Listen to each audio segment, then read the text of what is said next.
We on? Go for it.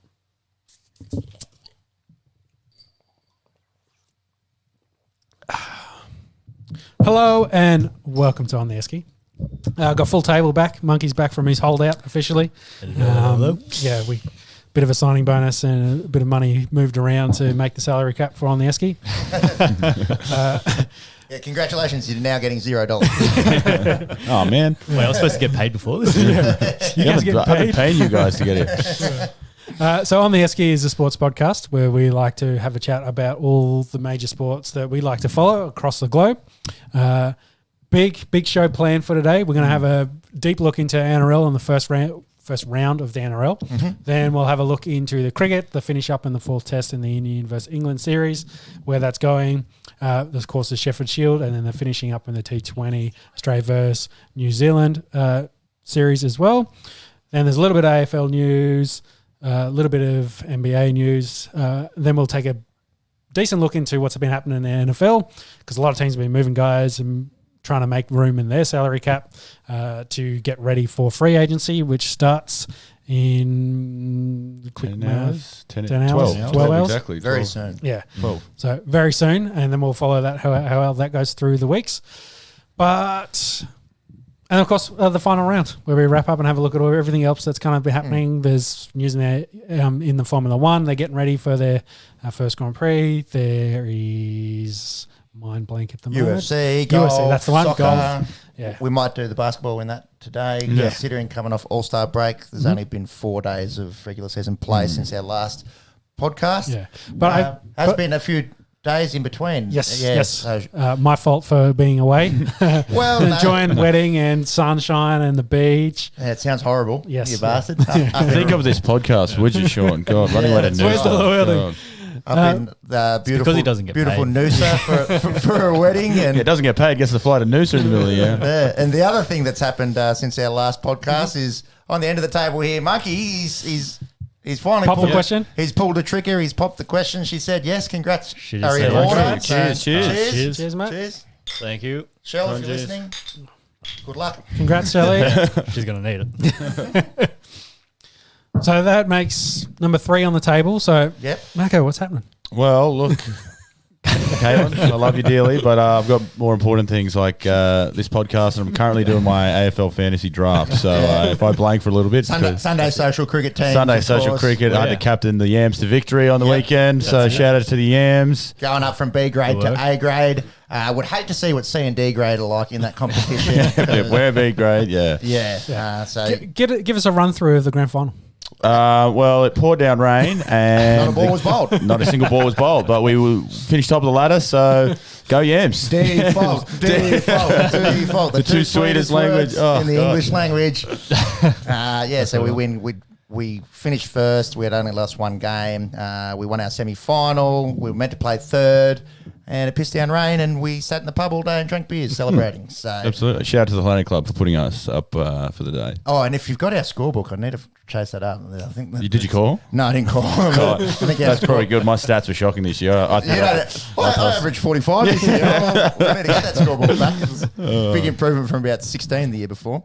Yeah. Anyways. Anyway, that's enough garbage of chat our to start off personal lives. on the Esky. Let's get stuck into some sport. So, as we said in the intro, we're going to have a look at the NRL first this week because big first round. Footy's back. Footy's back. Crowds are back. Crowds back. Great football games to kick off. And I guess the big four probably showed their ability and how dangerous they could be this year. So we'll get into that. But let me clarify. Who are your big four? Melbourne, Roosters.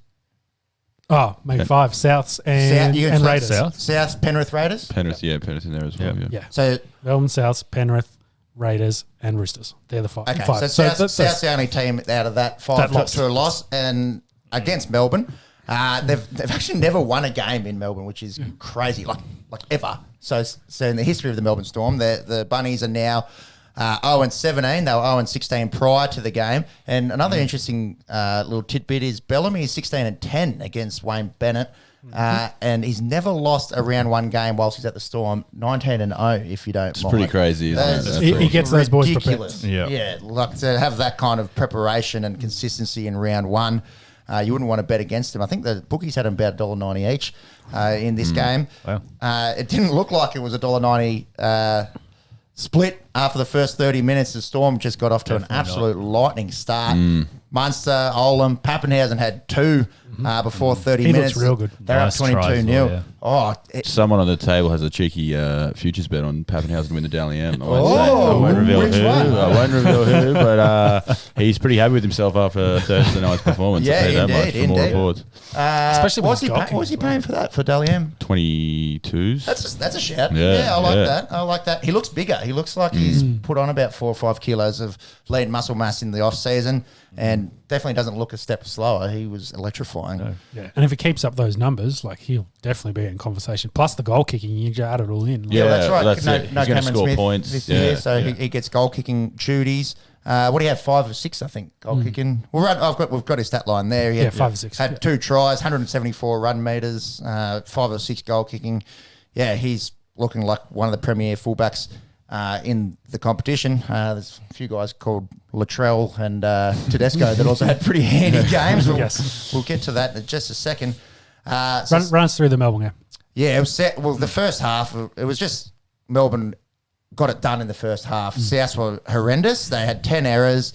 Benji actually came on in the 31st minute. He started to steer the ship a little bit, I thought. Not electrifying, but I think just having that old head. So who did he come on for? Well, that's a good question. I was having a look at it now. None of the backs came off. So that I think that was kind of playing him as like A lock. a loose forward. Yeah, well, a lot of clubs, like I think the Raiders are planning to do this as well with Starling. The hooker from last year that took off from Hodges. A lot of teams are going to go with like the 3 playmakers. So towards the end of the game, when fatigue, guys are tired, let's get an extra ball player on there, take off a big bopper, and then do that kind of movement game a bit more, which we saw a little bit with Queensland in the State of Origin. We're playing the 2 hookers. But it'd be interesting to see how clubs move, with the 6 interchanges now, the faster rules, where it goes to more that way.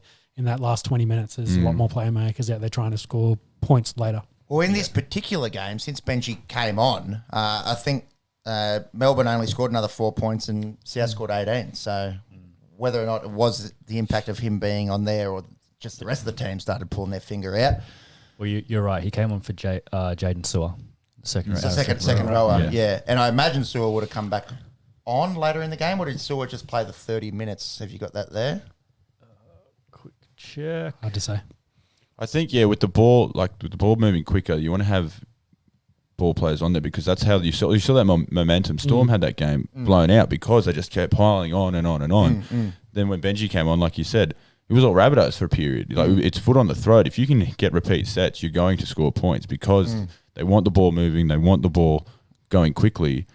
So I think it's where the sort of league is heading. In the first couple of weeks, it's going to be people, coaches especially, feeling out what the best mix is. Is it having more ball players? Is it, having the big boppers go hard for the first 10, 20, then going back to the ball player and then into the back? So it'll be interesting to see what happens. It's really interesting to see how the league's changed, say, in 4 to 5 years. Yeah, because that was that year. massively. There was that year that the Raiders, I'll use them as an example, had Boyd and Paulo as your forwards, and they were huge. Yeah, both about 120, and then 125 kgs. Papali's playing in the back row. They had a huge pack, Yep. and then they almost won the comp with off the back of this ginormous pack. And then within 4 years, they had to get rid of those blokes. They downsized. Papali's moved into the front row. They're a lot smaller. Well, I wouldn't say smaller. They're big guys, but they're that leaner build. Like they've got Ryan James there now. Tarpany is in the back line. They've got that tall, lean muscle build versus big boppers that we're used to. And whether that's kind of where the league is transitioning to is part of that. I'm hoping this article's accurate. So 2015, I think, is when they went from 12 down to 8. Or they went 12, 10, 8, 6. It's been a gradual reduction. But it's changed the game immensely in the last sort of 5 or 6 years. Well, we got to think about the rule changes as well. Like the game is getting all a lot about faster. speed. Yeah, everything's That's what speed, it- speed. Yeah. People think speed equates to points, equates to viewers, Well, exactly, which yeah. equates to money. Yeah. They've had a look at it and gone, well, the Storm for a decade with their wrestle have won a lot of the comps, being one of the premier teams. And it's like, it's not great viewership. The wrestle, they wanted to take that out. We want line breaks. We want ball movement, Quick play the balls, quick through the ruck. Yeah, exactly. Getting the little guys a bit more involved to try and one, eliminate some of the wrestle, but two, create a better spectacle. Yeah, So, time will tell. so far, but it looks last season was a pretty good season, I thought, overall, and I think this year's trending in the same way. Yeah. It was a great first game. I mean, we couldn't ask for a lot more. Both teams had a lot of the ball. Both teams scored points, and all the good players sort of shone, especially for the Storm side, which sort of proved what led to them being victorious, really. Yeah, for sure. But credit to the South boys in that second half. Alex Johnston finished with a brace, obviously the leading try scorer of last year with 20. Latrell looked good. I think the only downside for them was big Tommy Burgess got stretched off with a stinger. Has anyone heard any news from him in the last few days? I think I saw something that he was all right. He got cleared from anything serious. Yeah. He wasn't the only one taken to hospital as well. A lot of guys, unfortunately, in that whole neck stinger area ended up. I guess they're also being very precautionary around that these days too. Well, you want to be, don't you? Exactly. Yeah. So instead of playing on or trying to fight through the stinger, they've gone, come off and we'll get you checked out. Yeah, so Storm wrapped that one up 26-18. What's this? You've got a little note here regarding Brandon Smith, the cheese. Is he one out? Yeah, well, I'm not. Where is he signed? Warriors next year? Yeah. So the report came out that he's off his management, so his agency or let's call him his pimp. Essentially, he's come out and Let's cut the shit. Yeah, has offered the Storm to pay the $200K to get him an early release.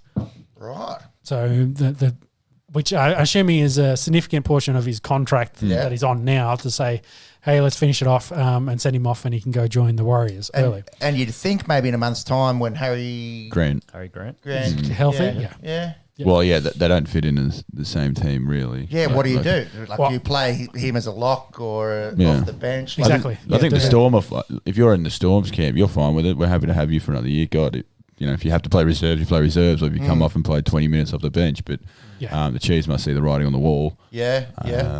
The Warriors have got Wade Egan at the moment. Shocking name, though. Would not tell you too much. That's a stink of a name. Played 18 games last year, but maybe there is. And he's a Kiwi boy. Like it could be a range of things that he wants to get back there, but that too. But of course, coming out, and so that report came out, and everyone picked it up, and then within an hour, he'd come out saying denying that the request had been made. But I guess where there's smoke, there's probably fire. Yeah. So you've been right on a few of these little early rustlings in the NFL, especially. So see if that continues through to the rugby league. Should we have time will tell. Have a look at the Friday night's games. So the early window was Newcastle coming in victorious 32-16 against the Canterbury Bulldogs, absolutely pissing down up at McDonald Jones Stadium there.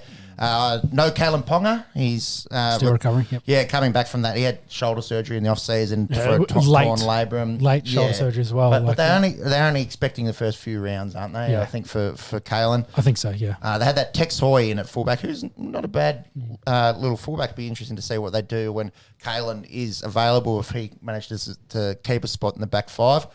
Dallin Watini-Zalesniak opened up the scoring. Really nice cutout ball there from Kyle Flanagan. He looks like a good fit for the Bulldogs. And did you see this try? I can imagine in the rain. I have definitely scored a try like this. I'd say I probably started 20 out and then slid away. Slid the whole way in. So Dallin goes in the just inside the right corner post, and I reckon he grounds the ball 500 mil past the try line, and he finishes up like hitting those back sponsorship things at the back. Like he slid 12 metres easily. And then a Kurt Mann injury. It looks like an MCL. He might be done depending on the severity, 4 to 6 weeks. Poor fella getting a start as the sixth for Newcastle. They had Connor Watson come on, and he looked really good, actually. He set up a try, had a really nice try saver at the end of this game. And how's your boy going? Oh, it brings a tear to my eye, mate. Tyson Frizzell, he looked really good as a Newcastle Knight. Obviously, diehard Dragons fan here. Losing him is massive for the big Red V. He had 180 metres, 34 tackles, 3 tackle busts, 3 offloads, if you don't mind, and fitted in really nicely into their forward pack. I think Newcastle... They got a good pack. Yeah, I think they'll be improved. They were seventh last year, one and done against South, I think, in the first round of finals, but they'll be there or thereabouts. And Big Daniel Safidi, we did mention on the Esky a couple of weeks ago, he got the co-captain gig. It was his 100th game. Scores 2 as a big prop. Yeah. Don't mind that. Busting over. 174 run meters, 6 tackle busts, 3 offloads. Great game from the big fella. You'd imagine he plays Origin football again this year. Yeah. Do you think they're the most likely team to sort of jump into that top? We talked about the top 5. Four, top 4, top 5. If there was to be a team to sort of jump through, do you think it's them? They're the most I'd likely? say it's them. Before this round started, I think there's a lot of talk about the Gold Coast Titans. You know, they finished 9th last year. We'll get to them in a sec. They recruited really well. From what I saw on the weekend, who knows there? I think Newcastle probably for mine is They're my dark horse, I'd say. Yeah, they fit that dark horse kind of model. Do I see them winning the comp? Oh, maybe not. Do I see them going a little bit deeper than one and done? Yeah, definitely. Cool. Yeah, right. Yep. Who plays 6 for them? Kurt Mann. It was Mann? Yeah, that's what I so thought. what they do now in his absence, because I think they picked Connor Watson as a utility, and he can sort of slot in and play in the halves. He can play as a back rower. Whether they name him as their 6 or they go with someone else and keep him as a utility will be interesting. My only concern with the Knights would probably be their halves. Like, Pearce has been there. Pearce is good, man. He's good, but there's a reason the Roosters let him go. Yeah. I There's guess, a lot worse 7s out there, though. Yeah, definitely. There is that too. Definitely, yeah. You give me Pearce over probably 10, 11, 12 starting halfbacks. You know, I don't think that's too bad. I think we're talking past. There's probably like 5 good halfbacks in the league you'd pick and want to keep. Yeah, well, he's a tier below your DCEs, Yes. or even a Sean Johnson, but yeah, he's still good. Like, I don't No, absolutely. Yeah. Obviously, a few dramas in the off-season, losing his captaincy, whether or not that plays into his play. But he looked good Friday night, from what I could tell. The other game, Broncos and Eels, did you catch this one? Yeah. So I watched most of the second half. Yep. Oh, you picked the wrong half. Exactly. I guess we should probably talk about Deedon and Croft being switched out again. So what happened? Because on Tuesday when I saw the teams, and Deedon was named as 7. Because a week before the previous podcast, Yeah. a report came out that Deedon was out and Croft was in. Yeah. And then they reversed that and then Deedon was back in. Yeah. And then they flipped it again and Croft back in. So I don't know. Walters is trying to work out who's playing 7 at the moment, but I don't think it matters too much. The rest of the team's pretty garbage. They started so well. Yeah, but Eels started really badly. Okay. They were like Souths. They turned it over. Coughing it up. Yeah, they turned the ball over, gave Broncos a lot of possession and in good spots, and they turned that into 16 points. Of course, Mead getting the opening try. I think he played From for Gold Coast. Gold Coast, but then he was in Super League, and then I think he's come back. Okay, yep.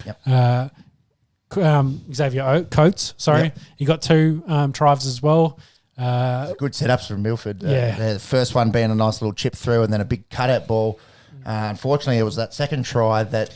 landed on his head, neck, and it didn't look real great. One of those freakish finishes that we see from wingers these days, you know, getting horizontal and then planting the ball, and he landed sort of on his head and neck whilst sort of colliding with Gutho, and it was a bit... Yeah, it definitely it looks like if you imagine your legs like he'd done the splits, like he'd stretched his head and shoulder apart, and you can see he's like you can see it stretching. Like it doesn't look great. Look nasty. It's crazy that it doesn't happen more often. Like you see that twice a game easy. Yep. But you just think, with all your momentum going over, you'd think, the neck's so vulnerable. Mike Acevo comes to mind. He seems like he's. I wonder if we've got it just there, and watching the replay. When he's making contact there, his head is at like a right angle to his shoulders there. Looked nasty.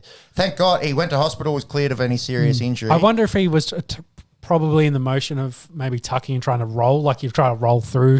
And then he gets hit by Gutho and then it breaks up his momentum in his roll. And nothing in that from Gutho. That's fine. He's trying to defend his line. That's just footy. But good to see Xavier Coates. So I think he failed. Very, very exciting young player. He failed his HIA, so I think he had a concussion, but they were worried about the rest of his neck injury, because of course he lands on his face, so that probably didn't help out as well. So they sent him off to hospital, but cleared all right and should play this week as well. Oh, that's but him good. And is it Asiata? Yeah, John Asiata. As well, he had a stinger / collarbone injury, went to hospital too. Matt Lodge tore his hamstring 18 minutes in. Yeah, so Lodge is gone, so he's going to be out 6 weeks. Yeah, probably around that 2 months. Shame injury last year as well. Yeah, the other two should be okay. They may rest them, but they're available for being picked in round 2. So possibly not so much. Well, they lose 3 in the first half. Yeah, 3 in the first half, and you've only got 6 interchanges now. It's so pretty they faded. Hard. Yeah, the Eels came out and played better in the second half. They didn't turn the ball over, less errors. Broncos, of course, faded a lot. Maybe the injury toll took a part in it. But, yeah, it looked like 2020 Broncos out there for that second half. Yep. Tries to Reid Money, Clinton Gutherson, Blake Ferguson. You remember last year he didn't score a try until, I think, the 17th game or something like that. He had a really nice try around about the 60th minute mark. He busted over 3 from short range. And Big Junior Paulo, he sealed the game with a short range effort, I should say, in the 79th minute. A valiant Broncos effort considering the injury toll that they had to go through. And Parramatta, we were talking about Newcastle, who is that, team that's in that next tier? Well, obviously finished 4th last year, so...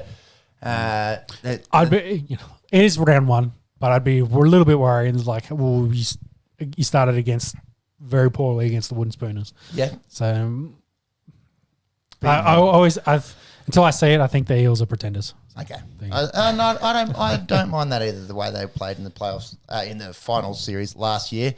We'll quickly go through. And I just want to say that, well, we won't go into it now, but that Broncos-Titans game for round 2. I don't want to say, round 2, that's do or die a game already, but that seems like it's aiming up to be a pretty important match early in the season for both clubs. Bit of bad blood with the David Fafita leaving, and we're talking about who's going to be the best team in Queensland this year. We all had the Titans as that. Yeah. Who knows after round 1? After round 1, the Broncos scored the most points out of the Queensland teams. And if you want to go down to points difference, if you're at a -8, -8, they are the best Queensland team as of round 1. Yeah. That's pretty sad. Anyway, Warriors Titans. Speaking of the Titans, much hyped. They bought really well. Yeah, they on paper. And last year they won their last 5 games. They finished 9th. They just missed out on the 8 by 2 points and about 100 points difference. Big signings, of course, of Fafita and Tino Fa'asu Malawi. Some of your best there. Yeah, I was looking at it. It's a big Queenslanders. I'll get there. Big Tino. Yeah. Sorry, brother. I'll get there. And they just look like they lacked some attacking flair. Their problems are halves. Yeah. Taylor needs to fire, and I think he needs a running mate. You always talk about Ben Hunt being overpaid. Ash Taylor, he gets a lot. He's getting up there, yeah. It's a lot of money and doesn't seem to do a whole lot. I think Fogarty will be one to watch this year. I think he'll be better. Who's the fullback for Gold Coast? AJ Brimson. Yeah. So he had that exhilarating 2 games in State of Origin last year for Queensland. I like him, but at this point in the season, I think they lack chemistry. Probably one, they've got a whole bunch of new guys to go work it out, and they really don't have that veteran guy to lead them around. Guide them around the park. Which Cameron's probably perfect for that role if he hadn't retired, and it makes sense for him to be put in that team. But maybe the Titans were banking on that, and the guys maybe thought that was going to happen, and it didn't happen. So they're maybe in a bit of a lull. They were using that as a bit of to draw the big boys in. Yeah. We're going to have Cam Smith here. Yeah. Who knows? Or they've heard about it all off season and they're like, shit, we're going to play Cam Smith this year. He's going to help us run around the park. And then they've been left with Ash Taylor and they're like, fuck. Yeah. Ash Taylor and Cam Smith, very different conversation. Mitch Rain, I suppose, is the one to compare as he's the 9. See, looking at that team, they look better. I also wonder about their backs, like outside of Brimson. Strike power, yeah. Yeah, Anthony Don's pretty good. Corey Thompson, the former Tiger. Brian Kelly, formerly at Manly. Patrick Herbert, he hasn't played much at all. I don't know if they've got enough attacking firepower. Obviously bought very well in their back row. Maybe they need to look at some wingers and centres perhaps, or developing those guys. Anyways, moving on. the Roosters absolutely belted Manly, 46-4 at the SCG. Good to see a few people in there. Manly coming off their preseason game where they got touched up by the Tigers we were talking about a couple of weeks ago. So Dylan Walker came out today and just pulled no punches. He was like, really? He basically said we're garbage. Like we need to play better. That's not NRL standard football. In round 1, 2, exactly. You've had a couple months to prepare, and Yeah. that's what you serve up in the first game. You are coming against, one of the 2 or 3 best teams of the modern era. But still, if you 40-point drubbing in round 1 doesn't give supporters much hope. I would have thought. No. 2 hat tricks in this game. So Tedesco, we mentioned him before. How good is he? He scored with his first touch. And I think he had a brace before. His positional play is just before the half. Got his third in the second half. Brett Morris, he goes to 4th all time. That's interesting for try scorers. I knew he had a lot, but 4th all time is pretty impressive. I think one's 192 from memory. No, I was having a look. I think it's about 210. 210. Yeah, and it's someone's on 190. It's Ken Irvine. That's right. Yeah. Billy Slater had about I That's probably what I'm thinking of. He's in 2 there. But Brett Morris goes to 4. He jumps Andrew Eddinghausen, obviously former winger. Just goes to show how for Cronulla Sharks. But that Ken Irvine record's old as. I'm just trying to just goes to show how hard it is. Like blokes they get. Was it Alex? They got 20 last year. Johnson, to keep that longevity up. Yeah, like you got to do that for 10 years. Yeah, and get to, like it's hard. So Ken Irvine, his career was 58-73. So this record is approaching 40 years old, and Billy was still. So Billy played 15. Billy was 22 tries short of Ken Irvine. This could be one of those in ones that takes a 15 years. long time to break. Steve Menzies. Legend. Yeah, Beaver. How about a second rower's third of all time? Played 15 years as well. Yep. So he's there on 180. Brett Morris also playing 15 years. So yeah. But then look at this log jam. So we've got Terry Lamb here, 164. Brett Stewart, 163. Matt Singh, 159. Hasem, 159. Nathan Merritt, 154. Michael Jennings still playing, 154. Harold Horder, if you don't mind, 1924, he retired, 152. One of the better players I've seen live. Manu Vatavai, 152. And Josh Morris, brother of Brett, he jumps Greg Inglis to go to 14th with 150. So considering that log jam, you've got, what do we got? 1, 2, 3, 4, 5, 6, 7, 8, 9 guys in the 150s. You'd think that Josh jumps all of those guys, and Brett and Josh will finish in the top 10 ever. Pretty amazing as twin brothers. Yeah, exactly. The 300 plus tries between the two of them now. Between it, well over that. It's 318. So, yeah. But it goes to show that probably the best twins ever to play. Twins, Basil. Twins. Yeah. That's free money. But it's interesting to see that that 150 is kind of a number for guys that play 15 years. 150, average 10 tries a year. It's consistency, and then you get the rare one that he drops like 20. So maybe Alex Johnson is a guy that if he can keep it consistent, could be at the top of that list, but it seems really like Nathan Merritt, I think. Well, Alex Johnson's still a long way down that list. I know, he's only starting his career, but if he can play 15 years and keep that number up. So he's already got 108 from 7 seasons. So he's on pace. He's on pace. He's on pace. How many top 10 or 20 kickers as well? Hazem and Masri was. Hazem was, yeah. Hazem. Singh didn't. Pretty much none of them. Nah. Nearly. Yeah. So in terms of point scoring, yeah. I think Cameron Smith has that record. Yes, for his longevity in goal kicking. Yeah. Oh, sorry, I was just talking try. Sorry. Yeah, at this point. That's enough. Probably talking about that. So Morris Brothers good. Roosters smashed Manly. Manly bad. The take-home message is the Roosters are going to be really fucking good again. Just a bit of a yawn for everyone else, but. Yeah, it's up to the other teams, I suppose, to push them and the Storm. Well, Penrith versus Raiders, it's been 30 years since that, so let's back that for grand final. Is that what you're backing? I'd love to see that as a neutral, as a not a supporter of either of those teams. Yeah. Talking about Penrith, they made light work of the Cowboys, Spanked the 24 zip. Tao Malone, he's only played 51 minutes. They're doing some kind of load management with him. Yeah, trying. Often would play 80 minutes. What's the go with this? Don't know. So Todd Payton, of course, the new coach, head coach up there. I think the idea being, like, hey, let's manage his minutes a little bit. Try to get more impact plays from him. Yeah. But in this game his against numbers Penrith, suffered. it was big time. And considering this bloke's got multiple games of over 300 300 yards, 300 metres. and averages 200. Yeah, so he had 71 running meters in this. And I don't know whether they want to save that interchange at all, but he plays 80, so I don't. Yeah. You're not taking him off. Very strange. Yeah, hard to say.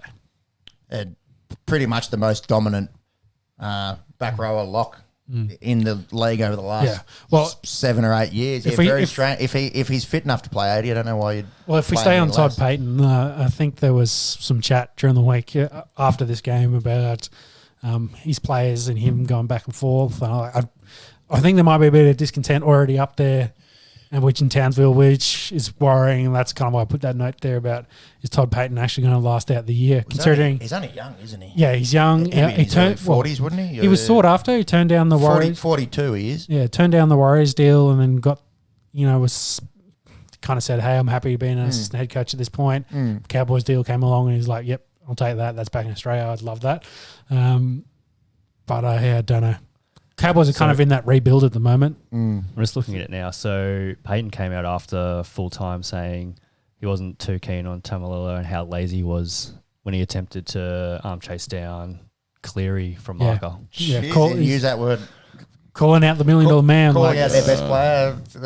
Yeah, that sounds a bit dangerous up there in Townsville. Yes. Considering he doesn't have the clout of like Craig Bellamy or Wayne Bennett. That's right. If they call you lazy, then you... Yeah, it's like, fuck, I got to look myself. And then Todd Payton is just like, bro, you were an average front rower. Fuck you. Yeah. Well, not to take away from Payton's career, he played nearly 260 first grade games, but in terms of a coach, he's only had that half a season last year as a caretaker over there at New Zealand, and probably doesn't have the... And the club's clearly invested in one of those two parties. And it's not the bloke calling the bloke lazy. It's playing with fire, I would have thought.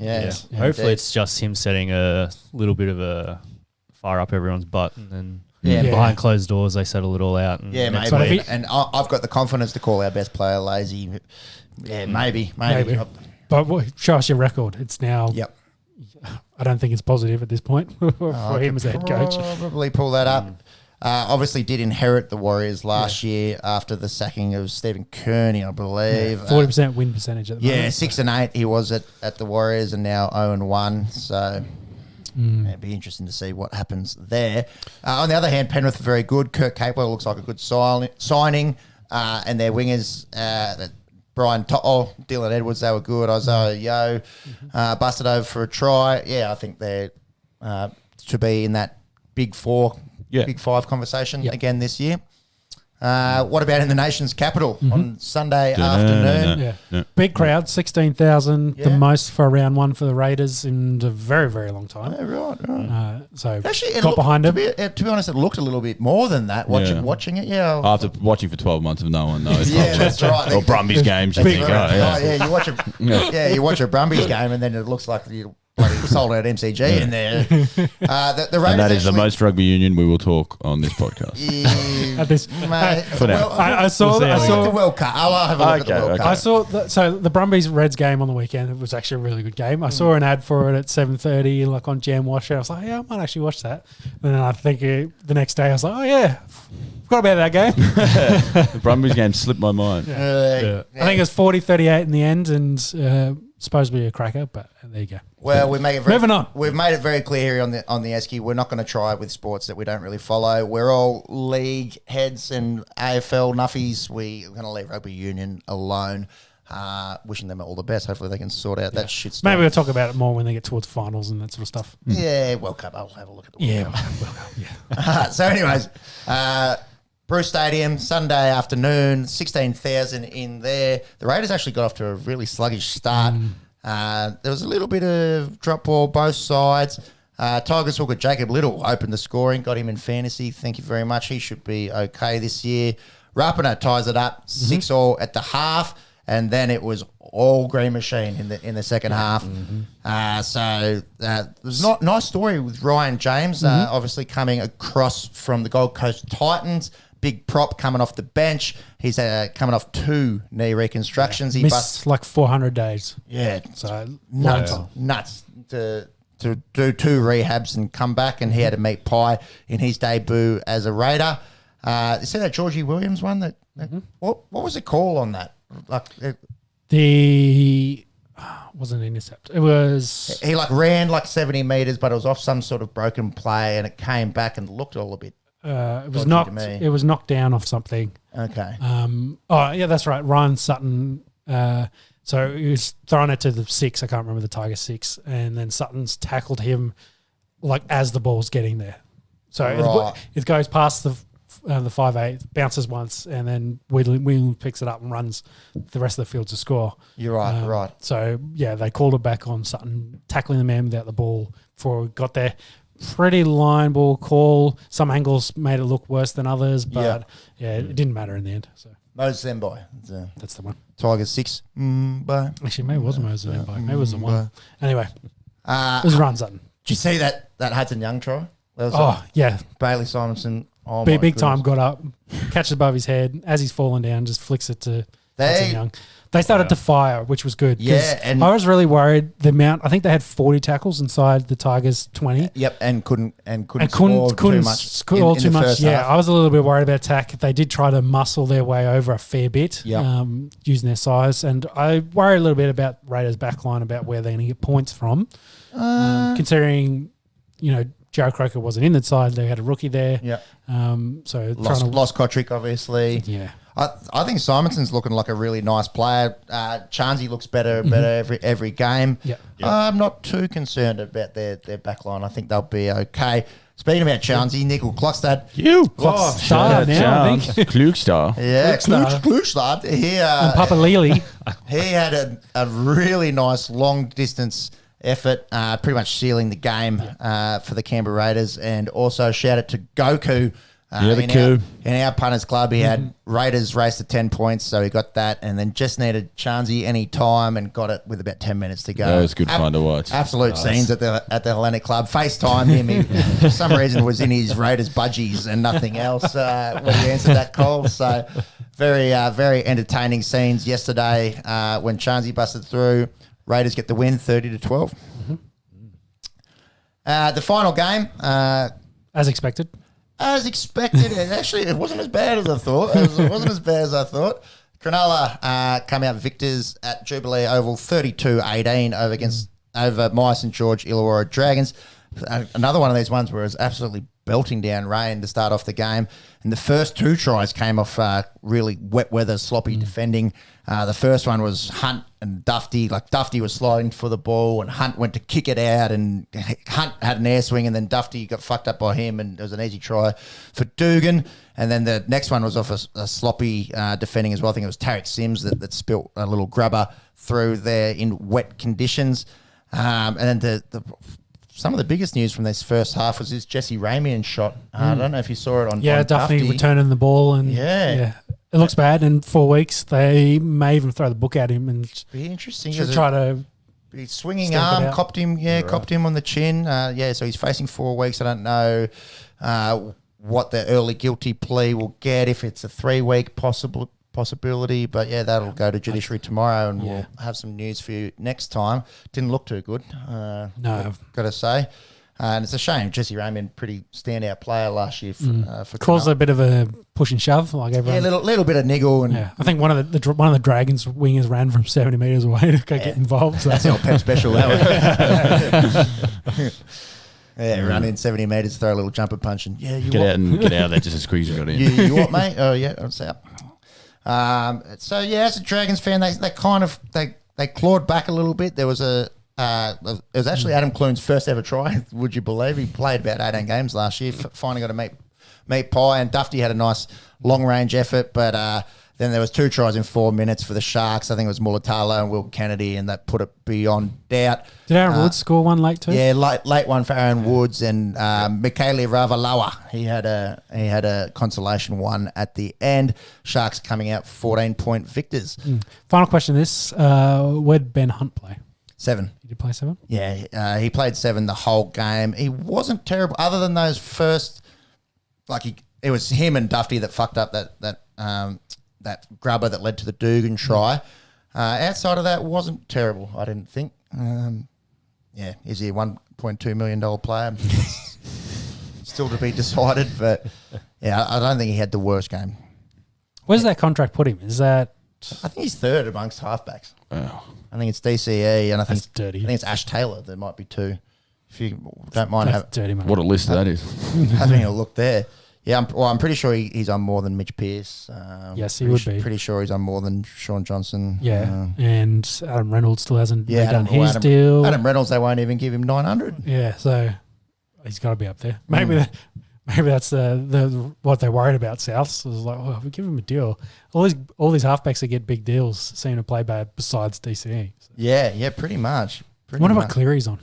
Because he re-signed his deal. He got extended, so I'm not sure if he's in the big money portion. Well, it is of his hard contract. as well with the NRL because they don't really release the True. all the contracts. Yeah, it depends on the agents. Yeah, that's right. You kind of got to dig it up. It's not like the American sports where it's all just public knowledge. Yeah. New rules. What do we think about them?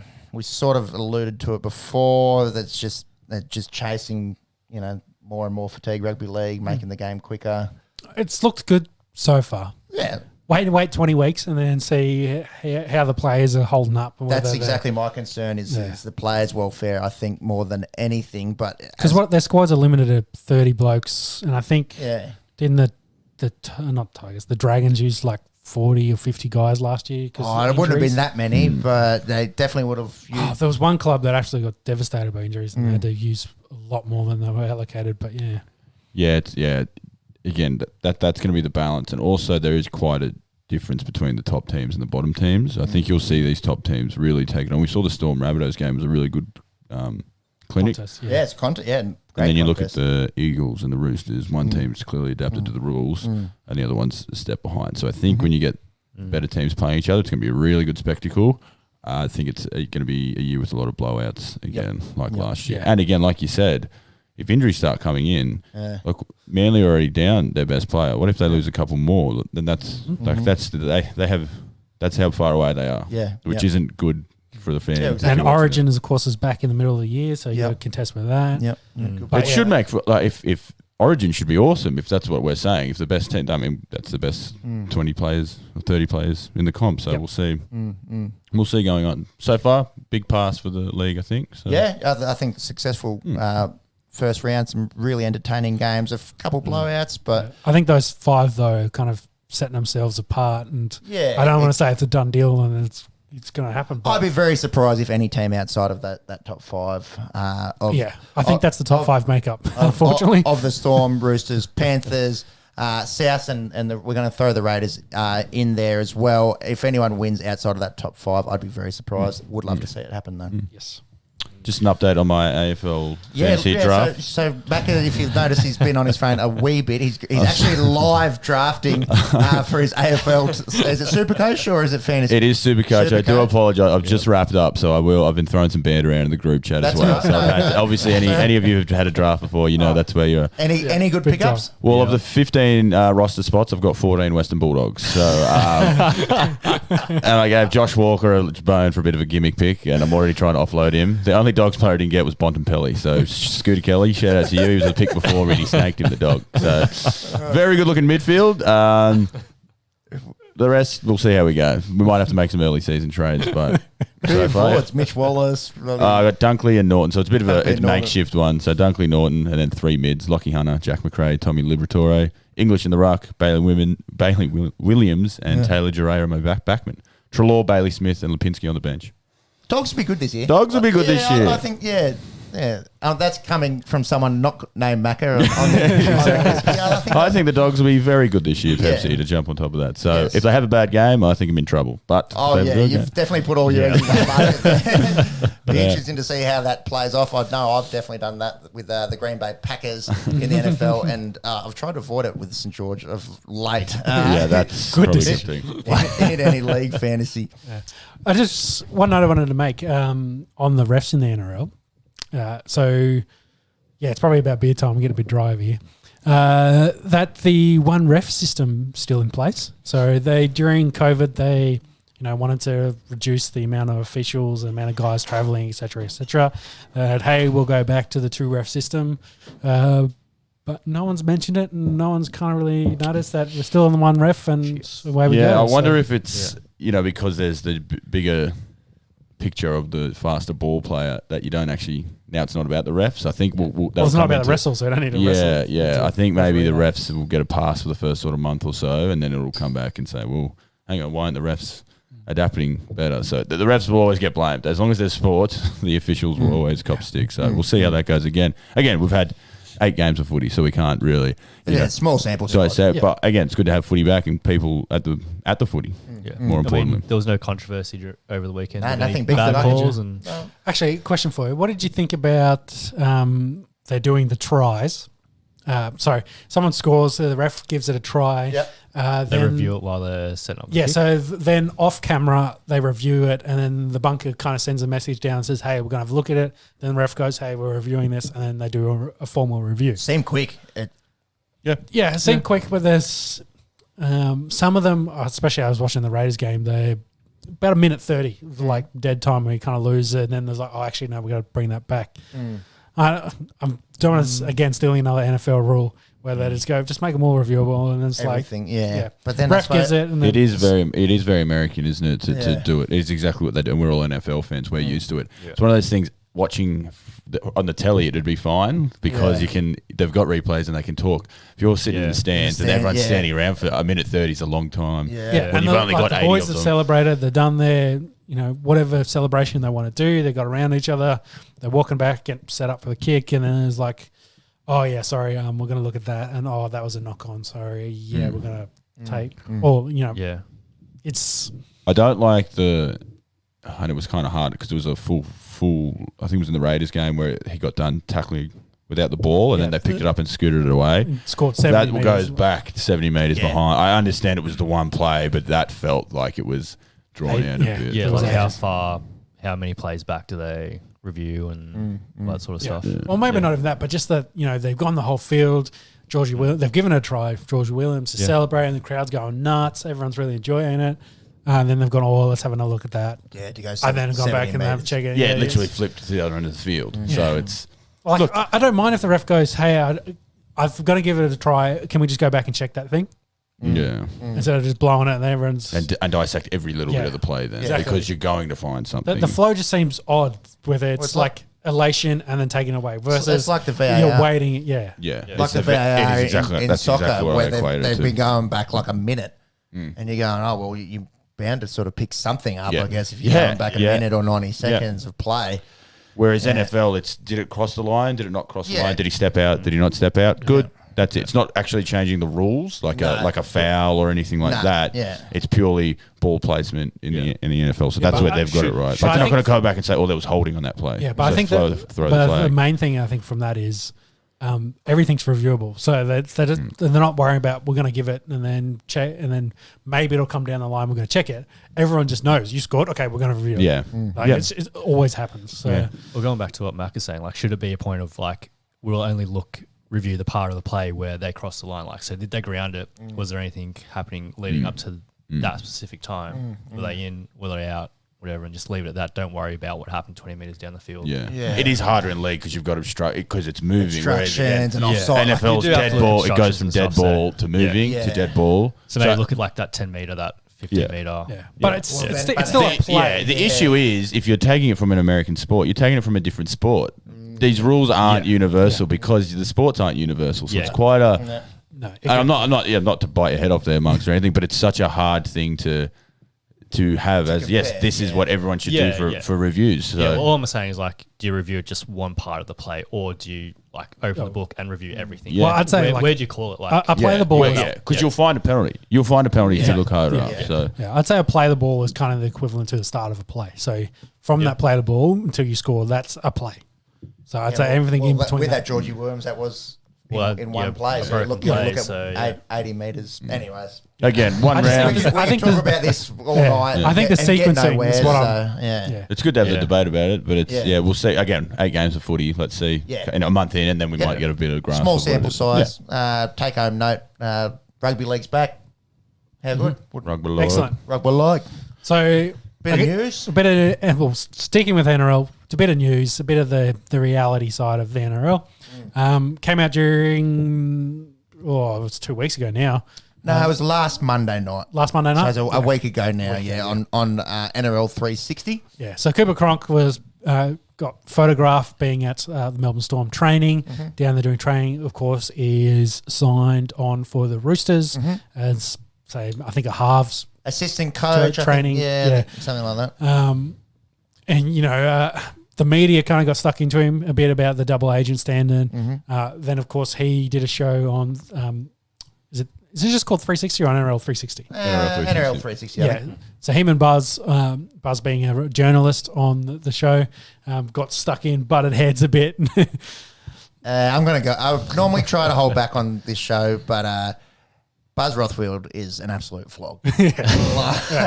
Like he's trying to sell papers. He's a journalist. He's trying to sell papers. These days, trying to get clicks. Yeah, that's exactly right. He never is one to pat someone on the back about how great a career they've had or give any compliments. He's only looking for that clickbaity scandal. You know, we're talking about it now, so I suppose it works. But I'm happy that. But it's gutted journalism. Yeah, it is. I'm happy that Cooper kind of went on and took him to task. Yeah, and said like, "Hey, I cleared it with both clubs. I played for both clubs. I spilt blood for both these clubs." Was the quote, I believe. Yep. You know, I've checked with both. I do interactions, like we're doing Zoom calls. I'm working with both teams. They are aware of the situation. Yeah, they've both signed off for it. Get off your high horse, fuck off. And Trent Robinson, Roosters coach, came out and said it's no secret that Cooper has got some mentoring role with the Storm halves. He works in their commercial department. We know about that. So if Robinson's coming out and saying that, fuck off, Buzz. Like, it's got nothing to do with it. And I can see where he's coming from. Like, it does look a little bit funny, I suppose. You're at two But he's clubs. a specialist coach. Like, he's not there. He's not head coach of either team. He's not there doing strategy. He's there to teach the halfbacks how to play halfback. Yeah. And Cooper said, you know, he owes both clubs a lot. They gave him a lot. He wants to repay it back to both clubs. Won premierships at both. So, Won premierships at both. He said his Roosters role is well entrenched. He's got one or 2 days, paid full days there, film and strategy. Like he's an assistant coach there. He said his heart and his priorities lie with the Roosters. He's committed to try and win a premiership with the Chooks. And he's just sort of had this, you know, FIFO gig, I guess if you will, at Melbourne. And it was nice to see someone on live TV stand their ground and say, no, listen here. It was interesting having them in the same room. Yeah, exactly. Like if there was this tension there, they both had to know that they were going to go at it because it was nice. It was because like I think Cooper was, you know, you're attacking my integrity, like you get my character, like you're getting after me. And he's so good. Then I was a Buzz. I think, and I will echo Pepsi's sentiments that he's a flog. The outside look of it is horrible. I will say he's technically a coach at two clubs. Yep. Honestly, Buzz went too far and called him a double agent and actually did question his integrity. The fire and he does it on which purpose. is what he wants. But from the out, not to defend him, but to play a bit of devil's advocate. To defend him, what happens when Storm play Roosters? And there is that vested interest. So and it is both ways. You know, he's got inside knowledge about the halves. He's also, you know, talking to them about how to play halfback. So it's trying to beat the Roosters. So it's. I don't know. That's how I looked at it. I said, what happens when He's obviously coaching for the Roosters to win. He said, I want the Roosters to win the premiership. So why are you coaching other players in competition? But I'd say that's the club's problem and for them to manage. Yeah, if they've signed off on it, Robinson said they've known. So we're playing Storm this week. Okay. And it's Cooper Cronk we're talking about here. We're not talking about some slimy, second grader. He's a legend. He's borderline immortal. Yeah. But like you'd say that week they're playing each other, they say, Cooper, just take a week off. Yeah. Like, no talking, no answer phone calls. If Craig calls you, tell him to fuck off. Like, simple. And then the rest of the year is like, you're in both spots. Who cares? Tell you what, though, it did make for some scintillating television. Oh, yeah. Big time. And right at the end as well, that like Benny Eichen wanted to sort of see if they wanted to clear the air and leave on good terms. And I think he's asked, you blokes okay? And Cooper's just said straight away, like, no, we're not. All right, boys, let's go. And I think he said, I've got a list of people I like, and Buzz is very low on that list. Right, to his face. Straight to his face. So, look, if anything, it made for some good TV, and will be interesting to see how that plays out this year with Cooper having roles at both clubs.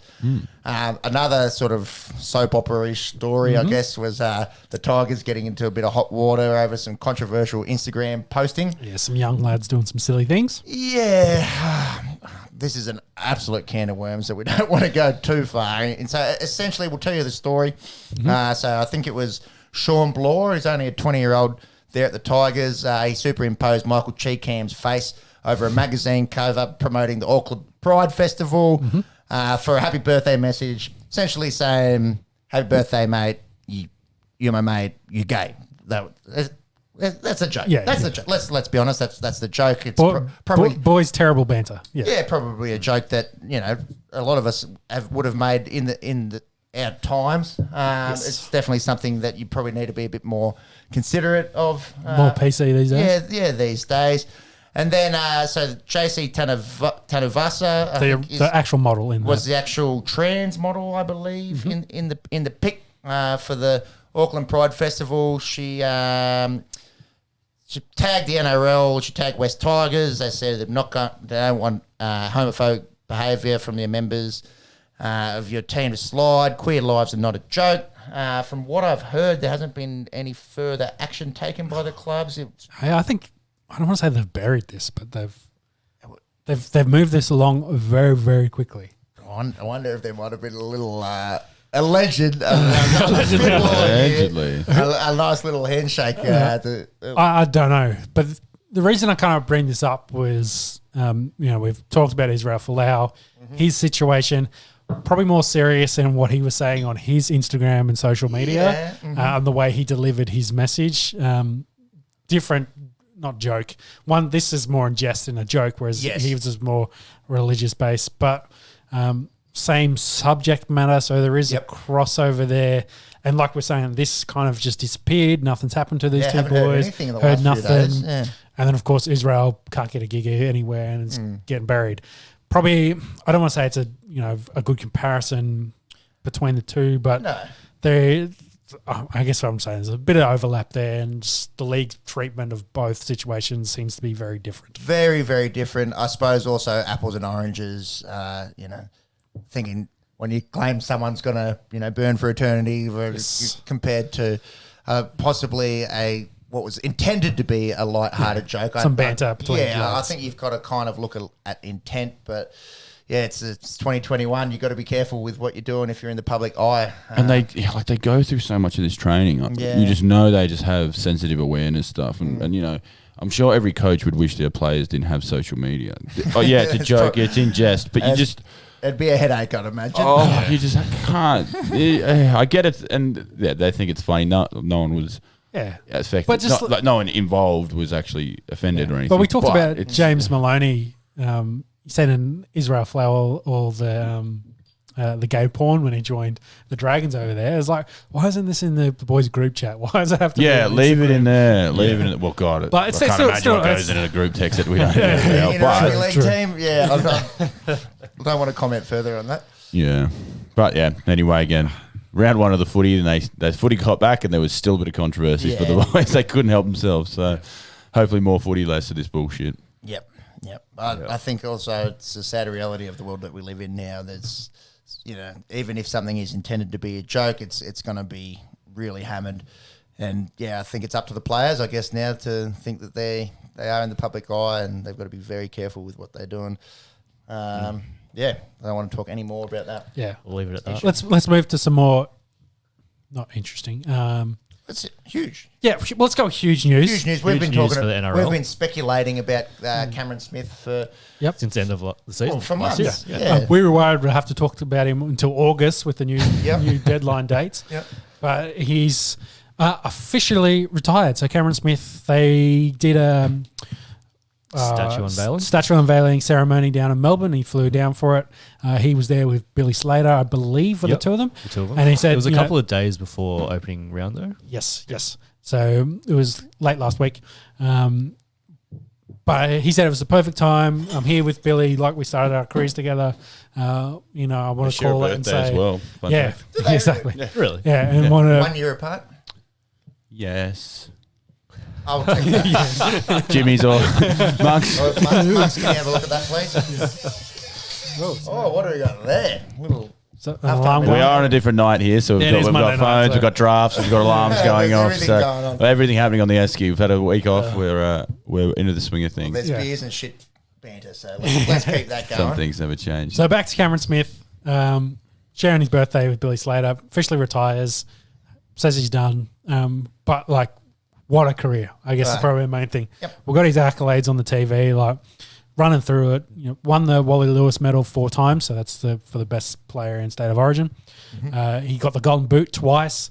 He's played over 400 games in the NRL. 10 years and that apart was in as well. 2019. 10 years apart with those golden boots. Yeah. That tells you. 07 doesn't and it? 17, That tells the you longevity. something. Yeah. Yeah. He's had over 300 wins in the NRL. That is ridiculous. Yeah, 40 finals appearances. Yep. In total, he's won 5 grand finals. Of course, 2 of them stripped in the late 2000s due to salary cap. There's a reason why they were stripped, mate. Yeah. Semantics. Probably not Cameron Smith's The fault. Roosters have been doing it as well. Allegedly. Besides winning 5, they were Allegedly. 4 times grand final runner-up, so they made the final, didn't win, which is nuts. So that's 9 grand finals. 9 grand finals. Won State of Origin series 11 times. So, and that's not to say like some of these individuals like Dally M, Hooker of the Year, 9 times. That's unbelievable. And Yeah, 2 his times. captaincy for Melbourne and 2 times Dally M Queensland and winner Australian as well. captain. Like Yeah. his resume is unchallenged. Like he will definitely be an immortal. Whether they fast track him to be the next immortal or not, who knows? But he will definitely make it in at some point. Yep. Is he possibly the greatest player of all time? Yeah, hard to compare between eras, but it's definitely he's got to be in the conversation, doesn't he? Yeah. In terms of longevity, They technically won 5 grand finals. Yeah, Like, and even to do that, and- disregard the salary cap and Israel and English getting paid in Toyotas at one point, or Mercedes, depending on what deal they got. It's they still won bulk games, still made the final, still won the final. Yeah. To get to that point. And then all the Origin and the Australia Origin, stuff yeah, on top of yeah. it. Like you could almost break that up into 3 different categories. Yeah. And look at it like it's one human and it's over all those years. It's Yeah. yeah. What like that He list? hates winning. Let's put it that we way. we only read out like half of the stuff on that list. Yeah, Like we had to cut stuff off of that list to make it time friendly. It's Brady-esque again. We love going back Yep. to it, but it is Yeah. just purely accolades. The on-field stuff, you can't compare Cameron Smith to Andrew Johns. They play different positions. or James Arthur- or an Arthur Tedesco. Beats and Different areas, different positions. It's the funnest thing to talk about. Imagine them playing together or against each other. But you can't deny he's been the best player of our generation. Yeah. Yeah, the last 2 Like decades, that's- definitely. That I feel that's unquestionable. And Joey Johns, Thurston's. Like Yeah, we're pretty Thurston, privileged to yeah. have all these Thurston, people to come through, but Darren finishing up as well. yeah. So Minica.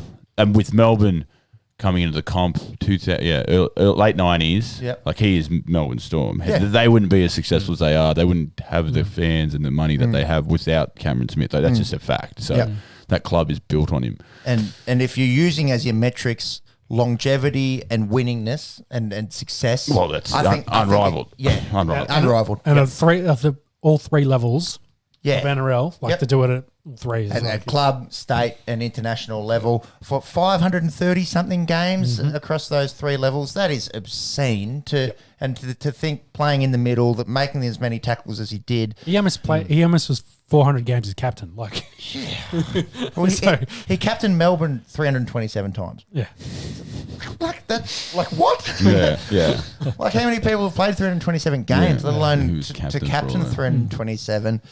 Love him or hate him, he's polarising. If you're a Blues fan or you're not a fan of the Melbourne Storm, there's a lot of people. You love to hate him, of course. Yeah, exactly. But So again, to go back to Brady, but that's the same thing over there. If you're not a Patriots fan or a Buccaneers fan of late, then everyone tends to hate Tom Brady, and people hate losing. Yeah, So, I think with the longevity thing, initially you hate it. You're like, I hate Cameron Smith. He's always winning. But then after it happens for so long, and Brady's the same, you have to love him. Yeah, you just you're like, oh, okay, like you are one of the can't best. hate him anymore. He's yeah, just you're like, like, it's a privilege to have actually been able Exactly to be right. young and watch this and experience this. So I love the Tom Brady comparison, because the one question I want to ask you is, it's probably the one thing Cam didn't do was win a championship without Bellamy. Whereas, Tom did it without Belichick. So Yeah. do I diminish his legacy at all? Because I know that Craig's there, that system, you can, like Melbourne still look great this year without him. Yep. So, that culture and that system exists in Melbourne. Yeah. Could he have possibly gone elsewhere like the Titans and won a comp there? I'm going to say it's probable. Like, he was that good. Well, you it's good debate mentioned to the have. Titans. What team would be on the cusp that he could have gone to that he could have taken him to the next level? I suppose Gold Coast comes Let me to put it. mind. Let me put it this way. Besides the Storm, like if he wanted to join any of the other 15 clubs in the league, they'd probably have him. They'd find a way to get him in there. They put it it's like, hey, you want to play for us? Shit, yeah. Yeah. So Yeah. To me, though, and again, not to diminish anything from Brady, 2 different countries, 2 different sports, that is a little bit egotistic, I think, to go, I can do it without my best mate of 20 years, and we've had all this history together, and that's not to take away, like I'm sure Brady had his own reasons for doing what he did and going and winning at Tampa this year, unreal for us to witness. But yeah, if you are legitimately close with a bloke and you want to savour all the things that you've done together, to then go, hang on, just I'm one better than more you. thing, just No, let me no, show no, you no. I can do it without him. Like, I don't know. I don't think that would have been going through. No, his I don't head- think that's Cameron his Smith. head at all. like Cameron Smith at all.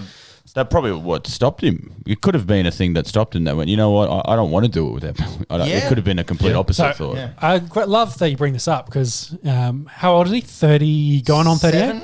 30, I think he's 37. Yeah, going on 38. Did So you get Billy Slater and Cameron Smith? They are born on the same day. the same day. year. The same day, same crazy. Yeah. There you go. 37. 37. Well, what's his birthday? 28th of June, 1983. Okay. So coming up on 38 in 3 months. Yep. My point was going to be, say, Craig's contract finishes up. Say he goes to Brisbane and joins them for this coaching director's role. Does he go to Cam and say, you've had a year off, how are you feeling? You'll be 38 going on 39 at that point. You would come play or go to Brisbane for a year. I'll counter that with a top one. If Craig goes, what stops the Storm from saying, Cam, come be our coach? There's also that, yeah. Yeah.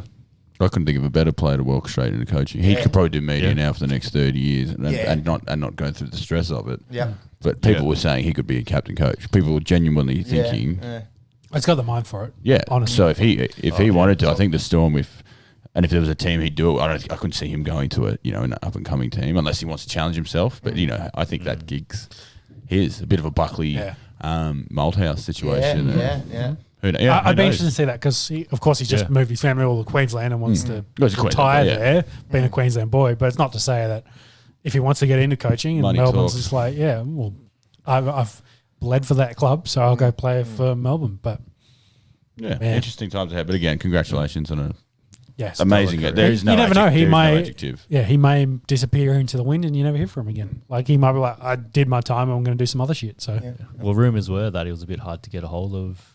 yeah, it's just Yeah. like, I think he's probably just Former wanted teammate that and bit that. of distance. Every Yeah, man which and his you'd dog probably need to make the bugging decision. him, he wouldn't be Yeah. able to go to the shops without someone trying to ask you. But yeah, kudos on an excellent career and possibly the best rugby league player of all time. Yeah. That's pretty crazy. Yeah. So we'll follow up that retirement with another big name retirement. Sonny Bill Williams officially retired. Very different kind of career. It's a sort of chopping and changing between league and union and boxing and So- can't question the athleticism in the bloke. Exactly.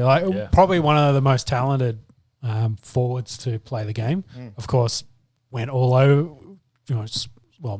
switch leagues, switch countries as well in the process. Played all over the globe eventually as well. I don't think he did much in Toronto with their whole visa and money situation, but of course played in France for a little bit too.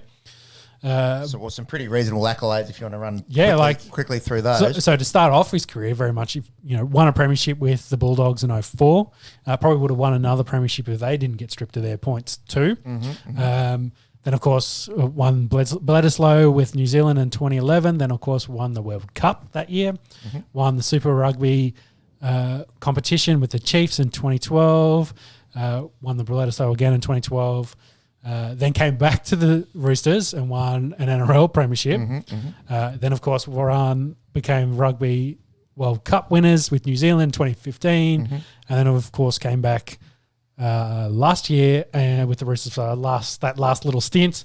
Went, of course, close, still went deep. Very close. I'm not sure if he contributed too much to that. He only played, I think, 5 games before they went into the finals. Yeah, wasn't playing too much each game, but... Yeah, it's a stellar career.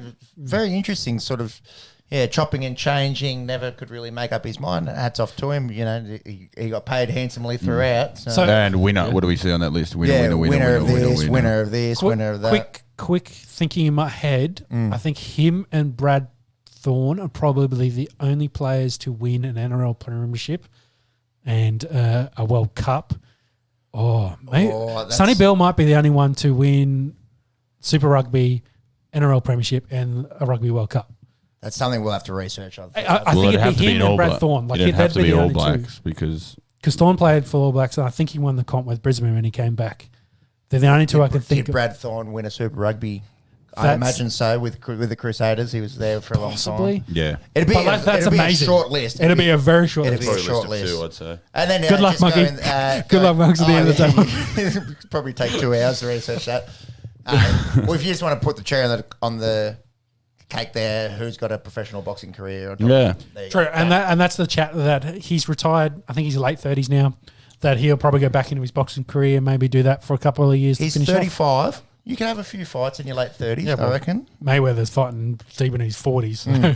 There's a lot of guys in the UFC fighting in their 40s now. So that 35 to 40 bracket, he could definitely win some fights. He won a bloody New Zealand heavyweight championship too. He's pretty handy. It's there's a lot of these sort of celebrity rugby league guys that sort of can box a little bit. He's like a legitimate boxer. Still a career. Will be interesting to see what he does in those last few years of his 30s. From a Roosters legend, I guess you call him a Roosters legend. To a legend that's finishing at the Roosters, to a young Rooster, Joseph Suwali, the 17-year-old. We've been speaking about him, how the NRL has a rule these days where you're not meant to play till you're 18. Till you're 18. They've done a backflip on that, and they've said he's eligible to play. They've given him an exemption. Yep, from that rule. Why do you reckon that is? Just because of the size of the kid? Yeah, they're like, you're a big fucker. Good luck. Go get yours, son. You can handle yourself. Go swim. Well, look, is he that good? Is he that good? He scored 4 tries in 2 weeks for the Bears. Sorry. Yeah. He looks as big. He looks bigger than most of the guys. Doesn't look like a 17-year-old. He doesn't look like what Benji looked like when he came in at 17. Yeah, we'll say he was like a child prodigy, but like he was like 75 kilos dripping wet. Also, step around him. Also, trying to play in the halves, different, a little bit different. Yeah, but yeah, he's got the body of almost a grown man. Like he's a big. He's more grown than anyone here. Exactly. Yeah. Steady now. To the point we were just chatting before that he could. Maybe they play him in the back line, but he's probably going to end up being a second rower as he grows into his body. And we talk about it, the body of a forward these days. If they want a quicker game and a fitter body, here's your prototype, I guess. You put him anywhere on the field. Yeah.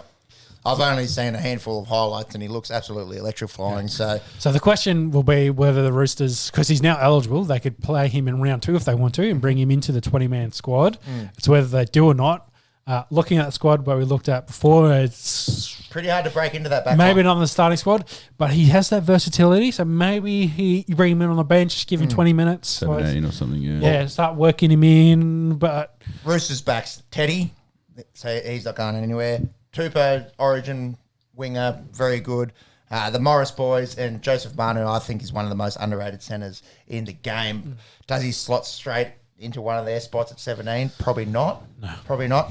I don't think that utility. Yeah, I don't think you do the Morris brothers dirty, but I can see the future there. Like he will replace one of them when they retire eventually. Like that's going to happen. Yeah, and maybe it happens this year. You've got to pick your best players, I suppose. So it's interesting. I wonder who's having the push. It must be the Suwali camp, because the Roosters, like we said, they're pretty set. They're happy to have this 17-year-old just just watch and learn. Yeah, he's still getting paid. Like he's on the contract. He's on the payroll for the Roosters, so it's not like he's not getting paid for not playing for them. And what's a minimum contract in the NRL? There's 150 grand. Yeah, exactly. And again, he's at school. He's getting paid a lot more than that. His I wonder if his contract doesn't get, because he's not 18, whether it doesn't get listed. Activated until.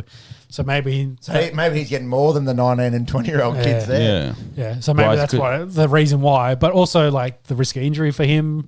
He's like, hey, if I do an ACL, it's not career ending, but it could. I'm a finesse player at the moment.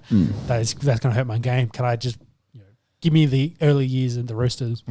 Well, yeah, that's what I'm saying. It must be coming from him. If I'm good enough, don't let me waste.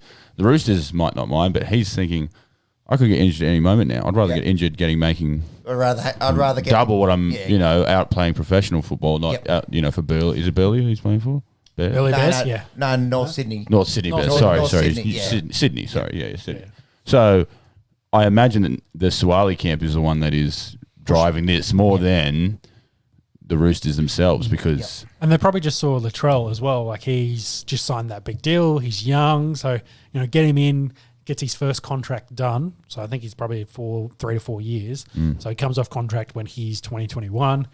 Get your second big deal, 25, and was like, well, now I can make a third and fourth big deal. Whereas most guys might be lucky to get 2 or 3.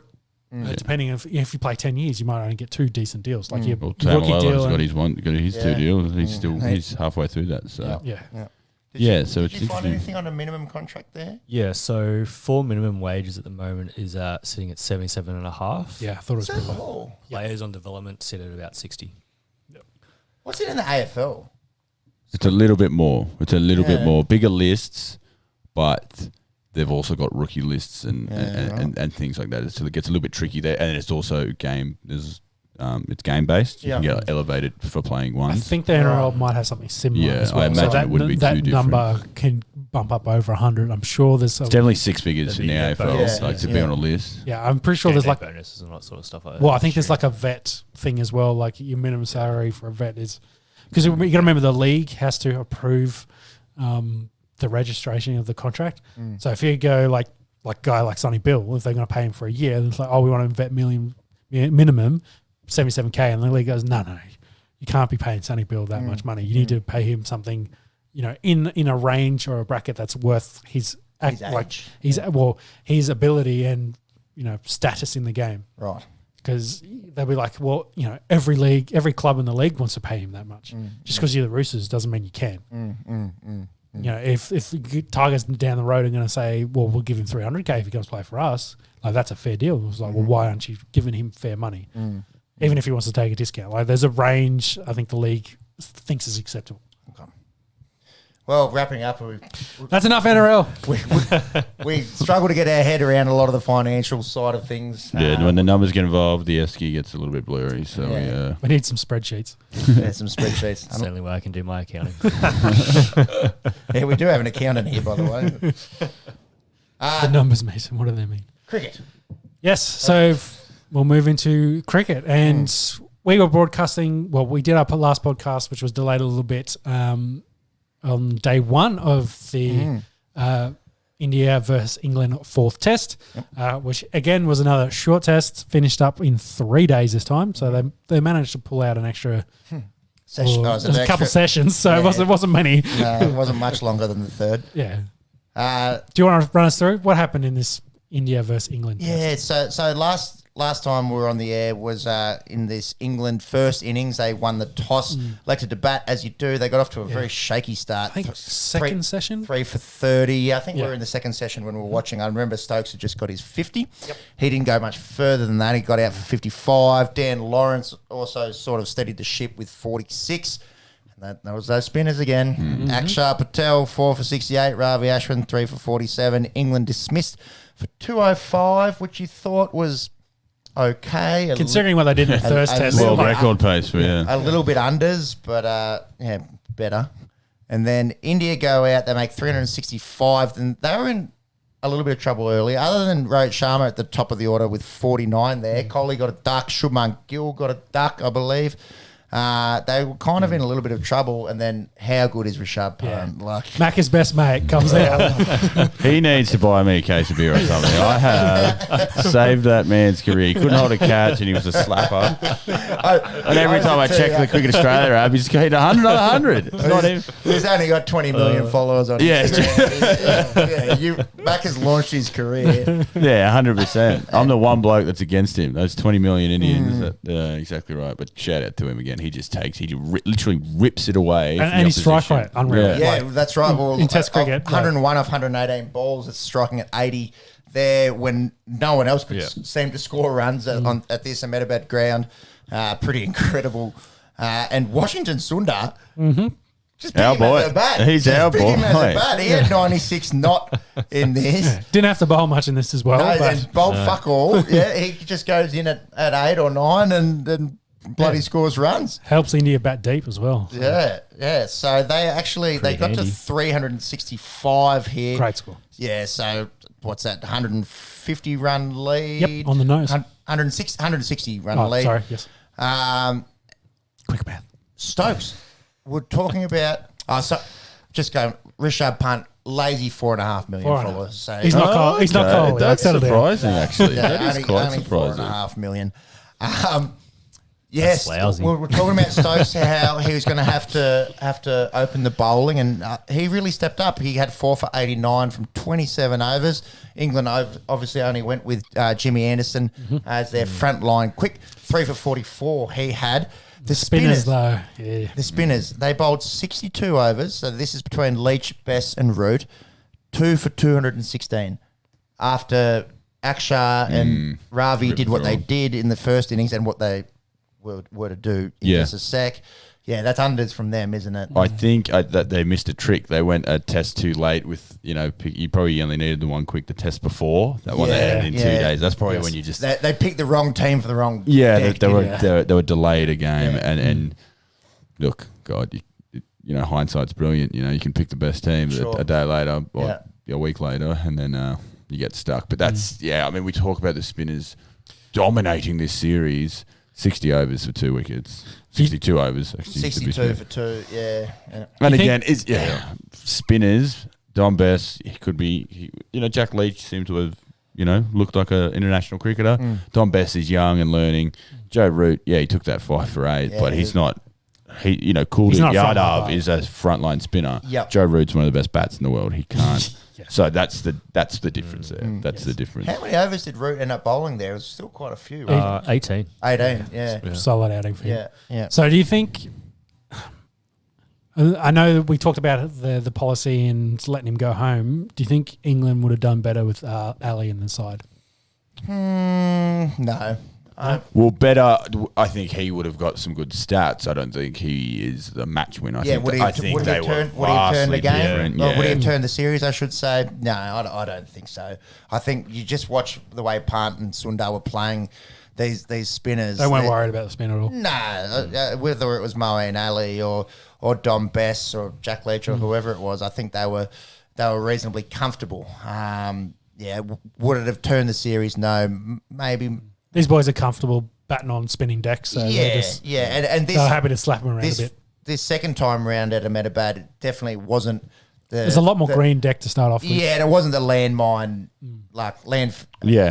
The minefield, I should say, that we saw in the third test. I think this pitch lasted probably a day and a half compared to the 9 overs it did the series before. So Yeah, that's a fair assessment, I'd say. We were looking at it. Oh, this looks like a healthier deck. Like you just see a bit of grass left yeah, on. it looked a lot greener. Yeah. And God, it was. It still turned. The like flack it turned. they took. It's India. It's going to turn. The flack they copped for that first one. I don't think they give a shit. But you probably could. You couldn't do it again. You couldn't have back-to-back tests go 2 days, which it was. And again, we talked about it here on the pod. You're not going to have that every game. You're not going to have every game in 2 days. It was just one of those anomalies. But they obviously brought it back a little bit. There's got to be an expectation though. Like it bounces in Australia, it swings in England, and it spins in India. So Yeah, you know what you're in When they for. do it, they're cheating bastards. damn them. But yeah, keep going, Pep. You keep running through it, and then we'll wrap up the series. A week old news now. Yep. England, they go back out there. They get skittled for 135. They lose a test by 30 runs and an innings. Dan Lawrence had a respectable 50. Joe Root 30, and then nothing else from anyone. Those two main outside men of those there. two, and those names again: Akshar Patel 5 for 48, Ravi Ashwin 5 for 47. Akshar, Can you get series stats for the two? I've Please? got them here. Sorry, there Jimmy, you not go. to Go do for it, it. but yeah. So Oh, you got sorry. well, I've got Akshar's series Yeah. ones. go right through them. So he had 27 wickets in his first 3 test matches. That's unbelievable. I was actually trying to find the most wickets ever by someone in their first 3. Very hard to find that exact stat. I can imagine he's got to be right up there. He averaged 10.5 with the ball. So let that sink in. And it was striking at 28.3. So he's taking a wicket every 4 overs that he bowled, 4 and a bit overs. And it makes a bit of going to be a selection Well, we're talking about Jadeja. decision. Yeah. Jadeja will be back for. So India goes to England now after the IPL in June. June. Yep. And then got to play their World Championship game against New Zealand in July. whilst so that, so they're going to have 6 test matches there, one for the World Championship and one to get an away series win against England. Obviously, different conditions. Yeah. Jadeja, swing. Jadeja will be back healthy. Does Akshar keep his spot? Does Washington? Can you possibly drop a bloke? Probably Sundar goes. Who led the series with averages. For the series, he averaged 90.5. And But he crazy. made 180 runs, so which is still very good across 4 innings. So, We missed one match as well. So it was 3 4 games. innings. Yeah, 4 Sorry, innings. Sorry, So again, we've talked about the last couple of weeks the pool of depth they have, and they are now being able to pick horses for courses, which is where world cricket is now. But is this a bit of a problem for India, though, being England, where they might play 3 quicks and 1 spinner? So they pick Ashwin and then Patel and Jadeja and Sundar, maybe all 3 miss out. Yeah, could be. that could happen. The I flexi- don't see them doing that. I think they go 2. I think they go 2. So I think it's Well, probably going to be Ashwin and Jadeja, and a guy that's taken 27 wickets Well, would you in his first 3 tests might miss out, which is obscene. But would you play, say, Ashwin and then you got your 3 quicks and then maybe you have Sundar there as an Ashwin- all rounder? Ashwin and Jadeja. I think can bat. Ashwin bats 7 True. and Pant goes to True. 6. Then you've got Rahane at 5, they Kohli can all 4, bat, so- Pujara 3, and Shubman's look probably the opener. Yeah, I don't know could be what him, KL could be Rahul has done not to be playing Test. He's in the T20, but T20 team and ODI team. They So got I think- Agarwal can come back. so I think they're. For fuck's sake, Monkey, how'd you find that? This is what we missed last week. We missed the best in the biz. That man on the end. I needed you because got it. I spent an hour looking for this.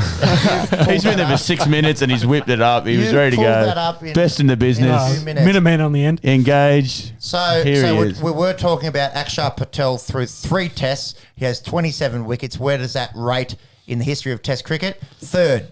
Well, equal third. Eagle 3rd with Rodney Hogg. he's- They've split him by average there by the looks. So they both, Average or strike rate, yeah. they both had 27 poles in their first 3. Shout out to Rodney Hogg. That's an excellent effort.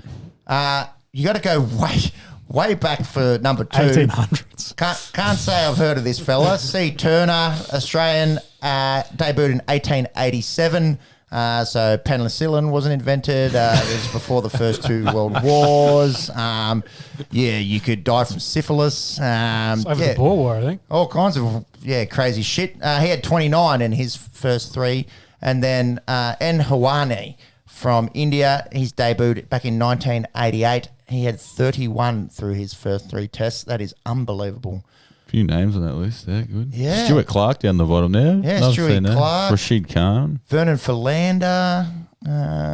Ravi Ashwin's right up there. He. How good's Test cricket? Like, you're looking at that. You pick and these names apart, and it's. Yeah. Well, you look at number one, though. He only played 17 matches in the end. Yeah, unbelievable, hey? Old Hawani. Can you click on Hawani?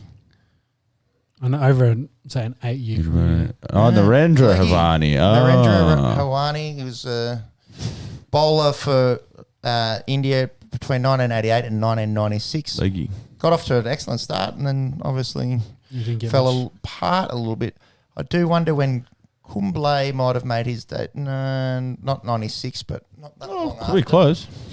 Anyway, so the series as a whole, what do you guys think of that? The India versus England. We saw England obviously come out, have that massive win in India. We thought, oh my God, the Poms are here. They're going to take over world cricket. And then they didn't. They got, I think everyone can agree it was pretty convincing for the remaining three matches. So as a whole, did you guys enjoy watching it as we're all neutrals here? I mean, we were sort of cheering on England. We wanted that test series, but The World Championship. look, Yeah, we were cheering for England only by default for Australia. yeah. Yeah. I did love watching it. I really like watching it. It's very different. They're very different to what we're used to. Yes. Yes. when we'll And get that's where the uproar comes, I think. We're not Yeah. used to spinning a team out for that quickly. I don't know. We'll get, love it. we'll get I to love the the spin Sheffield bowling, to be Shield in honest. just a second. What happened Yeah. to the Gabba, where there was about 1,000 runs, Yeah. no Yeah. result, and so I guess you're seeing a result that it brings a draw out of the equation. It's just different to what we're used My to. isn't it? thoughts, I thought in the last, say, 3 games, England couldn't pick the right team, whereas India seemed to pick the right guys. They knew the conditions, they knew the Yeah. pitch, so they picked the right teams. There's that home field advantage. There is that home Yeah. field advantage. It definitely, was always going to lean toward them in that regards. Could England have done more? Could they have been better? Possibly. Root didn't fire really after that first test. But give credit to India, like they just played better on those last 3. Yeah. They had a And- good kick up of the bum, and they got good pitches for themselves. Good conditions, home field advantage, etc. And they went out and Yeah. dominated those last 3 tests to take that 3-1 win.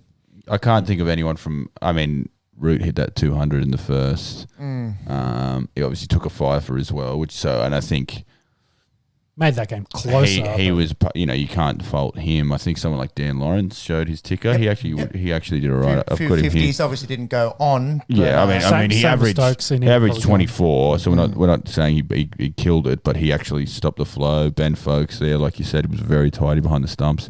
But it's really all about India. Like we're talking about these new guys, Akshar Patel, Washington Sundar.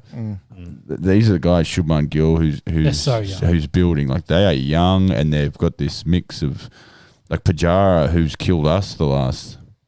Twice he's come down here. Really did nothing really. did nothing. Didn't have to. Yeah. So. Like, Coley didn't. Oh, Cole, exactly. Like, imagine when he starts to fire. And Scary. it's very scary because if they go to England and win now, that's massive. Because and if you can do Australia, win at home, win in England, that's 3 completely different Sets of conditions. teams, sets of conditions. Yeah. You can't ask for a better 12 months. Yeah, and then we got to start having the discussion about, okay, well, is this one of the best Test cricket teams ever? Which is not a discussion I want to have anytime soon. no Obviously, way. growing up But with the Australian teams of the 90s and But you'd noughties, say but you if- got to start if they can- considering it. Yeah. Yeah. That being said, like their test team isn't set. Like they can pick and choose whatever Yeah. balls they want. Like, Yeah, it's They got a just great flexible. problem there. Yeah, But if they depth win- is just crazy. Yeah. If they win in England, you got to say that they're number 1 Test team. If they've just beaten one at home and they've one of probably the two most dominant. You've got to put them in one. You just can't. Yeah. You can't say no to that.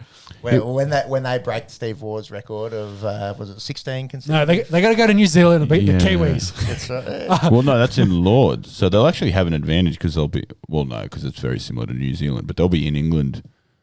Getting used to the Conditions. the So again, if they can 5 beat tests. England at England, they can surely beat New Zealand at England. No, don't worry about these Australians. Just back in the Kiwis, our brothers. Yeah, little Up to brother. New Zealand, up to go New the Zealand. Yeah, we're going for the little brother. Sorry to our Indian listeners. Just going back, it was, I think, Kumble that ended this Narendra Hawani's career. Started in so they were 1990. essentially they're both leggies competing for the same spot, and after getting off to a rip roaring start, Hawani just sort of faded, and he ended up playing 17 tests. Hard bit of a Stuart McGill. Stuart Shane McGill, Wallace if you would, system, if you would, Yeah. But yeah, so that was the series. Yeah, I agree. I thought it was a great spectacle. Good to watch. Good to be here chatting about it. Yep. And again, I don't think there was the same 11 for either team back to back, which is pretty cool. It can be hard, but it's good to see, I think. And they've just moved into the 1 days now, which is pretty good. Pepsi's going to run through that just after he grabs him and myself a beer. No, bugger it, I'll do it. He's getting the beers. So the first T20 happened. I'll do this a bit quickly because we are a week sort of behind. Yeah, run through it. England win the first T20 pretty dominantly, actually. India score 124. Jofra Archer, the man to do the damage. So he's obviously back filling from that elbow or arm injury that he had. Took 3 for. Jason Roy opening the batting, did most of the damage with a 49. They've got a good T20. They've got a very. They're the reigning white ball champs. So with the World Cup coming up now, it's crazy how you've got to now flick your switch and again pick a whole new team to play a whole new nearly Different sport. Yeah, different sport. It's, T20 cricket. Joe And Root look, doesn't play in the T20. That's crazy. Yeah, it's interesting. amazing. You'd think Yeah. he'd be your Smudge or your Labuschagne. Just but I don't know. But they've got a they're very English good batting top batting. stocks, and we were talking about all these guys that are like your Roys, and I think Livingston didn't even. I don't think he played in these. They've got some unreal. David Milan, they're hitting stocks. It's interesting that English. it doesn't translate. Like Ben Stokes, he is one player you can pick in every. If there's a game of cricket on, you want Ben Stokes in there. He's So a pick and stick. so you can build that around him, which is pretty good for England. Onto the second T20, it was a much better spectacle, but England went out. They made 160. Roy again in the 40s. Our man Sundar, he took 2 for there. The wickets were spread around there as well, and the return of King Kohli in the run chase. So 70. Still not a ton, 100 but- for a long time, but he had 73 not and steered knock. them to victory here. 40. Yeah, his white ball cricket is. That's now we're talking best 1 day batsman of all time. Like it's especially chasing. He just the fact that thrives he in averages it. 52 in T20 internationals, He plays it pretty crazy. so well. He just times his run, and it's not like a Glenn Maxwell playing random. Like He just plays cricket he shots. just plays good cricket shots, Yeah. and then you can see when he wants to lift it, he'll pick up the pace. So when it he picks which bowl, you can tell he looks through the lineup and goes, "I'm going up against whoever it is," and that's where we're scoring our runs. He's he's methodical in the way he goes about it. It was a pretty standard run chase. Really, they got it with 2 overs and change to go, so they were going at 9 and over. Ishan Kishan, one to listen out for, I guess. He scored 50. Oh yeah. Pant. You'd think. His numbers in T20 actually aren't. Yeah, what you'd expect. Yeah. Before how flashy he is at Test cricket, but he chipped in with another 20 odd, and they did it quite easy. But with the IPL coming up as well, you'd imagine the Indians really IPL into a World Cup later this year. You think they really start to step it up, and if they could win those 3 Test series, and then a World Cup, a T20 World Cup, we're talking about dominant force. That's it. Yeah. Don't know how else to Do you describe guys it, really. do you guys see anyone winning this World Cup outside of India and England? Again, the same man who may have some money on Pappenhausen to win the Dally M has some money on the Kiwis to win the T20 World Cup. Yeah. From what I've seen, Their T20 balance is very good, and they've got a good pool. Like those 2 opening bowlers, Southey and Bolt, will just swing the new ball. Santner's come on as one of the really very good tidy, all-rounders. isn't he? Yeah. And they've got the ability to pick. Or if Jamison comes along, Jamison, I think you'll see in the IPL, he'll come along very well. He hits a big ball as well. And then you can sort of then mix and match. If you want a spinner, you can play Ish Sodhi, who's very handy in one-day cricket. Or if you want another quick, we'll they've get got to that in a second. They've got a couple of quicks that can come in as well. So they're flexible. They've got big hitting at the top. They've got Kane Williamson in the middle. I think they're a real house chat. Yeah. And you probably can't count the Australians out. They've just got to hit a random form. They've got the talent. Like there's talent in the side. Well, if we're going to talk about New Zealand being a smoky, you talk about Australia being a smoky. Yeah. Obviously. Of those four, that's the four. Like, that's cricket. Well, unfortunately, where world cricket's at right now. But And India going to be very difficult to beat that home field advantage. Anyways, that's 6 months away. Yeah. So India currently got a 5-game series against England in the T20, so they're up, of course, 1-1 in that, and there's 3 one-day games to follow from that. Yep, and then into the IPL. Yes. Do you want to cover some small nations? Yeah, there's a few little interesting ones, so just trying to run through it pretty quickly. So Sri Lanka is in the West Indies at the moment. They won a game. We're saying how they haven't won for over 12 months. They won a T20 international at Stifler's Mum Stadium there in Coolidge, Antigua. They won that by 43 runs. Gunnar Thilaka opening bat for Sri Lanka. He had 56. And there was actually some young spinners in Sundakan. He had 3 for 10, and De Silva 3 for 17. Got the Sri Lankans home, taking the series to 1 apiece. It didn't matter because in the third, the Windies got the Bickies. They won by 3 wickets in the third and final. They win the series 2-1. Chandimal had 54 for Sri Lanka, but the Windies shared the runs. And then the Windies just went bang, bang, bang in the ODIs, 3-0.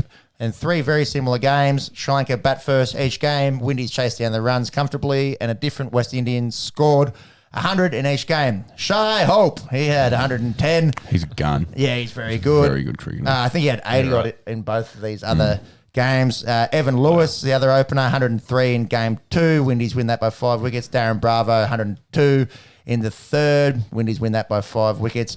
Bit of a disappointing start to, halfway through this tour. Sri Lanka's only won 1 game there in the Caribbean, and they've got 2 test matches starting 22nd of March.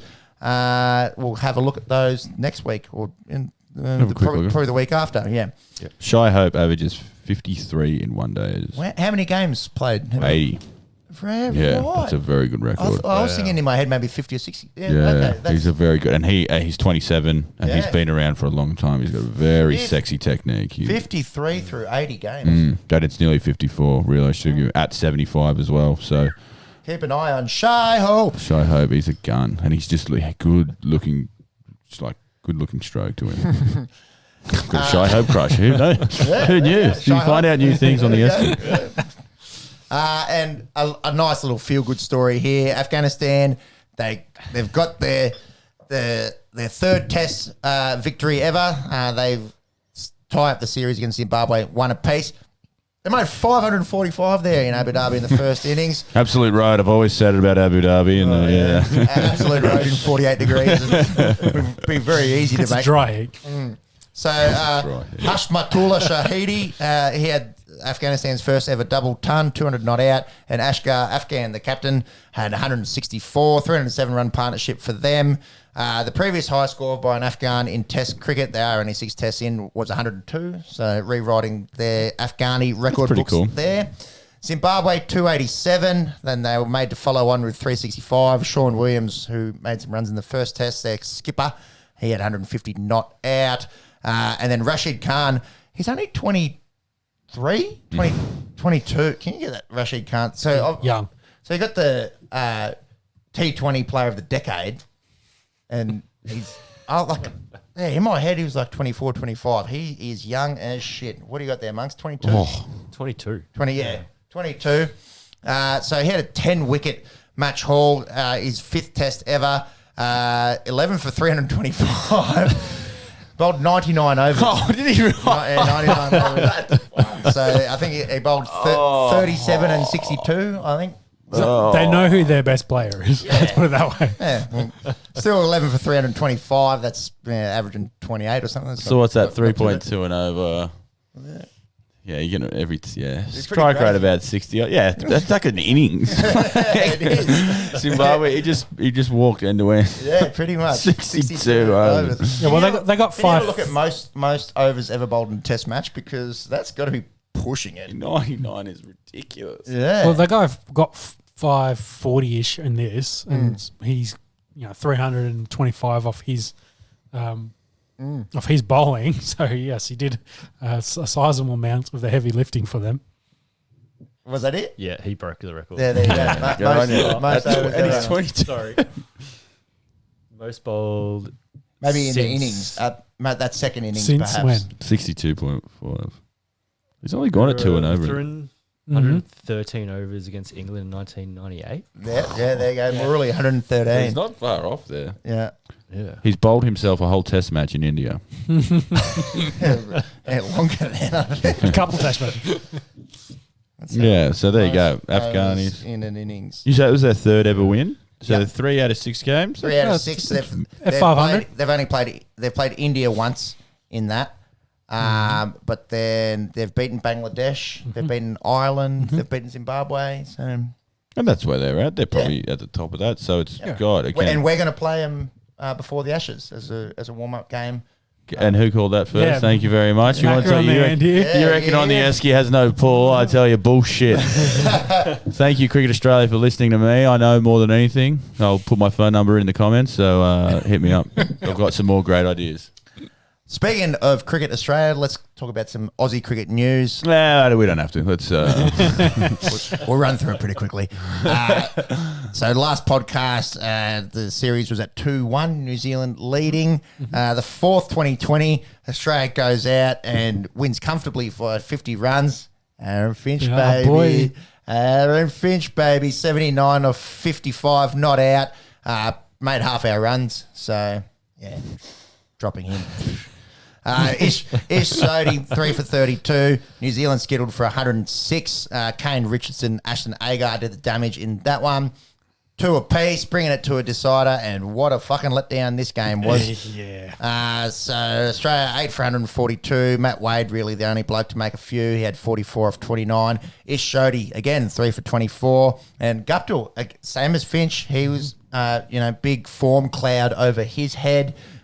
Went out there in that third game, second game. Second game he had that big one. Yeah. Made 97, I think. He had 71 of 46 here. Steered New Zealand to a comfortable victory there. The Aussies head home. There's no international cricket till the T20 World Cup, which is pretty outstanding to think. That's Crazy, isn't When's it? the World Cup? October, November. 7 months away. And then that November test against the Afghans. And a big Ashes series. Yeah, then. before the Ashes. Yeah. You'd think they try and schedule a few T20s, warm-up games, something. If Before the World Cup, Yeah, if anyone's keen, yeah, for sure. Yeah. And again, everyone will be keen. There's not too many people playing at that time. No.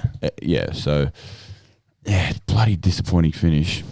Bloody disappointing finish because they brought it back. The balance to our T20 team is all over the shop. I don't think we've worked it out. It's why I'm not excited about the World Cup. I've never seen anything out of us to prove that we're a good T20 team. No, we're historically quite poor at T20. Yeah. We've never won the T20 World Cup. But we just haven't worked out what a good balance is, and it sucks because you've got Glenn Maxwell in there. Yep. Who, he's on his best day. He's the best one-day batsman in the world. Yep. So That's why he's the almost $3 million. yeah, exactly. And in the IPL, his numbers are brilliant because they know the game a bit better there, and they use him better. Stoinis is an opener. He's not a number 6, but because he can hit a big ball, we think we can put him at 6. Well, everyone opens for their Big Bash teams, don't they? That's it. We've got 6 openers. Yeah, exactly. So Finch is your captain, so he's locked in. Yep. Is Wade your one-day keeper? Is Felipe? That'll be interesting. That's a big battle because there. Warner comes straight back in that side when he's healthy. You'd think. yes, but this is out. Yeah, I don't know because we haven't Got got. Alex Carey sitting there on sidelines as well. So. Yeah. Ben McDermott opens. Yep. So it's they've got numbers. and Steve. Then we got fucking Steve Smith. Like we can just throw him in there. Yep. But let's not pretend he's not going to be able to hit the ball well. The bowling as well. We go through the wicket takers, Kane Richardson, and we talk about playing horses for courses. But I can't imagine our first game of the World Cup we don't have Stark, Cummins, possibly Hazelwood. Yeah, it could be. So these guys just miss out, possibly. And it's good to see what they've got. And your ties and I think Agar has to play. Well, on form. Agar, he won our T20 at the Allen Border, didn't he? He won our T20 Player of the Year. Yeah, he's quite a good one, T20 player. So again, we got like him and Maxwell. You probably don't pick in Test cricket. In that fourth game as well, he went for 11 runs of his 4 overs, 2 for 11. Ashton Agar. Zampa went. He bowled 2.3 overs, none for 43. Yeah. So he went from being one of our better players to the New Zealand's obviously worked him out and said that's the bowl we're going to attack. Yeah, again, we seem to lead into World Cups having over a couple of years period. We've got so many people have played, but we're going to pick the same 11. Yeah. Like it always seems that one day is as well. Like everyone gets experience. But then the World Cup rolls around. Yeah, the game that matters, you know who plays. 11. Yeah. Those 3 quicks come in. Wade and Smith, like you got to pick. That's 5. Yeah, that's half your team. Yeah, exactly. Yeah. Like, so, okay. And I don't know. Like, would that series have been completely different if Steve Smith and our bowlers played? Probably. And if that's our last bit of international cricket for 6 months, do you just play them and try and win? We just don't put importance on T20. No, we don't. We just don't. Like coming off the Big Bash. How many of those 5 are playing in the IPL? Because I guess that's the next T20 cricket to happen. I know Smith's playing. Smith's definitely playing. Warner's definitely playing. They're both possibly captains of their respective teams. Yes, I believe so. I'd imagine Cummins is playing. He's talking about it on the Big Bash. Stark's definitely playing. He's one of the bigger players. So they get at least getting game time. Exactly right. And T20 game time because that's all it is in between. So that's a good... But then you got to turn around and play Ashes cricket. So it's, that's awesome about cricket. We've got cricket all year round. It's great. Well, that's the problem. Those 5 probably will be all right. But there's those guys that disappear to play the IPL and the Shield cricket's, of course, going on, which is, you take away from the Shield cricket and that form of game, which is then probably better for leading up to the Afghanistan game 100%, and then the Ashes. So. It's interesting. We talk about the team picking itself for a team that's actually not in the best form. Once the IPL start, maybe they'll get a month worth of Shield games. So at least they'll get that under their belt, to put it that way. And the IPL, and we'll be covering the IPL here on the Esky, which will be good because it's a World Cup year. We want to see how it goes. It'll be in India, the World Cup as well. Yeah, premier T20 competition in the world 100%. by a country mile. So let's see. We've got to back teams. We've got to each back a different team. Yeah, so that's something we could get around. Let's all pick a team. Yeah, I'll get a have hat. Yeah, done. Yeah, I like that actually. That's a good idea. Because we should get a... What's the time that we should be able to watch a game live, even possibly? Yeah, well, I think so.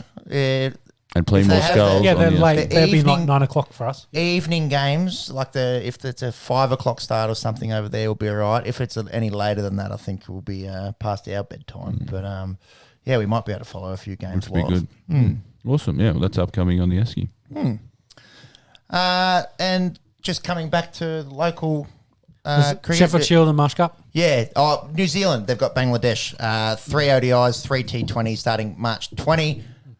So that'll be good for them to get in a little bit of a hit before. They must have a few guys going over to the IPL. Jamison, Williamson, Guptill, I'd imagine. Yeah, all those bowlers. I get the scheduling.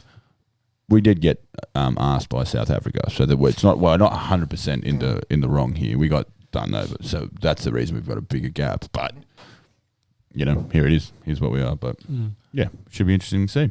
So there was 3 results, 4 games since our last podcast in the Marsh Cup. New South Wales and WA, their match was abandoned, not a ball bowled, shit weather in Sydney over the weekend. There was 3 results, however. Match 5, Tasmania defeats Victoria by 6 wickets. Footbrush, he's in a bit of good form. He had 95. And Tom Andrews, he's a red nut left arm ortho from Tassie. He had 3 for 45 from his 10. Jordan Silk and Mac Wright steering the Tigers to victory there. Hansom's been scoring some runs. I just wanted to say has been. Match 6, Queensland defeat WA by 93 runs. Jack Wildermuth, 66 for the Bulls. Joel Paris 4 for 50. Sam Whiteman 52, and Michael Neeser 3 for 10 from 6 overs. He's really trying to push for an Australian gig in any format. Very handy bowler. And then match 7, Tasmania absolutely pantsed South Australia, winning by 9 wickets. They skittled them for 104, and the red nut left arm ortho, Tom Andrews, he had 3 for 29. Tim Payne, Caleb Jewell steered the Tassie Tigers to a double bonus point win from 17 overs. It's a bit of a paddling. So looking at the table there, New South Wales, Tassie off to a good start. They're only playing each other once, so 15 games total in the whole Marsh Cup. I'm sure the old Mercantile Mutual ING Cups used to play each other twice. Yeah. The demise of ODI cricket, I suppose, with the advent of T20. Yes. So you can probably rule out South Australia and Victoria. There's 0 points from their first 2 and 3 games respectively. So it's a 4-horse race there in the Marsh Cup. Final 11th of April. We've got cricket, a month through, right through to the start of autumn down under here, and the IPL will just take off straight after that. Yep. The Shield, there was 2 games. New South Wales defeated South Australia by 6 wickets. Alex Carey getting in the runs, 125. Nathan Lyon had 5 for 150 odd in this.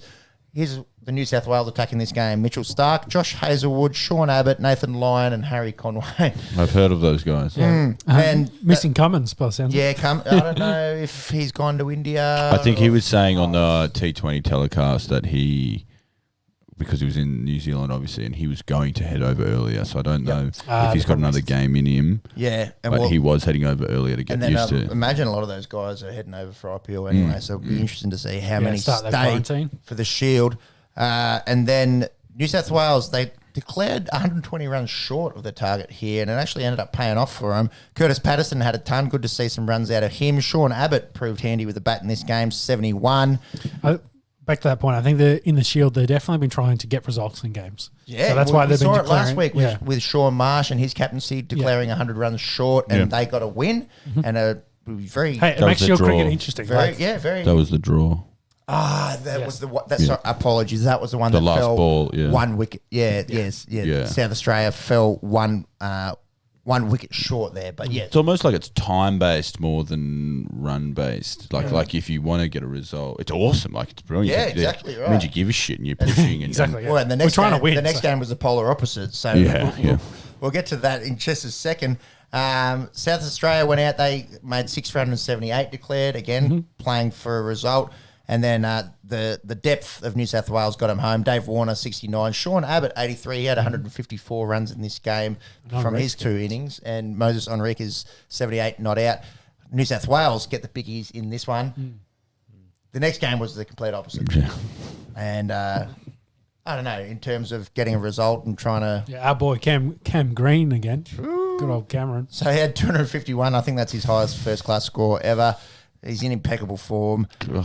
So since coming back to WA post the test matches, which finished about mid-January, he's got 454 runs in the Shield at 151 and 148 in the Marsh Cup at 74. Yeah, I was going to say, he's hit 600 runs, hasn't he, in the last couple of weeks? They're more than, and I think he's had a duck. You got a duck in there somewhere as well. So. A duck in there at some stage and a 4 maybe. So when he goes on, he goes big. Very young. Hilton Cartwright had 96. WA 5 for 458 declared. Queensland go out and make 600. Good to see Matt Renshaw, the Turtle, making 139. Bryce Street, his youngster, opens the batting. One to keep an eye on. He had 117. And Manus Labuschagne, 92. 180 overs they batted for. Bit of a road at the Gabba, and I think they were just trying to get some... Rashid Khan would have been in a bit of trouble if he was bowling at the Gabba. He would have, big time. His arm would have fallen off, I reckon. Big time. WA 4 for 178. Is that because... Nowhere near a result. Is that because they're getting ready for the AFL, you think? Maybe? How do you mean? The Gabba. So instead of...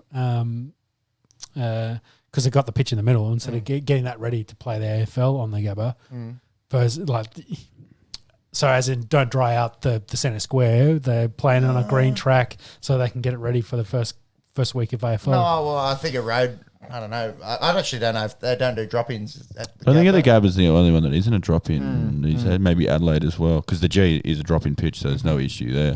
Could be a good point there. Could be a good point. Yeah, it's interesting. We'll have to call any greenkeepers in the comments, please. Gabba Greenkeeper. Give us a ring and let us know. It's almost it's garbage, but you look. Oh, Cam Green hit a lot of runs, and Matt Renshaw back in the runs. Marnus holding his form. We're all happy with that. But God, you'd hate to be a bowler. Yeah.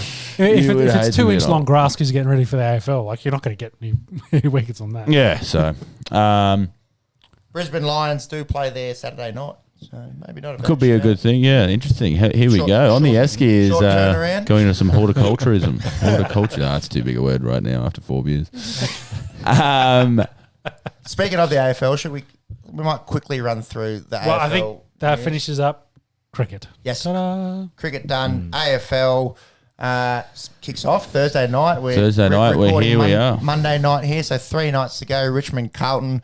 Yeah. We're hoping to podcast live from that game 1. Yep, we'll do Thursday and we'll go through the round. 50,000 at least. Yeah, half the G, which is awesome. Yeah. I think it's brilliant. Again, we talked about it last week. The people of Melbourne have battled through enough to be able to get down to the footy, and the city will be a bit more alive. It's going to be awesome. I saw Essendon try to get their game moved to the G. They're at Marvel Stadium at the Docklands. Yep. Obviously smaller, so half capacity is 26,000.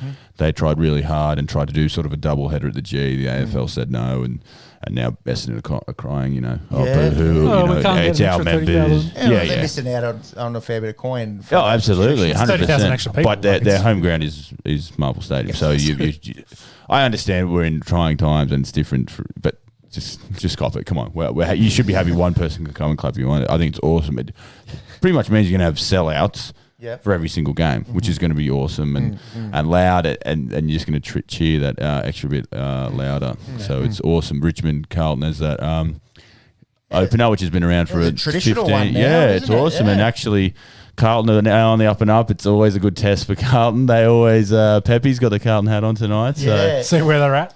They always think they're having a good year, and then they come up into the Tigers over the last 5 years. You can ask for a worse team to play round one. Right. But it's a good test, and I think the last few years have actually stuck with them. It's just been that fourth quarter where the Tigers, as they do, run over teams in that fourth quarter. If they could finish 8th, that would be really good. I think that the goal is to push 8 for Carlton. They've got a really good young list led by one of the best young leaders in Paddy Cripps. I think my God. The Blues, I think that 8th spot's up for grabs at 7 to 8. There's honestly probably about 12 teams that can play finals, and there's always another random one that shoots up. So I'm really, really excited for the year ahead. Oh, it's brilliant. Like it's compared really to the NRL where we've gone, we think there's 5. Yeah. And then the other, there's probably another 4 or 5 guys that we think will be in the playoffs, in the finals. Who could win? Who could legitimately win the flag this year? Richmond? Richmond, you always have to say Richmond. Geelong, absolutely. Brisbane. Yep. West Coast? Can't rule out West Coast when you're playing Perth every second week. Yep. I sound like a dickhead, but the Bulldogs look shit hot. That team on paper looks very good. I'll give you that. The Dogs. I'll give you that.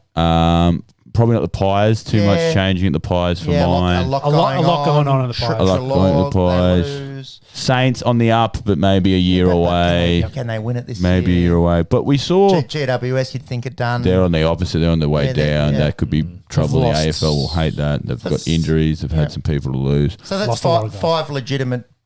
Yeah, 100%. Okay, so I retract the previous statement. The opposite thing is, I think that's your top 4 out of those 5 teams. Yeah. Whereas I think the AFL, the shuffle, I think Richmond come back to earth a bit this year, and the rest is pretty unknown. Geelong, Port Adelaide, that was the other one. Thank you. Sorry to our fans in Adelaide. Port Adelaide they should be up there. So that's your top 6. But St Kilda on the up and up, like I said. Now that's 7. Now Carlton are coming up, Gold Coast are coming up. Yep. There's a lot of teams. There's going to be a real scramble for that. North Melbourne, North Melbourne, Adelaide. You can put a line to them right now. They will absolutely not play finals. Sydney on the up and up. Watch Sydney this year. Fremantle on the up and up. It's pretty cool to see a bit of parity across the competition. I think with a draft, it's always going to be that way. For getting compensation for being shit, effectively. Whereas the league, like you talk about a rebuilding league, you just have to play your young players and hope you've got good young players. Whereas with the draft, you're going to get a good young player. What's different? It's about your system of your backyard growing young talent. And then bringing in someone to come in over the top. So it's always. interesting to see that, like, you compare teams that have struggled traditionally and slowly see their way up, and now we're seeing the Hawthorn slide. Sydney's been at the bottom, and Geelong seems to somehow always be up and thereabouts. It's that outside of Melbourne lifestyle, that seems to be bringing, like, they lose Gary Ablett, but they bring in Jeremy Cameron. That's going to be scary, man. That's pretty cool. So Tom Hawkins won the Coleman medal last year. And then you put in, one of a former Coleman medalist. Yeah, so you can't rule out Geelong. I think, it's going to be really good to have footy back. We talk about, the league in the off-season. There's always a bit of controversy. The AFL sort of goes unnoticed, and then the last sort of couple of weeks they talk about a new rule that they want to bring in and stuff like that. That's when they want to get, because the league's been on now. Now people are talking about league. They're excited. League's so good. Now the AFL needs to sort of catch up a bit. They've got to look behind. Great segue. So if we talk about this concussion sub rule changes, so if you remember back a few years now, it's been binned with the sub rule with the green vest. There was AFL traditionally 4 people on the bench. It went down to 3 on the bench and 1 sub. So about 3/4 of the way through the match. It was supposed to be an injury thing, but it was used tactically. So 3/4 of the way through the match, you pull off. Head coaches will find and you put your sub on. And it was just shit. It was a shit look. You had a bloke on the bench wear a vest. Kids were making their debut with a vest on and getting 4 minutes of game time. It was just it was bad spectacle. It just missed the mark. It was supposed to help with injuries, and again, it's all about that speed of the game. Let's lower interchange. Let's bring it down. Lower the amount of players on the bench so people get tired, and then the better players will rise. Yep. And it got binned. How long did that last? The green vest was it 1 season? No. I reckon it got 3 or 4 years. Okay, there were a couple, and there are people who can say they played in the grand final and they were the sub. Like, it's just and people got subbed out. And there was a bloke, I can't remember his name, who played for the Storm last year. He didn't get on the field and got a premiership medal. But it's two different, again, you cannot cross sports with stuff like this. This one's more for concussion that they're talking about. So keep your 4 players on the bench, but if there's a concussion, instead of your team being, if you get someone knocked out in the first quarter, you're down a player. Yep. You can't bring him back on. Because, which we say is really good, all the focus on head knocks and then long-term damage.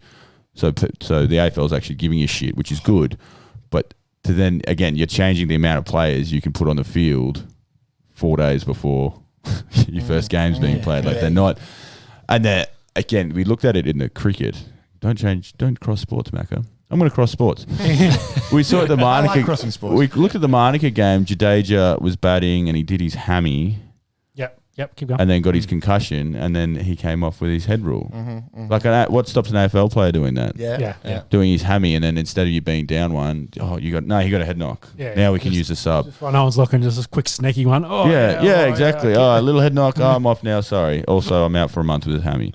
So it's going to manipulate. I honestly think it's a bit of smoke from the AFL to be a bit relevant going into the season, to have people talking AFL, to have AFL trending on social media. Because it's been a very quiet off-season. And coming from an unprecedented year, I think they thought having crowds would, we're going to have crowds at the footy. It kind of was just like, okay, we know that. We're back at work and shit. Cool. We expected crowds. So they're trying to stay relevant. All of these stories come from the AFL. They leak this stuff. It's like any sports thing. They leak it to see what the reaction is, what the general what society thinks of it. If it's good, okay, cool, we'll go with it. Oh, it's been stunk. Oh, but at least it's been spoken about. So that's all I think it is. I think it's a bit of smoke and mirrors. It's good that concussion's a topic, I guess. It's kind of not the way we want it to be talked about. When people use it tactically, it's a very serious thing. We talk about the long-term effects of it. So it's good that it's a focus, but as long as it's managed properly and it's not just to get AFL trending on Twitter. So it's very exciting. A couple days out. It's always a good first round to sort of see where your teams are. Go Dogs against the Pies Friday night. And we will preview the first round games in the next podcast. And give a premiership. I'd love to see Monks give a premiership tip by the end of the week. We'll give you a couple of days to study, mate. We'll give you. It's been a busy weekend for you, mate. You got a case. So. Are you a Cats fan by default? 3-year-old man. He's a mad Geelong supporter. I'd like to say so, but you got to pick someone this year. I'm Essendon at heart.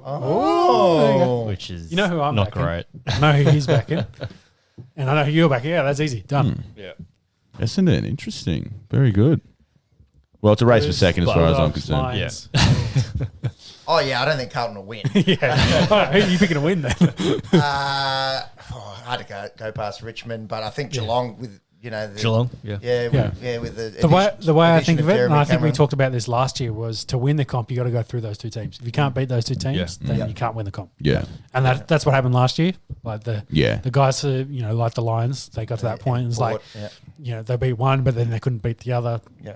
Means you're not in the grand final. So I think with crowds this year, it's also going to come into a factor with your teams like West Coast, Port, Brisbane, having a home field every second week, and building that fortress is going to be a big thing. You got to remember last year, the bubble, the whole comp was in a bubble. Like it was just a completely different time. So it's going to be interesting to see which teams come out of this joined and going, oh, what a great experience, and which teams, shit, I hate the blokes I play with. I had to live with them for that long a time. So can't wait. Should be a great season.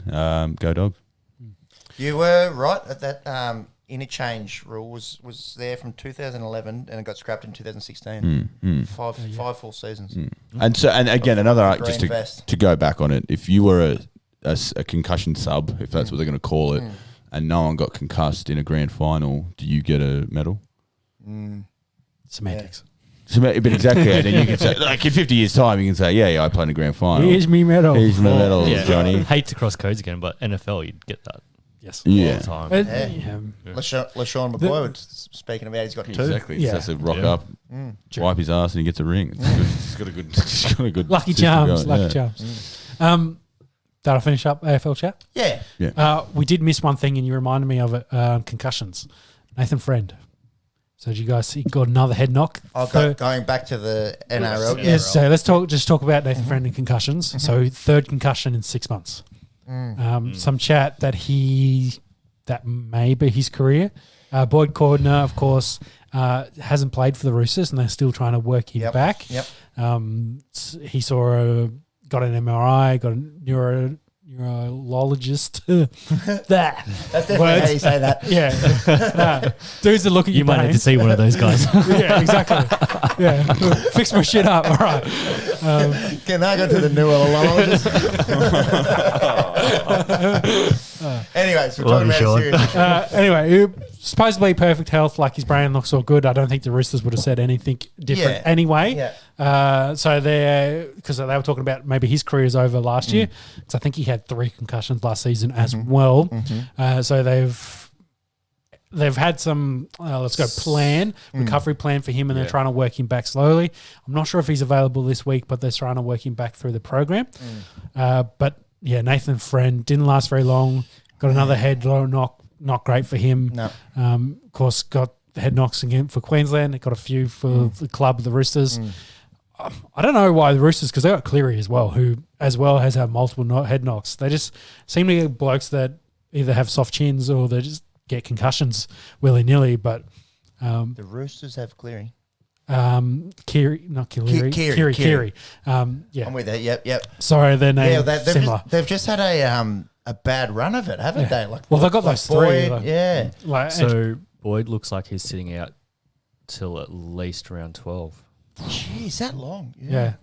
Well, then there was the same thing, same kind of discussion at the start of the season. Should he retire? Yeah, after last year and finishing up the way it did. Yeah, obviously we're not doctors or neurologists. So, hopefully there's some people that know what they're talking about looking into it. But yeah, we talk about it every week, and it's starting to become a bit more of an issue. And you pick those two blokes, both playing the forwards, both have to make a lot of tackles, a lot of hit ups. Plenty of tackles. Yeah. So Friendy probably averages about 45 tackles a game. I'd say so. Yeah. And he has that gritty, tough player mentality too. So yeah, I feel for him. I think he's in his early 30s as well. Probably got a good couple of years left in his body, but brain injuries is a different thing. Yeah, so more important, isn't it? Yes, and I think he's only just had a kid too, so I think he's been a late time to fathership. So, maybe he starts thinking about that stuff hey, 3 concussions in 6 months is not great. No. I wonder what his total concussions are. To that list. No, just fathership. Interesting. Fatherhood, I would have thought. Fathership. Ended into a good fathership with his wife. He's not starting with his wife and his child. He's ended fathership. We were so impressed with a young bloke learning 5 words this week, and you've made up one. Hey, you got to start somewhere. That's right. No, but it's in that Urban Dictionary somewhere. I guarantee it. Google that shit. On a more serious note, you're thinking about these guys, and they're what are they? All this evidence has come out in the last 10 years. When they started playing rugby league, the CTE concussion chat wasn't even a thing. They've got some big decisions to make, and their doctors have got some big decisions to make. So, yeah, just thinking of them, and hopefully they can. Life after footy is a lot longer than the couple of years you've got left in you. I think exactly. That's where you've got to. Yep. If you're lucky, you play 10 years of footy. Oh, but yeah. And if And lived to 90, he's done they've both done it all. So. Between those two blokes, that's 450 games, I'd imagine. Easy, yeah. if not more. Yeah. Origins. Yeah. So Hopefully their doctors and their families are getting around them, and they can make the right choice for them. Yeah, wish them all the best, and hate to be in that kind of position. Your livelihood versus your long-term health, and how you. It's very different, isn't it, when you're talking about brain tissue compared to soft tissue or bones. We seem to be talking about it every week on the Esky here, but just wishing those blokes all the best. Definitely. Yeah, I'm glad we're talking. Well, not glad we're talking about that, honestly, but it's good to talk about. It's good to talk about it, but to break our streak.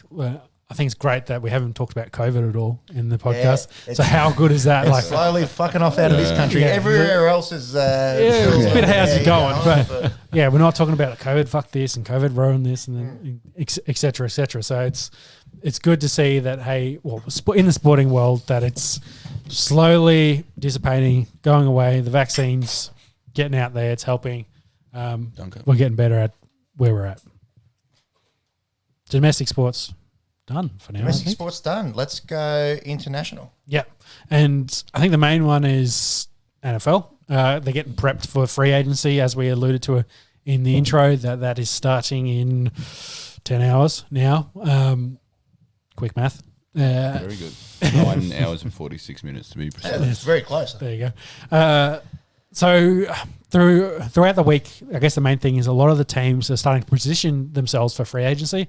So a lot of guys getting cut, a lot of guys getting restructured, trying to get the contracts down so they can have a better, salary cap, have a better, cap position for those over the cap, that they can have some money so they can go out there and look at buying players.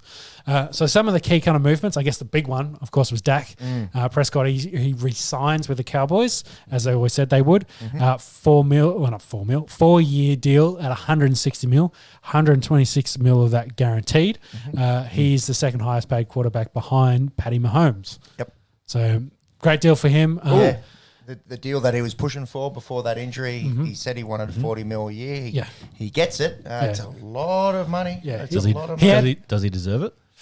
The way he was playing before he got hurt. He was on track for like 6,000 yards or something. Like he was I think Cowboys pre and post That's the Dak, you kind of see he's the team. Like he needs to. and the fans love him. You can tell. Exactly. He's a franchise quarterback. And he hasn't done anything to not warrant paying your quarterback. Remember that rookie year when him and Zeke came in together? You've paid your running back. You've paid Amari Cooper, the wide receiver. Someone's got to give them the ball. Yeah. Give it the guy who's been doing it very well for you. You took a flyer on him in fantasy football. We'd barely even heard of the name Dak Prescott, and just had a feeling. Well, I can go through the list of quarterbacks that I've wanted Denver to draft for however long. Dak being one of them, because it's because we had Tebow at the time. It was like, hey, he's in that Tebow mold, but he can pass. Why would we not want to draft this And he's good. And he's good. Though. Yeah. And, he's, I think they were looking at third and fourth round range. I think he went fourth round. Why wouldn't you take a flyer on that bloke? So, to get the deal done, of course, the deal's not official for a couple of days until the league accepts it. So, of course, they had to tag him in that process. So, he's got franchise tagged. I think the Cowboys now, do they have the highest paid running back, wide receiver, and quarterback? Yeah, I saw that. Yeah. So, they got some money invested in their offensive, and that's why their defense is probably pretty shithouse and why it's poo. Well, and let's just touch on that.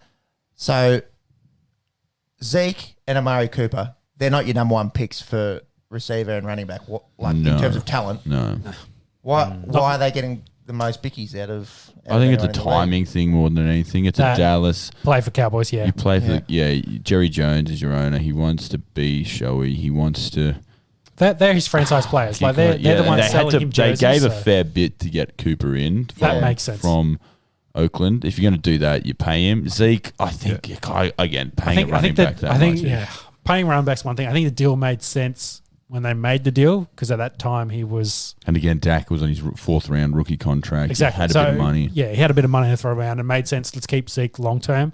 Had a bit of a down year this year, and Tony Pollard kind of came on strong as well, so it makes it a bit difficult. But that offense, and we talk, their offensive line's been their strength the last couple of years. It's gotten old and a little bit. It's not as good as it was, but it's still above average. The main thing. Yeah. You've got Cooper. They drafted CD Lamb last year. Michael Gallup's still on the team. Yeah. Year before. Pollard and Zeke are your 2 running backs. Now you got Dak locked up. That offense is shit hot. There's no reason why that couldn't be the best offense in football. Yeah. Well, I think that's the model the Cowboys are going with is like, we can't play defense, but we're going to score 40, 50 points. Yeah, they might that's what now, they did the start of the year before Dak got hurt. So. They've shown their hand of where they're going to draft. They've obviously set up that they're not going to do anything offensively. They'll draft a couple of pass rushers. I think they got the 10th pick. They'll go after Sertan, who's the Alabama corner. They'll get a pass rusher as well. They've played the hand because that offense is very good, very, very good on paper. Now, they'll say we have to score 40 points to win a game, which they're more than happy to do. And again, Dak was on track to break every record in the book before he got the injury. Yeah. They had to score points. So round 5, does anyone remember? Roughly around there. Yeah. That's another issue, though. He's coming off an injury. You're paying a guy a lot of money. ACL, No. I think he broke his ankle. Achilles? Or was it? It was ankle related. Ankle. I don't think it was an Achilles, but he broke it. Yeah, he had that real compound fracture. Yeah, Alex Smith type. Yeah. Bad ankle injury. So again, all the movement, that's what he's really good at. Yes. You don't know what you're doing. But again, you've just got to pay him because you can't give him the franchise tag because it's a $37 million cap hit when you have no money. This deal actually freed up a bit of money. I think his cap hit this year is now only going to be 20 mil or something, which is for someone who's a top 10 quarterback, that's fantastic. You're taking that every day of the week. So, which gives them a little bit more flexibility to do some moves. Yeah, I think, that one side of the ball is really good. One side is not very good. And if you think back to the Cowboys of old, sorry to cut you off, Sean. No, that's right. You got Aikman, Emmitt Smith, Michael Irvin. Yep. You won your 3 Super Bowls. Yeah. Now you want to do it with Dak. Jerry likes these models. Yeah. But the model is very old. It's an old model, isn't it? And you play in the NFC East. Let's not forget that. So you can get 4 wins and play in the playoffs. That's exactly. You only have to beat 3 teams. So that's all they focus on. Sorry to breaking news here on the Esky, which will make all of our Baltimore fans very happy. Ravens signed former Giants guard Kevin Zeitler to a 3-year, $22 million deal. So offensive guard to stand in front of Lamar. I'm very happy with that. I'm just reading that straight off Twitter. That's very good. We're going to win the Super Bowl because we signed a guard. So, just to clarify, Dak did have a compound fracture and dislocation of his right ankle. It was one of those real nasty. That's what I thought it was. I'm sure they've gone through all the. You're not going to pay a guy $120 million guaranteed unless you locked it in. Fine. It's the Cowboys. They've got to have some of the best medical people in the country working on that stuff with the bankroll that Jerry Jones has. So, he's getting the best. I'll go one for you, Pat. I don't know about paying Cooper and Zeke that kind of money. Like I'm looking at their numbers, and Cooper's not a top 10 receiver in the NFL. He's got talent. Pretty hard on him. No, he's very good. He's very good. But he had 92 receptions. I'd definitely 5 put him top 10. touchdowns. You reckon? Yeah, he's very good. I think talent-wise, stat-wise, probably not so much. Talent-wise, 5 he's touchdowns good. this year, I guess. No Dak. Andy Dalton was throwing Andy to Dalton him. was throwing. Here's one for you. Look up Dak's first name. Oh, what it actually is. Yeah. That'll make I you think laugh. my point on the Cowboys is going to be, I still don't think they're a playoff team. I definitely do. I think you In the think NFC East? I think they win that division. So they win that division. I think they get smoked in playoffs. Yeah, maybe. Yeah, but I don't think they're a team that can. they're going to host a playoff game. Yeah. That's what you got to think about. So they I agree, but I don't think they're going to. Dak's real name is Rain Dakota. Yeah. Rayne. Oh, there you go. Very weird. Out of Sulphur, Louisiana. Sulphur. Smells nice, I heard. That is some of your best. Thank you. Okay, moving on, some more quarterback news to get through. So officially today, Drew Brees retires on his way to Kenton, of course, into the Hall of Fame. 42, I think, from memory. Do you want to bring up some of his honours? Don't think he won an MVP. Never won an MVP. Really? That's wild. Which is, considering I think he averaged over 5,000 yards at one point. He had For a couple of 2 years. offensive player of the years, but never an MVP. Never an MVP. Yeah. Had that Super Bowl win. For the Saints, Super Bowl MVP. Interesting that 13 times Pro Bowler. it's today, the day he retired, was exactly 15 years to the day that he joined the Saints. Oh, really? Well, it's pretty crazy because if you look up his stats, for his career stats, he's number 1 for everything. They're all time. They're ridiculous numbers. Yeah. Passing yards, passing touchdowns. He spent his first 5 years with the Chargers, and it was 5 years. You think that was it's nearly 5 wasted years because he didn't. I don't think he started for 2 of them. He missed the first one. His first It was- season, yeah. And played then- the second, got injured by the sound looks of it in the third. Yep. Missed one game in his fourth, and then played the full. Yeah, so 04, 05, he had nice numbers there at the Chargers, but the first 3, as you said, didn't start first year. Yeah, under 20 touchdowns and Mediocre second year. Barely got and 3,000 injured yards. third year. And it's quite. I think he was brought in the draft. They picked. I think Tomlinson was their top 5 pick, and then they got him at the top of the second round. So you'd think that's. You'd think of the Chargers, how much bad luck they've had. You had it there. Yeah. You had him on your list. But then they obviously drafted Phil Rivers and chose to go down that path. Yeah, Well, I mean, interesting. Out of the two of them, Brees was the one that won the Super Bowl. Rivers didn't. Yeah, exactly. And look, God, Rivers, amazing career. Good on him. He would be in the Hall of Fame, but he doesn't hold No, he's not quite Drew Brees' jockstrap, to be honest. No. One of the longevity. We talk about Cam Smith. It's funny that they retire in the same week. The longevity, and you 20 talk seasons. Like, Peyton. He was always sort of the bridesmaid to Peyton and Brady. Yeah. Yeah. He was there matching it. His numbers are better. Like literally, historically, his numbers are better. Yeah. He just didn't get the team love. He got that Super Bowl and everything that came with Katrina Thank that. God he got that Super Yeah. Bowl. You'd hate for someone Yeah. to have Such a perfect time to get a Super that Bowl, too. career and not have a Super Bowl ring. Looking at those numbers, it's unbelievable. 571 touchdowns to 243 intercepts, like 2-to-1 ratio, and some that there. many, yeah. 80,000 yards. Yeah, 80,000 passing yards. That's so career- stupid. 80,000 passing yards. Career passer rating 98.7. What's his accuracy? That'd have to be up there. Yeah, I think for 67.7. He's that got- was of the top- ridiculous. And look, like he just got better year on He year. just kept getting more and more accurate. Like Well, you look at those Saints teams. Those Saints team got better and better every year. yeah. Well, they had the Super Bowl run. They had a drop off, and then they got better again, where they had that little window before it closed on them. But yeah, And we talk about the coach quarterback pairing or the hooker pairing in Australia. Him and Sean Payton. He and Peyton came in the same year to the Saints, so they came in together and obviously Brees goes out before Peyton, but that's one of the partnerships. Again, Belichick and Brady get all the love. Been there since 06. That was his first year. Yeah. You're joking. Yeah. He would have been young then. Yep. Yeah. A bit of a quarterback guru. He's Yeah. but again, the numbers alone are just. yeah. Well, those two other blokes you mentioned, Manning and Brady, if they didn't play in that decade, Brees probably wins 3, 4, 5 Super Bowls. Yeah, exactly right.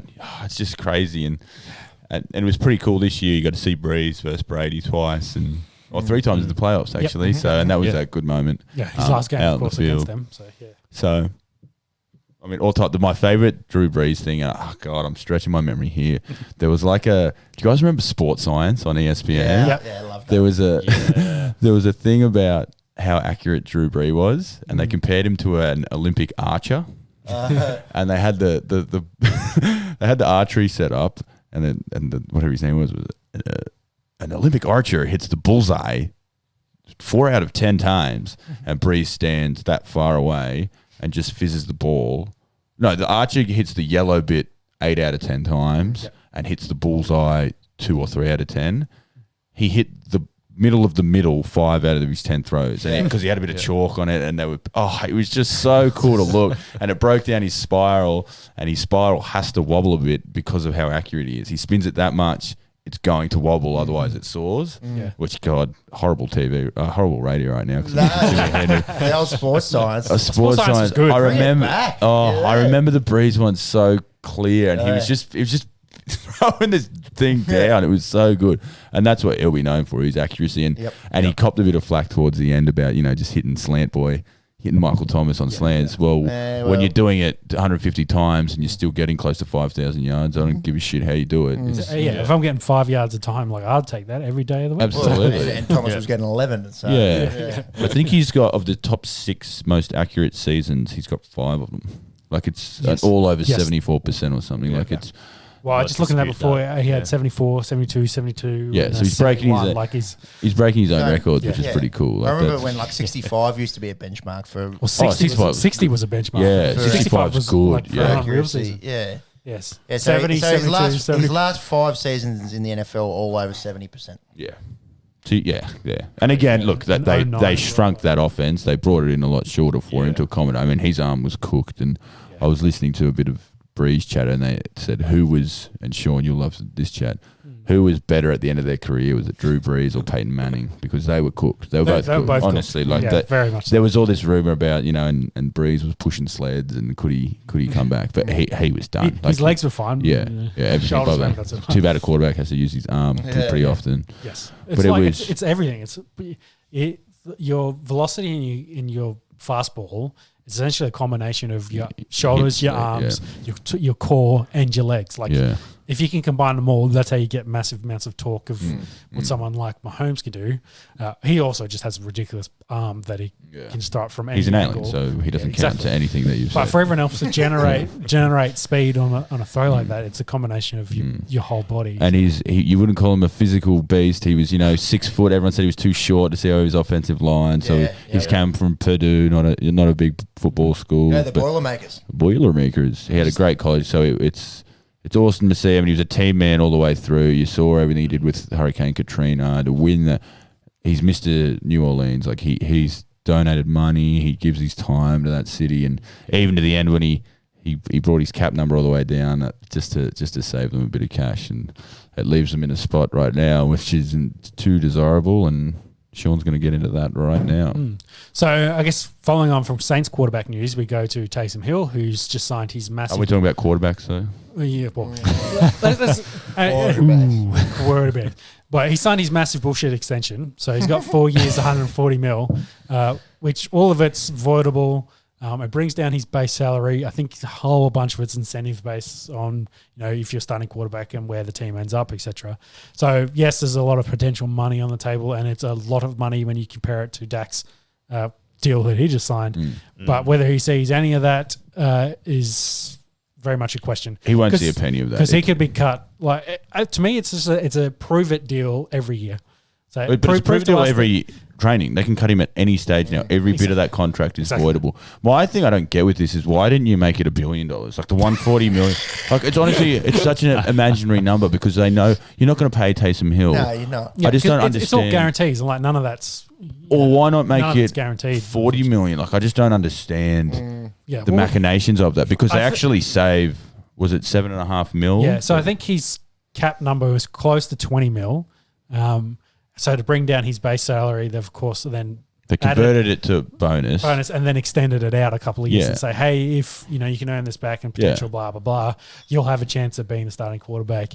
And then of course they got Winston there. So the report came out. Well, he's a free agent as well, so that's the only quarterback they have on contract. Quarterback is Taysom Hill. Exactly. So and there's some chat that came out that they probably want to start Winston if he resigns. So they'll have to compete for a starting job. So it's a fake deal.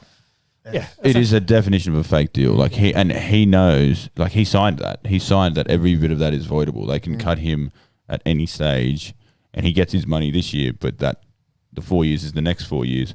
But there's no way. There's just it's essentially he's backing himself. Like if he starts and throws 25 touchdowns this year, then they're probably going, well, we'll probably keep him next year. And then he's just got to keep doing that and repeat that. Does it mean the Saints are on the trajectory to win a Super Bowl? No, probably not. They're but there's still $15 million on it. Like that freed up $7.5 mil. You want to bring in Winston? You got to find money from if he's a $5 million sign, you need to find $20 million still. I think they're considering free agency starts in a couple of hours, as we were alluding to. They can't participate because they're still over the cap. no way. They've still got to work out people. I think Ryan Ramczyk, that right tackle of theirs, who's a gun. Yep. They're going to have to do. They have to trade him because they have to get rid of players, and they've tagged. We'll get into the tagged players soon, but they've tagged. they've tagged Marcus Williams. To tag a safety would cost $10 million. I don't know. It must be a tag and trade situation. That's what I'm feeling. Because that makes sense. It is why, and they can't help it. There's $40 million of cap that they weren't expecting to be there. But it's just insane to see how much debt they're in. It's debt. Because if Drew Brees retired after June 1st, it saved an extra 10 or 15 mil. But what are you going to do on June 1st when all the free agents are signed and the drafts happen? So it's so I think they said to him, "Can you please retire so we can actually work out what the fuck we're doing?" You got to give Saints some credit that they've gotten down from 70 mil to 15. Yeah, yeah, to that 10 to 15 mil. And this is very clever. They've absolutely manipulated the system here. They've 100%. restructured everyone, and they've worked their best to try and keep guys, and they'll have to do for sure. There's still that little bit extra to go, and their roster is very sexy. They've got a very good roster. The issue now is they don't have a quarterback. They don't have a quarterback. I don't care what you say. They had to cut Alexander, so they did lose him. Yeah. So they had to get rid of one of those guys that we were listing in that, say, top 10 had big deals. So he was one that had to go. That was an easy cut. I think it was a $12 million hit or something. And for a okay middle linebacker, you will let you go. They've got Demario Davis there, so they'll be sweet. But it's $15 million is a lot. That's either one really good player or two starters, or could be three guys, or exactly. it could be 4 or 5 depth dudes. I think the Williams has to be a trade coming. The issue is now teams are going to go, okay, you have to trade him. Yeah. So here's a 4th round pick or less. And they're going to fuck themselves with that. But it's interesting to see what's going to happen down in Ireland. Monk's over there cheering. The Bucks have just won a Super Bowl, and their closest competitor is still trying to find coins. And Falcons and Panthers are lit. Shit. Yeah. Put it delicately, yes. So they're both trying to find quarterbacks at the moment as well. Exactly right. The Bucks are the only team really with a solidified quarterback. Who signed his own deal to keep the band back together. And that's a great segue right there. Yeah. So Tom Brady extends his deal. 2 years. So he's now signed through to 45 officially. The year that he said, "Hey, I'm happy to play to 45." That is ridiculous. That is bananas if he plays that long. And going for the eighth title. I love the fact that when he announced this, he was wearing a shirt that had big number 7 on it. Yep. And he's the Instagram of him signing the papers in pursuit of 8. Let's fucking go. We're keeping the band together at Bucks. Good time to be a Tampa fan. Yeah, saved a significant amount of money on their cap for them as well. And he's done this throughout his career. Did it at New England multiple times. It's just hard to hate the bloke, isn't it? Again, but this is going to help bring it. Like Gronk's going to play. Yep. This will help maybe keep a Lenny Fournette. Maybe AB stays. Yep. It just Godwin. saw what tag Godwin. David re-signed. I thought unders. I thought you're 31. Go make your money now. You play linebacker. You can't go forever. Yeah. He took a cheaper deal. Their only big loss, I guess, will be Shaq Barrett. I imagine he goes and gets paid. Yeah, imagine. Yeah, I'd say. Or does it come for a one? Hey, look, we just cleared up a little bit of money. Come for a 1 year, 13 mil. Yeah. Or Ndamukong Suh. He's probably the other one. But I think. But then Gerald McCoy came out today as well. It's like, hey, I'd be happy to go back to the box. So I think they can find a defensive tackle to replace Suh. He was at Carolina this year. He didn't do too much. No, I think he was hurt this year. Yeah. He's been hurt the last couple. I mean, everyone, but this is the Tom Brady effect. Everyone's happy to come and take a pay cut. Yeah, I'm happy to take a pay cut and play. Yeah, exactly. I'm going to be able to fill in, play 40% of snaps and get a ring, and then I can retire as Super Bowl champion. And so, hey, shout out to Brady. He's playing chess while everyone's playing football, really.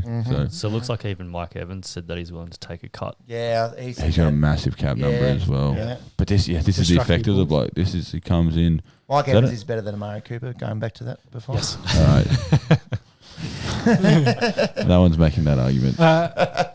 So I think we should probably clarify as well. Shout out Nick Taban. I'll write my top 10 for next week. Remind me. I reckon you'll find Cooper in there. Okay, I'll write it. He might. I'll do mine. We'll compare that on the Esky, and then we'll skull. Okay. Just because. I think we should clarify the salary cap because I think we said a week or so ago it was 180 mil minimum. So they've officially set it at 182.5 mil. So Which is, but again, if you hear about these restructures and these dumb deals, the salary cap is this it's a fake number that's made, and teams work around there's it. There's cash spend, there's salary cap floor, which there's actually different, and it works out. And there's like carryover. As real as Taysom Hill's deal. Exactly right. No, it honestly is. The Browns actually have like $200 million in cap space because it rolled over from this year, and I started reading that and I went, I'm just never going to get this. This is not helping my cognitive load theory. Dark matter. So franchise tags. Pepe, do you want to run us through the tags? Yeah, this Marcus May safety for Jets. Jets. Godwin, as we mentioned. Taylor Moton, Carolina. He's Carolina right tackle. Allen Robinson, we were discussing whether he would go to free agency. The Chicago Bears chucked the Wouldn't tag surprise on me him. if he was keen to go to free agency, but the Bears have kept him. Yeah. Again, I think that might be a tag and trade there, and you'll get sense. something good for Allen Robinson. Yes. There's some teams out there. Also certain better teams. than Amari Cooper. Yes. Oh, okay. Yeah, That's they're close. This top 10 is going to be interesting for next year. Cam Robinson, left tackle. I found that very surprising. Yeah. The cap number for a tackle's huge, and Cam Robinson is he Jags? not good. Yeah, He is the Jags Jacksonville, left yeah. tackle. I guess bringing in Trevor Lawrence, you don't want a brand new left tackle in there. You want someone who knows the system. And they a got bit, fuckloads of money, so I was like, we'll keep him for a year. Yeah, exactly right. I thought they'd be players for Orlando Brown from Baltimore, but I guess they're sticking with Robinson. They'll get Brandon Blame at right tackle. Oh, God, yeah, good luck. Good luck doing I'm that. a left tackle. I am a left tackle. Brandon Scherf from the football team, guard. No, I'd imagine big deals coming for him. A lot of these, when you He's a tag bit banged up this year, but when you tag a bloke, you want to sign him long term or trade him. So I think I'll keep going through Peps and then we'll finish that. Leonard Williams, we were saying he was really looking like free agency. So that's his second tag, I think, for him. With It's his first one with the Giants. He got traded from the Jets okay. this season. Gettleman, the GM, loves him. And Williams, we talked about him getting tagged. So I think Williams gets a big deal. I think Schreff gets a big deal from the football team. Marcus May will get a deal from the Jets because they don't have many good players. So they'll just pay him. Moton's a very good tackle. So in Carolina, again, may as well spend the money on a bloke who you have. I think Robinson, Godwin won't go nowhere. He ain't going nowhere. No, I think Robinson and Williams are the two nominated there that will probably get moved. It's a smart way for GMs to do it instead of just letting the bloke walk, and they've got compensatory picks. good word there. You can get a third round pick, or you tag him and you trade him and try and get a second or a first round pick. And I can't imagine. I know a certain team that plays in Baltimore that would love Allen Robinson. I thought you were going to say in there for a second, in the AFC North, or Again, Oh, it's Monday night. But if you They possibly Baltimore play have the 27th pick, you imagine they're probably going receiver with that or edge rusher. Like Allen Robinson, instead of drafting a kid, they're not good at drafting wide receivers. No. I'd give up Robinson for a second, but I'd give up our first. The 27th pick, it's not a premium pick. It's a first rounder, so the Bears can have 2 first rounders there. You're not going to draft someone better than Allen Robinson, or not straight off the bat. Not for round one. Yeah. And they need good players for round one. So they'd be an option. It wouldn't surprise me if the fucking Chiefs got him or something stupid like that. Oh, but that'd be ridiculous. They got no money at the moment. They shouldn't be able to pick him up as well. so it's interesting. Only what is that? 1, 2, 3, 4, 5, 6, 7, 8. So a quarter of the league only putting tags on. It's quite expensive to tag a player because it's straight onto your cap. So most of those teams are flush with money. So what was it? 4 of those were linemen. yeah. 1, Yeah. 2, 3, 4. Yeah, the Robinson one is bizarre for me. I guess it's two honestly wides and then two DBs. because if they've got that Juwan Taylor on the right side, I thought they would have kicked him over to help with Lawrence, but I guess they see something in him. I think he's not very good. So moving on, so Isaiah Wilson, Speaking of linemen, was traded from the Titans to the Dolphins. They only flipped 7th in the end of this. He was the 29th pick last year. So have you heard his story? It's one of the worst stories of all time. It's one of the worst draft picks ever, I reckon. I've not heard the story. I think he played one snap his whole. Yeah, He's this rookie piece season. of shit. Like doesn't train, would talk shit about the team, hate like real dry, Head like case. smokes weed, just hate, like he would go on Twitter and just bitch and say whatever, like fuck Tennessee type treatment. I think he wouldn't have played 10 snaps, and that was your 29th pick. Was that just him acting up because he didn't want to play for Tennessee, or He was out of Georgia. I think he was a bit of a. He came on big in his senior year, and they thought, "Oh, here we go. He's on the up and up." But he's just again one of those really talented guys that doesn't have the mindset, which you need. If 1% of athletes make it, you need to have that mindset. The mindset, yeah. And you're gonna end up being another guy who just was a thing. You'll be a trivia, Faded to nothing, a trivia question. Yeah. Honestly, had a DUI last year. Yeah.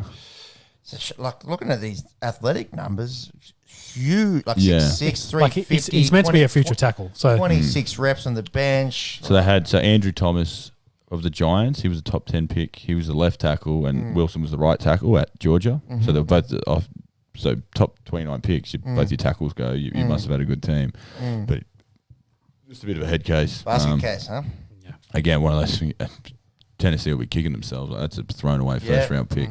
You look at the players picked around there. And Finns are probably happy to take him on and say, well, see if he Well, enjoys see what do they lose? A 7th round pick. Yeah. See if he enjoys Miami and he might want to like playing with Tua. So 100%. So, but I can't imagine. That's We'll great. be talking about Isaiah Wilson much to more. go from a first round pick to a 7th round pick in a year. trade in 6 months. In less than a year. Yeah.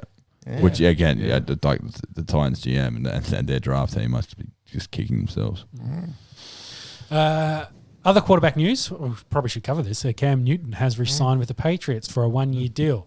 So I think his base salary ends up being $5 million, but he can earn up to $14 million. So the report all came out that Cam signed a 1-year $14 million deal. Yeah, but everyone went, hang on. Yeah, everyone. What did he do to earn an extra $13 million? Slow down. Yeah, but what was his contract for this year? $1 million, The wasn't vet it? minimum, I think it was 1.5 or something. Yeah. So he won, really, doesn't Yeah. it? And So he's Patriots are going to go with Cam this year. You'd think spending that money. well. Again, They've they've only got- invested $4 million in him technically extra over last year, and I think all the incentives are based on like make playoffs, win conference championship, win Super Bowl. All three things very unlikely. So I'd say his base salary is Could probably make playoffs. Okay, let's maybe go. No. Say no? That team's done, I reckon. And you've got Bills and Dolphins who are kind of on their what? ascendancy, so they got a hard division to get out of. They will draft a quarterback, I reckon. They'll try and make a move to go up. I reckon They're 15. They need to move top 10. they've for one of those got guys. 60-odd million in cap space as well. They're going to be one of the big players in free agency, I imagine, because they don't have a lot of players to re-sign. So don't have many good players. It sucks when you've got the GOAT that leaves at quarterback. You need a quarterback if you're going to. Yeah. They're not going to be able to land someone who can play day one. If they need to try and move up and get a Mac Jones or get lucky and hope Justin Fields falls or, Well, do they reach for Kyle Trask or something? Yeah. Like Kellen Mond is going up some draft boards. it wouldn't surprise me if they try to trade into like 9 with Denver and take Lawrence as an example. If they want to, they've got Cam there. If they want to follow that model and that offense they've got currently, then Lawrence makes sense. Lawrence. Keep doing it. Lance. I did this fucking last week as well. Dear Lance. God. Trade Lance. To get Trevor Lawrence, they're going to have to trade Bill Belichick, I reckon. And the rest of the team. And all the Lance draft picks guy. for the rest of the. Trey. It's even written there. Trey Lance. Yeah, I was going to say. Yeah. I'm thinking in my head. I was thinking Lance, and I said Lawrence. Anyway, But yeah, no. So we'll see how. Yeah, I mean Newton did nothing to impress. I think he had. no. Well, he scored on the ground, but he did nothing through the air. Yeah, and you're a yeah. quarterback. We're picking you to be a quarterback, not a running back, Exactly. so- I think he's still got those lingering injuries. He's just so far removed from the MVP camp that they went 15-1 or whatever. He did have COVID this year, so not a great half the season. league. Yeah. Yeah. Let's talk Chiefs.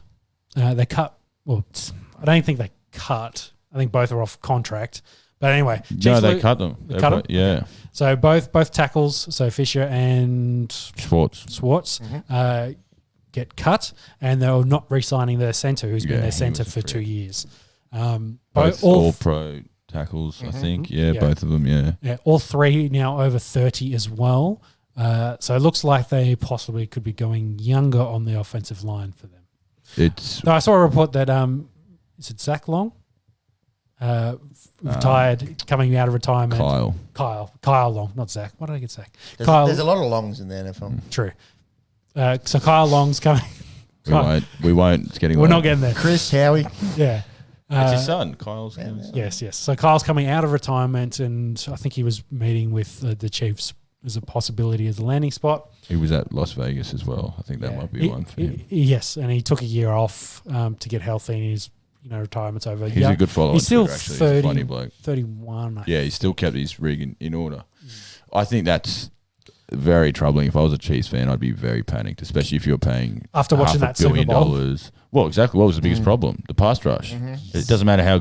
You can be lying parallel and throw the ball and it looks awesome, but if you have to run 500 yards behind the line of scrimmage, they didn't catch it. Hit him in the face mask. Oh God! Even if that happens, geez, I'd be very, very worried. I think their injuries must be worse than they are. I know they had to make money, but one was an Achilles. One was an ACL, I think. Both leg. I think they're both leg. They must be worried. They are older, like you were saying, Sean. Yeah. You have to. Fisher was an Achilles. You have to fill 3 offensive line spots. Oh, I love seeing it for someone who doesn't like the Chiefs. But if I was a Chiefs fan, I think that's very, very troubling. Well, they've paid everyone else, so I'd say they're probably going to draft heavy offensive line. They're another team that's played their hand because they can't be players in free agency. No. They obviously want to get younger. They're going to be using a lot of capital on the offensive line and the defense. Like they're losing Breland, the cornerback. Apart from Honey Badger, I wouldn't say they have many good defensive backs. I saw they've got, besides Kelsey, they've got no other tight ends on the roster as well. Exactly. And Kelsey's getting up. You know, Kelsey and Gronk are the same age. Have we done this already? That's wild. Yeah. So that's, again, all of a sudden they're creeping up in age. You lose Sammy Watkins, who you didn't really have him. Yeah. But there's all of a sudden, again, their Super Bowl window will be open as long as they have the alien. They did have that guard, that French-Canadian Laurent Duvernay-Tardif, who sat out this year from COVID. He's a doctor. He was in Canada he's a helping with COVID stuff, which is awesome. But he hasn't said what he's going to do. Got some size to play tackle. Yeah, maybe as well. he's 6'5". Maybe kicks out to a tackle. He's a guard, but he was a late round pick. He's nothing. 6th round. Yeah, if that's what you're backing this on, go for it. I mean, he's a great bloke. He's a humanitarian. He took a year off football to help others. That's brilliant. But now he needs to help number 15. 15 needs They're help. going to have to do. And are you going to get a good tackle at 32 or 31? They lost. Lol. No, I'll answer that for you. No, you won't. There's probably there's that Penei Sewell. And Rashawn Slater. I think there's only the two. They're going in top 10. So, and they're not going to be able to get into the top 10.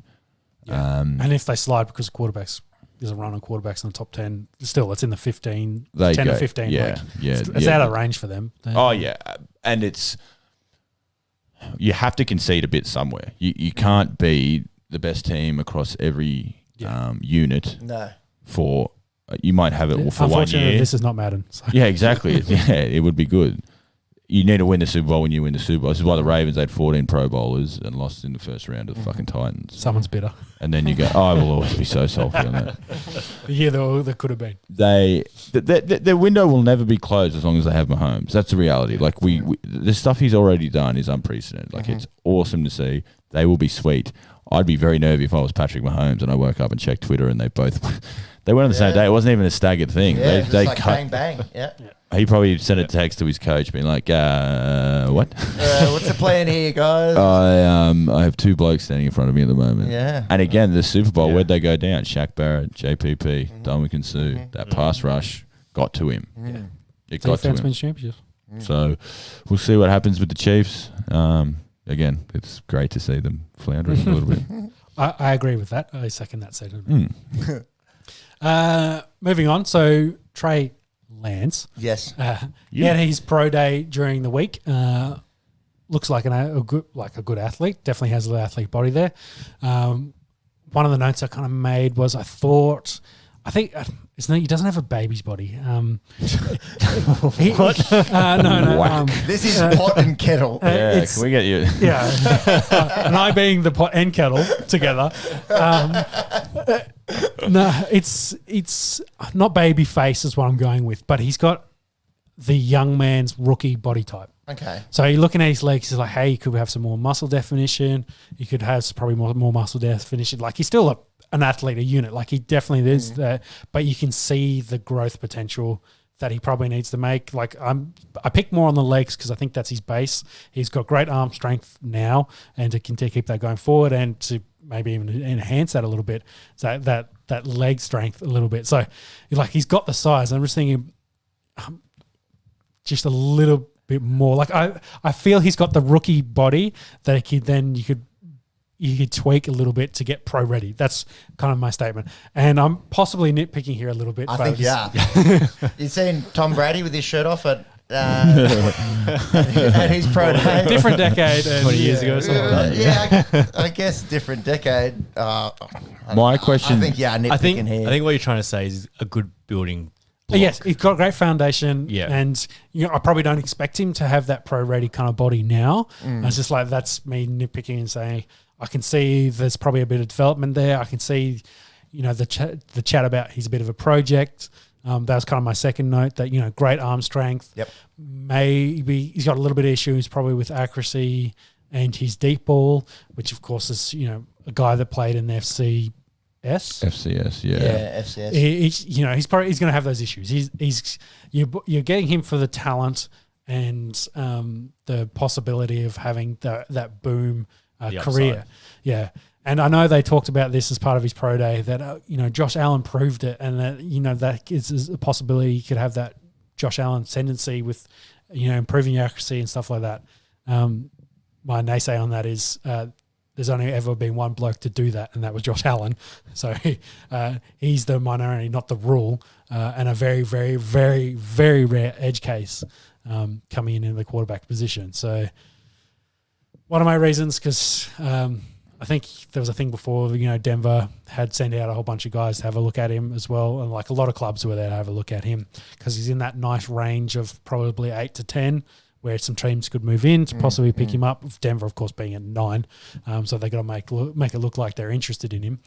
But for like Denver, and we're on the Denver rant here at the moment, I don't see too much difference here between him and Drew Lock.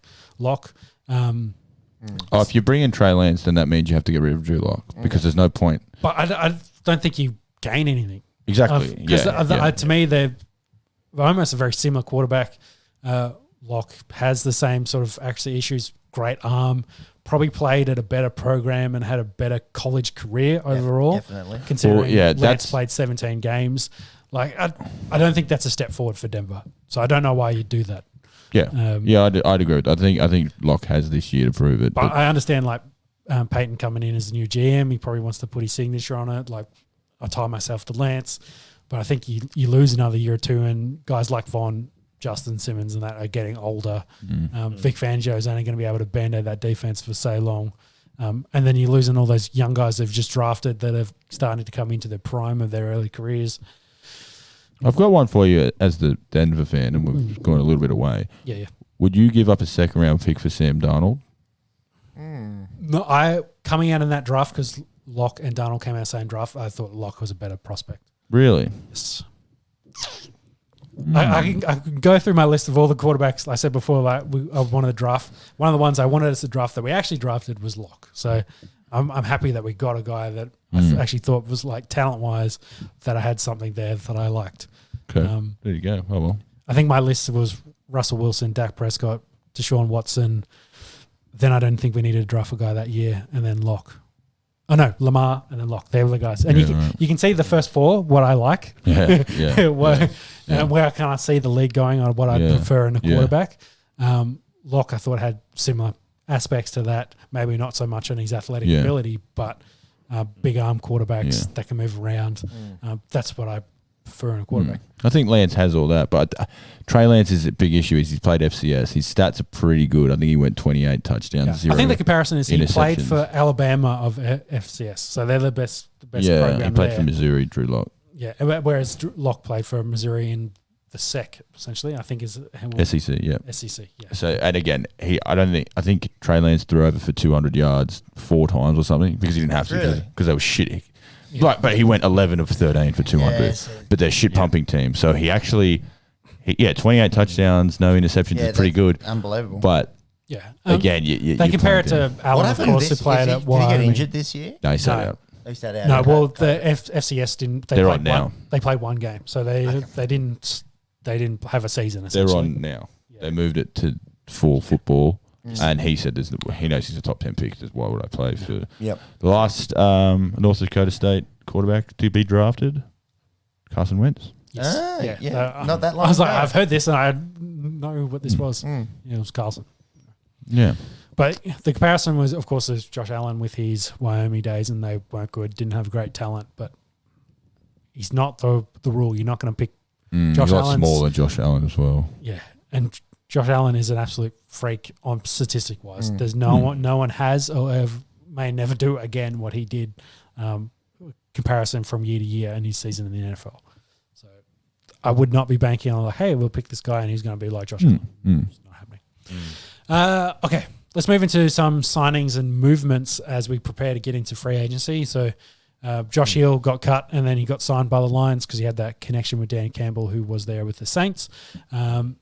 Aaron Jones actually re-signed with the Pack, which got a decent deal for him, 4 years at 48 lot of million. money, To keep him around where we thought they've tag him because the running back number for tag is very, very low at this point. So maybe that made sense for the Pack to keep him around. But obviously they like him. They're committed to him long term. So his numbers over the last 2 years have been ridiculous. Yeah. 12 mil average, quick math. Yeah, 12 mil. Yep. The issue with this one is they used a second round pick last year on AJ Dillon. Like we talk about them not helping. I'm telling you, they hate run Aaron first Rodgers. team. They hate Aaron Rodgers. They don't like this bloke. Instead of using this money to sign a wide receiver, again, Jones has been all out. He's been lights out. AJ Dillon looks all right. You got a second round pick on him. If you're going to re-sign this guy, don't fucking draft him a receiver. Yeah, well, how are you winning the Super Bowl as the Packers with Aaron Rodgers? How do you win with Aaron Rodgers? Passing the ball. So Be interesting to see what they do in the draft. they seem such an odd team to try to pound the rock and play defense. Like, That's not how they're going to win. No. But good to see Jones getting his and that running back committee with Jamal Williams and AJ Dillon up. They're set. They just need a number 2 receiver. yeah. You want to try to say this one, or do you want me? Kyle Juszczyk? Very good, actually. Yeah, Juszczyk, I believe. Yeah. 5 years, $27 million. San Francisco 49ers fullback / kind of utility tight end. He does it all for him, and Kyle Shanahan does a really good job getting him involved. Yeah, good to see him getting The Shanahan tree loves deal. a fullback. So Yeah, and there's a few blokes that are trying to make fullbacks great again, trending on the interwebs. he's probably the only one at the moment that. Can there's you that name any other fullback? Pat Ricard from the Ravens. He plays a fair bit. We're missing the purple bloke who just left, so to take a wee. So you can't back his fullback. There's not too many. No. Maybe search premier fullbacks. There's a lot of teams just abandoning them. Yep. Each year, it seems to be a bit of a dying position. Yeah, prefer an extra tight end or something like that, and then hope their running back can make some moves. Yeah, that's right. And they're only really using the fullback package like close to the goal line, and they can. Derek Watt? Oh yeah, but Is We said as much. The purple man would say that when he got back. Yeah, but there's not too many. no.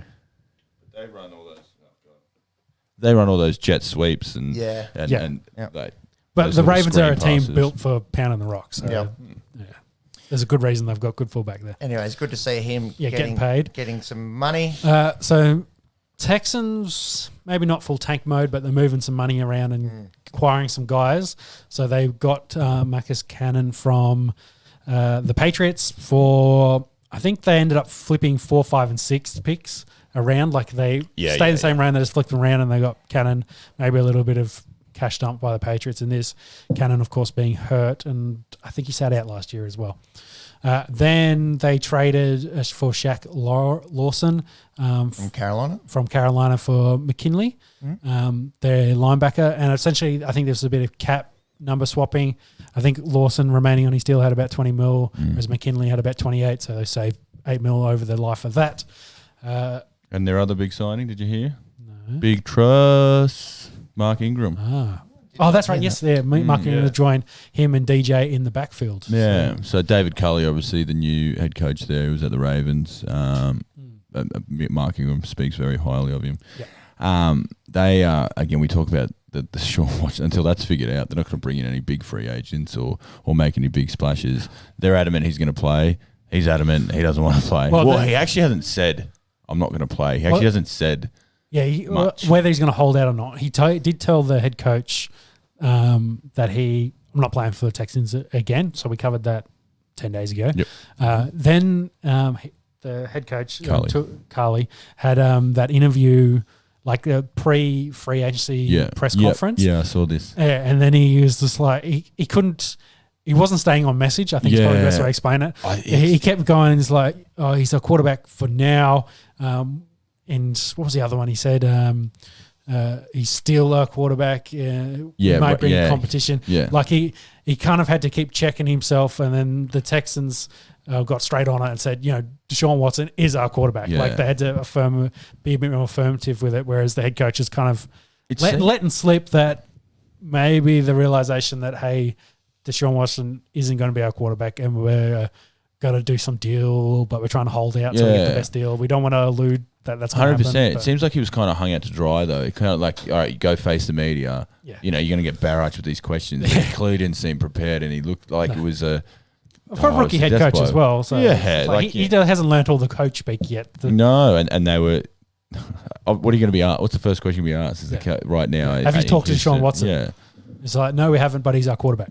No more right comments. now. Yeah, so let's move on. What else do you want to talk about? Still is. Oh, do you want to talk about how JJ Watt got cut for nothing? They're reeling at the moment. I can't see them winning more than 3 games at the moment. We don't know what happens in the draft. If Deshaun Watson doesn't play for that team, they'd be lucky to win 3 games. Yeah, I think everyone outside and pretty much inside is not having that number 4 playing there. Where he goes, I don't want to say they're in full tank mode, but they could end up being a full tank mode this year. Well, otherwise, what else are you, really? Houston, you haven't got much else going out there. I don't know who's coming out next year, number 1, though.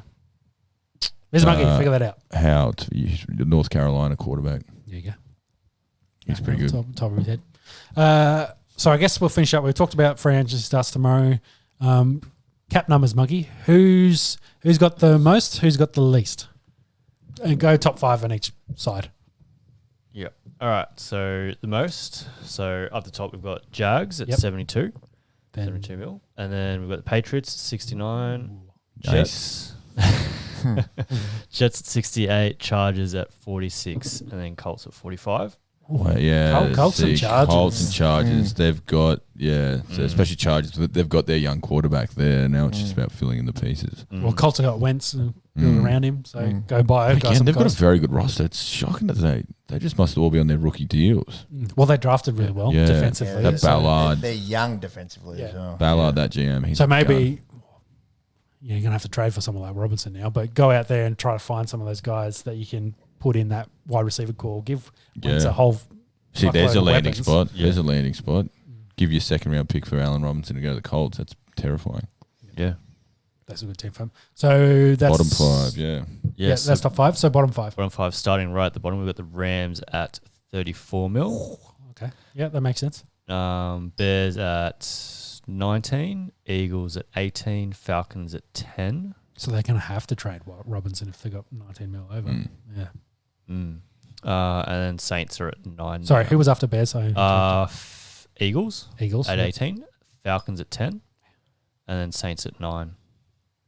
So the Saints have got all the way down to 9. That's pretty. That's impressive. Done well from where they were. Yeah. Again, though, they need to sign a quarterback, and by all accounts, it's Winston. It's Winston. Yeah, they paid $140 million to a backup tight end. Throw the ball, gadget boy. Yeah. They've got to unload. They'll try and keep Marcus Williams. He's a very good safety, but I think the Ramczyk they'll try and work that out. So who were the other two? Falcons and Eagles. Rams at 34 million under the cap. How the hell do you get 34 million? well, they just took on.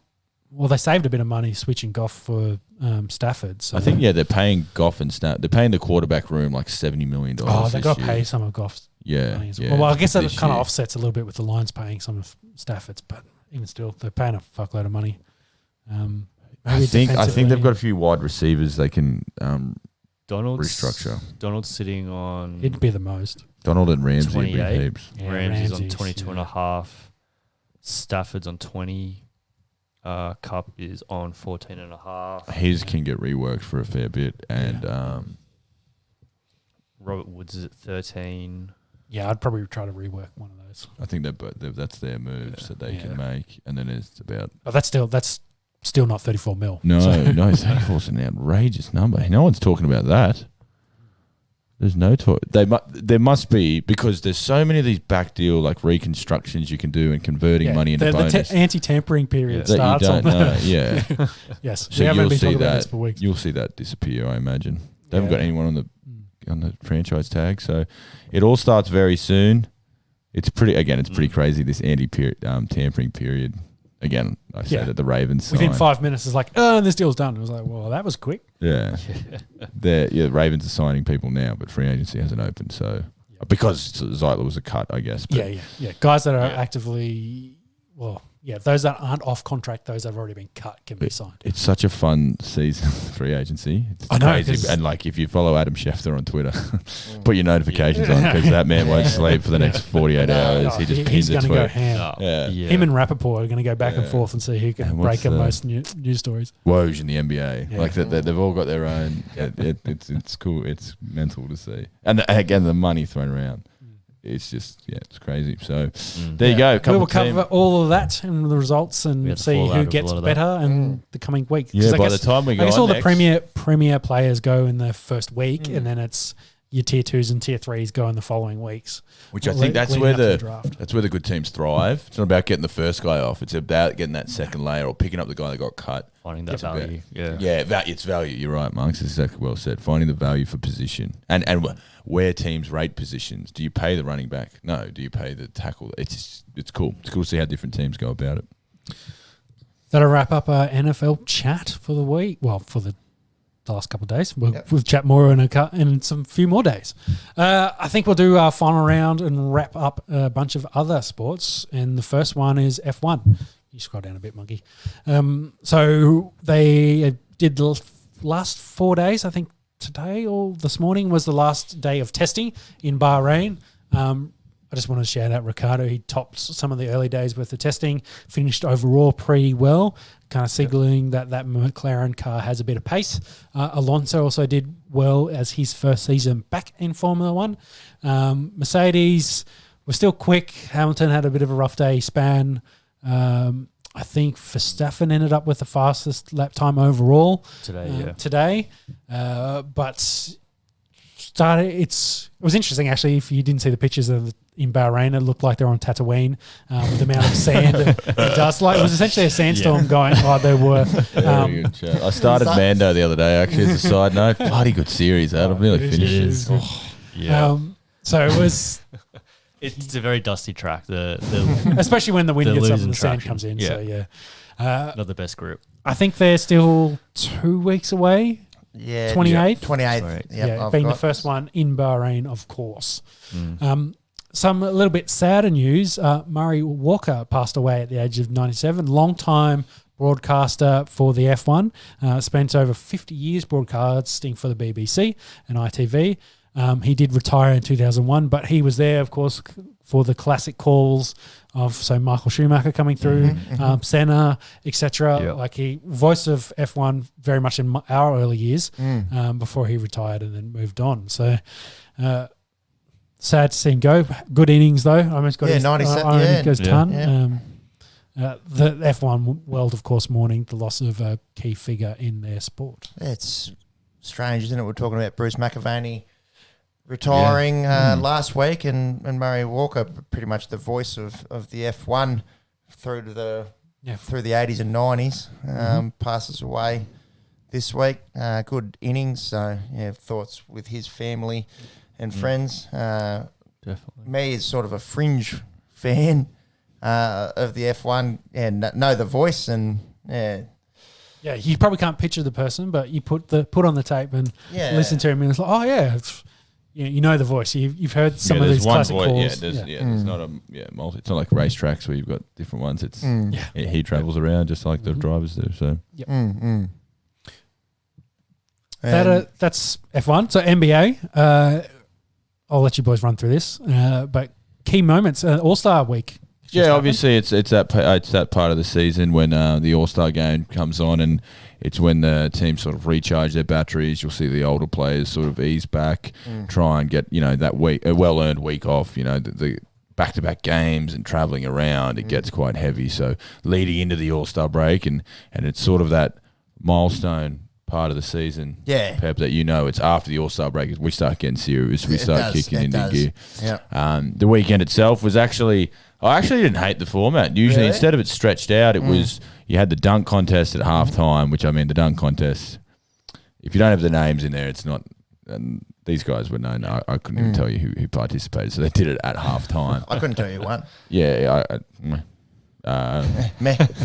Monks won. That's where he was. I'm hoping. But the 3-point contest was before the game, and the 3-point, it never fails to disappoint really, because it builds, and there was some good shooting going on. There was the two Celtics boys, Tatum and Brown. Mike Conley was actually filling in for Dame, and looked like he was going to win. He was hitting 28, which is a very good score. The only issue is the greatest man to ever shoot a basketball he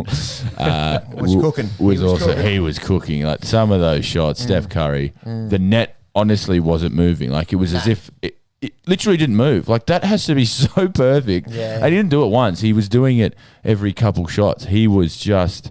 That's crazy. Dropping them in there. It was really cool to see. And again, practice session for him. And it was kind of counting down. They build it up, and he just wasn't missing. And then I think he broke the record, or his own record for 3-point contest. And it's something as simple as shooting the basketball, and they add in a Mountain Dew ball, or whoever the sponsor was, and it's from a little bit further out. And I think he was just nailing those as well.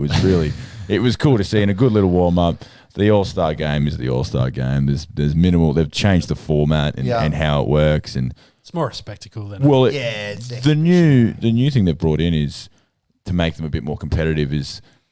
So Durant and LeBron were obviously the team captains. I like how you name your All-Stars and they pick the team from there. I think that's pretty cool. It's a new aspect of it. And if you win your quarter, they nominate a charity each. So if you win the first quarter, the only issue was LeBron's team won all 4 quarters. So shout out to Kevin Durant's charity. I think they got a bit of a nice donation, but LeBron's charity cleaned up. So fuck your charity. Essentially, yeah. So you could talk about the highlights from the All-Star game. There was some cool dunks and some 3-point shots. There was the back and forth with Dame Lillard and Steph Curry were on the same team, and Steph dribbled up and hit a half-court shot. The other team went down, so Dame brought the ball up and he hit a half-court shot, and they were sort of going against each other, which is where the game is now. It's more about the shooting from the car park than the dunk. So instead of playing hard defense that won't be happening. No, not at an All-Star game. Yeah, but like we said, coming out of the All-Star game, this is where it starts to heat up. I mean, we've got our the standings. The teams have sort of set their runs to ready to go. Bit of news out of Philly with Embiid. He pulled out of the game with a sore knee. Nothing major there. Landed on a bit funny. They were worried about structural damage. But he's just been playing, a bone bruise. No structural damage at all. So 7 foot, 250 pounds. Like that's just bone on bone. He's been playing lights out. So if they're any hope to hold on to that first seed. So I think Brooklyn is first now to make a shake in the playoffs. 76ers a game ahead of Brooklyn. Still, so if they're to hold on that, they need Joel to play at the MVP level he's at. So the only concern I would have thought is missing a few games might hurt his MVP chances. Yes. Well, yes, considering they pumped the Spurs by 35, so they don't need. I found this interesting. San Antonio, they've sort of been the Sydney Swans or the Sydney Roosters of the comp. They're just always good. They had their franchise worst loss. It was 35 points. That didn't seem like a lot, but that was the most. Not that much. Yeah. history of the franchise. Yeah, and a very obviously with Popovich and very successful. So I thought that was crazy. But yeah, Philly handed that out to them without Joel. So they're a very good team. They're well rounded. They'll be very tough to beat come May, June. Yeah, again, this is where it heats up into the playoffs and the new system where they have play-in games for the 7 and 8 seed makes it a little bit more interesting. So those teams now, especially in the East, everyone's around 500. It's so tight. Yeah. So there's a lot to play for. The NBA would be cheering coming out of the All-Star break now, and it's their time. Football's got free agency in the draft, but they're not competing against anything. Baseball's kicking off. It's NBA season now. It's where it really warms up. And looking at the East, really the 76ers, Nets, and Bucks are the only teams that are home.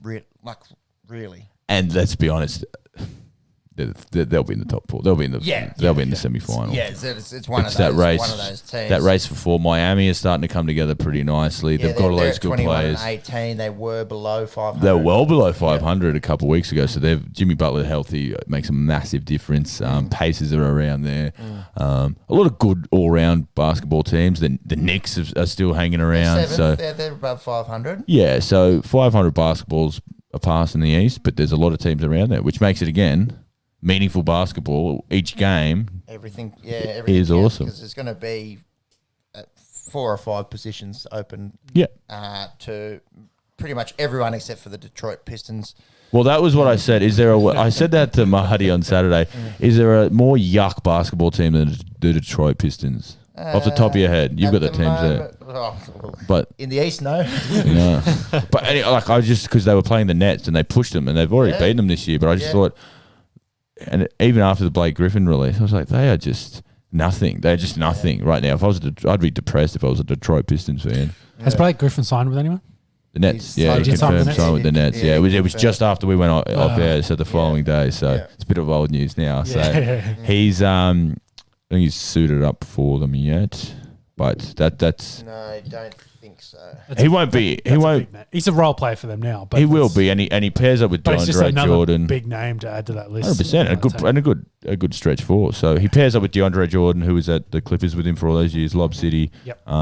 They know they'll have a bit of chemistry there. So yeah, the rich get richer. So again, all just to beat a 36-year-old LeBron James. And he's so. We'll see where that goes. Has AD played yet, or are they still resting him? They're still worried about the Achilles. Again, it's nothing bad, but he's still pretty sore, I think. So they're going to play playoffs. You give me 7 games with LeBron James and a healthy AD, and I'm happy with the rest of the pieces they have there. So I think that's fair. It's just as long as LeBron's not using his A-frame to get around by that point. Exactly, yeah, and you've referenced it. If he has to do too much work between now and then, he's going to be cooked by the end of the season. Or not. Again, we're talking about the greatest to ever do it. So, but you want him to go in fresh and healthy versus a Nets team instead of playing 80 yeah, odd they can games share where the he's- load a bit more. That Durant's been having nights off. You know, they've been sharing who's running the show there. So whereas Lakers don't have that privilege. No, not at all. It was Anthony Simmons that won the slam dunk contest. Cool. Well, people tease me about the way that I spell my name. Anferny. Anferny, yeah. And like Anfernee. Anferny. Anferny. There you go. Anferny. I think it's meant to be Anthony, but it's Anferny. Nah, it's Anferny. All right, shout out to Anthony. Well, he's got a slam dunk contest, and what have I got? It's probably like me trying to pronounce your name, so that's how it's ended up. Or anyone's name, Sean, let's be honest. So we'll see the NBA start to heat up as we move on. Yeah, so. it gets interesting this time of the year. Yeah. Yes. When we get closer to that playoff run or running into the playoffs, yeah, it definitely gets very interesting. The UFC. So probably biggest card in say 6 months, maybe even longer. Yep. Like 3 title championships on the card, very impressive. Of course, 260 coming up has got another 2. So let's start at the end. So the third fight from the end was Jan versus Sterling. Sterling actually wins this after disqualification. Steve Monks, if you can find the illegal knee. Jan, I don't think it was coasting. I thought I think it ended in the 4th round or the 3rd round. From Fourth round. fourth round. I thought Jan was probably winning all 4 rounds of this fight. He did drop Sterling at one point. Of course, the champion looked dominant. Was looking to me going towards a comfortable decision, but then he throws this really bad illegal knee, and then Sterling can't continue. Some chat about Sterling should get an Oscar. It's not this one. That's another illegal knee. That happened this weekend. So that was bad, but not that bad. Just to go over the rule, you can't knee when a bloke's grounded. Yes. So which, depending on your state, differs on the rule, but it's usually he's got to be on the ground and a hand on the ground. This, they probably won't show the actual footage in this. They'll just talk about it. But yeah, it was one of and he definitely milked it. I mean, if I got kneed in the head, I'd probably roll around like that. But also, he's the first title contender to win a title from disqualification. Really? There's been a few others where they've had illegal shots and they've elected to continue. So Sterling could have, come good, I'm good, and then continued fighting. But of course, it wasn't good, and it's pretty crazy in 260 main events, and he becomes then the first. double that in fight nights as well. Nights. It was. He becomes the first fighter in UFC history to win by disqualification. Yeah. So with WWE, you can't swap a belt with a disqualification. So if we're going to be. So say what you will about Sterling and how that fight ended. It actually came out. There's footage between rounds of Jan asking his corner if he could knee him down there in the corner, saying yes. So they gave him the wrong information, which then led to this. So he's very apologetic about it afterwards, and was like, "Yeah, I'm sorry, etc." Like he didn't know the rule, or he didn't. Well, whether the translation and because like I was saying before, every state's kind of different in how this grounding rule works. So he's asking about, hey, if he's down here, can I knee him? Maybe lost a bit in the Russian translation as well. But yeah, he's hit him with his. He's Czech, isn't he? Or is He Russian, I'm pretty sure. Russian. Apologies. Yeah. So that's what the knee essentially looks like. You don't probably need to need the footage. Okay, all right. So he's got a knee on the ground. He's pretty grounded. Jeez, it's not much in it, bud. Yeah, and he's nailed him with the knee on this. So, but that right knee is barely touching the ground. Yeah. Yeah, buddy. Yeah, it's. Yeah. It was illegal for the event. He's thrown the illegal knee. He's lost by disqualification. They're going to do an immediate rematch. Well, they've gone back and forth on Twitter. I've seen it on socials. Have they? Yeah, pretty good. So, Jan pretty much calling him a pussy and a diver, and then he's going back saying, well, I didn't throw the illegal strike. I won fairly. Yeah. And the chat is, he's gassed and he's, of course you're going to lay down when I've been belting you for 4 rounds, and he says, whatever, I'm the champ. It's the ultimate. I'm the champ. You can't do anything about it. But I think probably the one that sticks in my mind was John Jones versus Anthony. It looks pretty bad. Watching it there. Yeah, and Jan's not sure, so he's like, boom, it's bad. So John Jones versus Anthony Smith. John Jones hits him with a similar knee like this against the cage. Anthony Smith gives enough time to recover, and then he keeps fighting. And he said, I didn't want to win by disqualification. His nickname's Lionheart. A bit of that came into it. So, yeah, you could get into a bloke for having a roll or whatever. If you clock me with that knee, there's no acting. You're going to be feeling it. Yeah, bloody oath. You're definitely feeling it. And I don't think there's too much acting involved there. Yeah. But anyway, that's what happened in that title fight. They are probably going to have to run this back in the very short months. I'd say probably middle of the year. I'd say 3 months they turn this around and try to get a decision on this. Because I don't think Sterling can wait. It sucks for Sandhagen, who's being up and coming, lost to Sterling. He's sitting there waiting in the wings. Probably gets the winner of this. Probably going to have to wait another 6 months until this gets sorted out. What are your thoughts on the whole? Do you think that's fair? What's happened? He should be champ. He should be disqualified. That's the rules. You can't do that. Should he be champ? Should they? Okay, we'll skip ahead. So, no, that's good because there's the other one that James just brought up. I think that ended in a no contest. Then this Edmonds, Leon Edmonds forced Bella Muhammad. That was Sunday. That was yesterday. So Muhammad was 13th ranked. Edwards is 3rd ranked in the welterweight. Edwards has been struggling to get a fight recently. Enter no contest from an accidental eye poke. So that's why the other illegal knee was ruled a no contest because it was considered accidental versus this one, which was considered deliberate. Yeah. So there's some of that comes into it. So this one ends in an eye poke and, his eye swells up. It's cut. Like he can't keep going. His eye's fucked. But again, it doesn't help Edwards, who's probably trying to work into title contention, was winning this fight handily as well. So that goes no contest. No contest. And it's whether do they run this back or do they give Edwards someone higher ranked to keep him going. So do I think that illegal knee like that, illegal strike, maybe no contest and they run it back? Either way, it doesn't really matter. They got to run it back. It's just Sterling's now champion, and he's like, who's actual champion? Yeah, versus no. Or maybe it goes like no contest. No one has the belt. We're gonna run it back, and then we get to decide on who has the actual belt. So both don't end up walking away as champion in that regards. I'm glad this will say the third fight, not the main event, because people would have been pissed. Sour way to finish. So sour after that. Yeah. But get back into the card and tell us what happened from there. Well, you guys know what a female goat is called? Yes. A female goat looks... Is a doe or a nanny? Or a doeling? A doeling. And also known as an Amanda Nunes. Yes. Yeah. Amanda Nunes is the goat of women's mixed martial arts. She has the two... Well, she got two belts. Probably not the two premier. Belts, she's got the main... probably the premier belt in the women's division, which is bantamweight belt. And this fight was for the... Featherweight. You are right. The 145.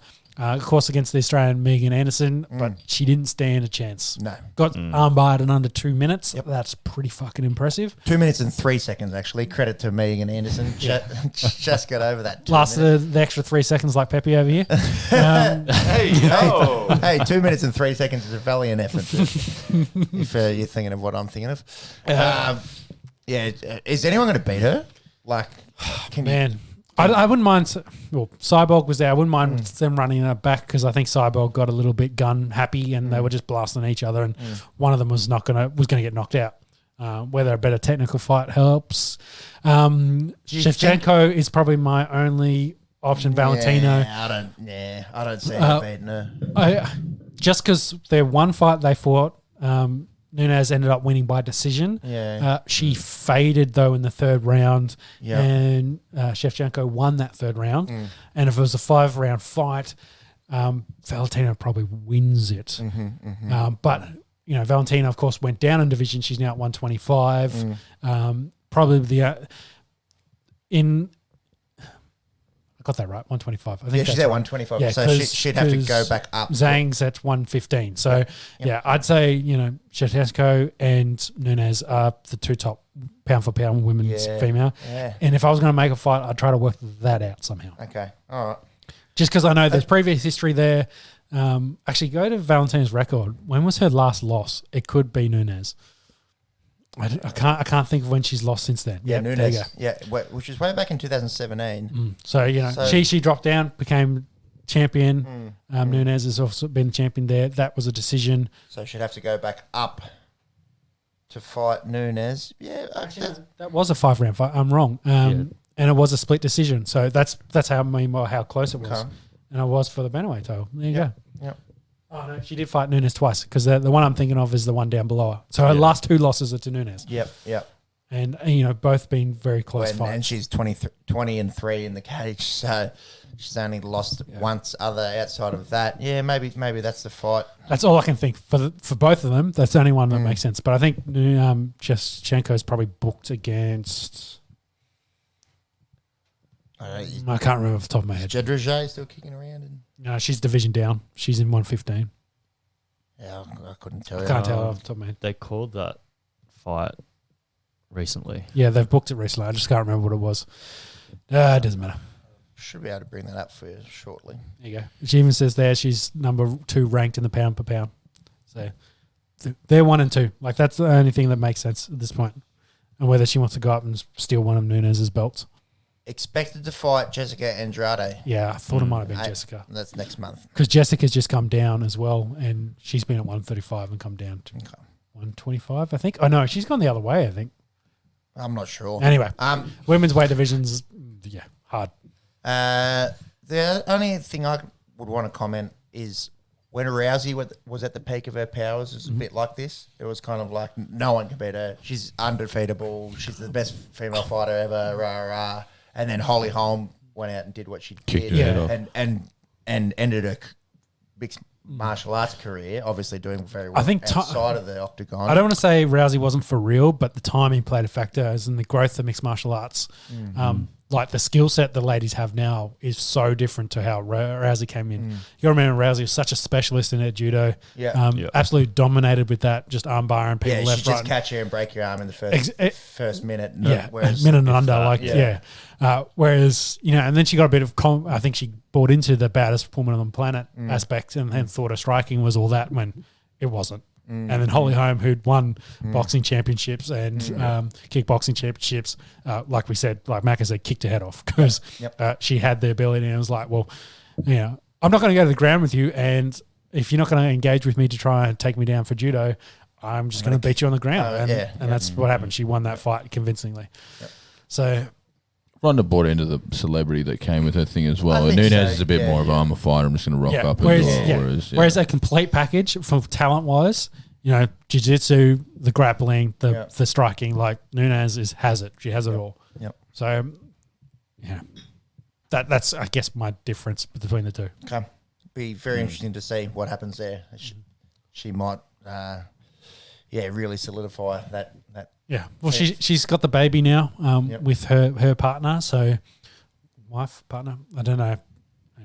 Anyway, whether she just disappears, she could retire and disappear and be motherhood. Like honestly, she could. There's that option as well. She's probably got enough of a profile to be able to make money outside of the octagon. She'd be huge in Brazil. Yeah, it'd be massive in Brazil. So, and she probably made bulk cash in the UFC as well. She's the premier face of UFC. Hasn't fought probably enough to make extra bulk money, but she's definitely been paid well, I'd say, in that time frame. The main event, so that was a co-main. Main event was Jan actually gets the win against Israel.